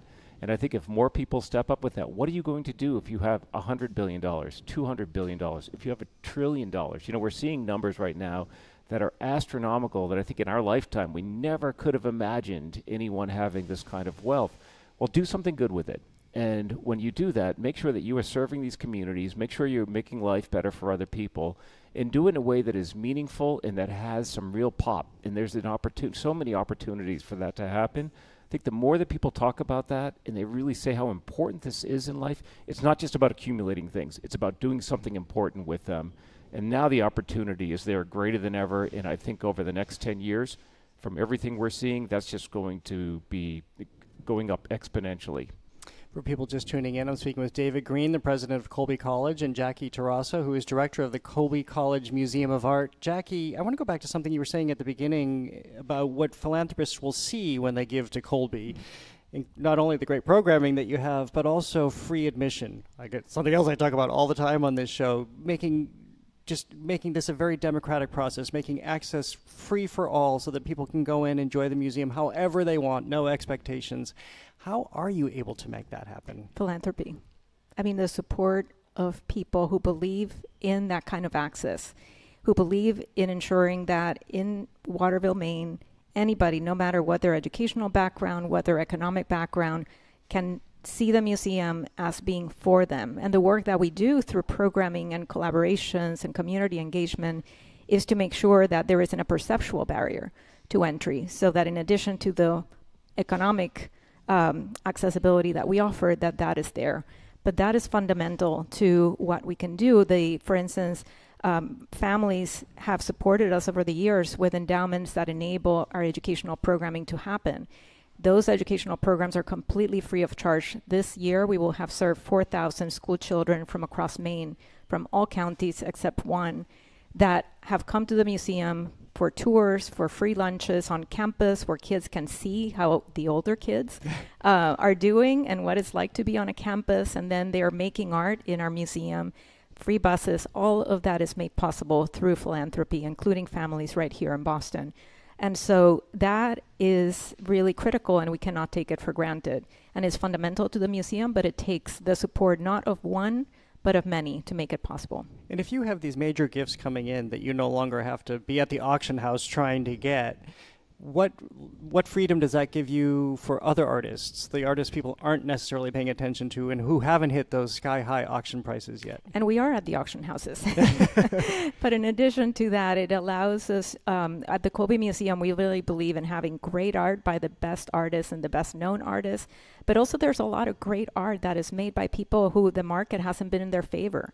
And so part of the work of our fantastic curatorial team is to do the research, to be in conversation with artists, with dealers, with, really paying attention to what's happening and what can we learn from new communities of artists that maybe 30 years ago, 50 years ago, even 10 years ago were not recognized and that offer a different value. And then also artists who have always been there, but that we can look at with new eyes. And so we will acquire works by artists that are famous and artists that, in fact, are not so-called famous. And so you feel the weight of people looking back 30 years from now and saying, they were so smart in 2026 because they identified X, Y, and Z artists. I mean, a great example of that is Jeremy Frey, who is an incredible basket maker, Wabanaki basket maker. And we commissioned a work early on. We gave him the Cummings Award, which is recognized as a great artist every year. And Jeremy has amazing shows now in museums across this country. And it's not that we made him an artist. He was himself a fantastic artist.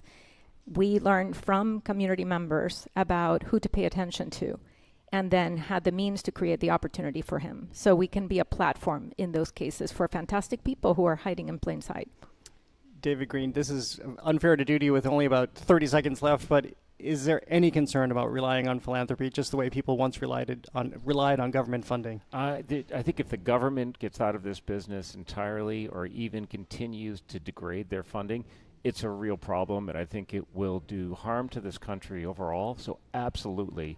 But philanthropy can certainly play a big role, but the government has an absolutely essential role, and that's been true across history and true across the world. Well done. You did it in under 30 seconds. Thank you so much. It's great to see you both. Thank you so much. And congratulations again for all you've done with the museum and the arts in Waterville, Maine. It's always astonishing to see. Thank you, Jared. So much. David Greene is the president of Colby College. Jacqueline Terrassa is director of the Colby College Museum of Art. You can learn more about Colby's arts programming and the college's work in Waterville at colby.edu. Join us tomorrow for Patrick Keefe on his new thriller. It's a true story, London Falling. It's a must-read. He'll join us. I'm Jared Bowen. Have a great day. The Culture Show is made possible in part by a generous contribution from the Fiducia Fund, proud to support this station's arts and culture programming. GB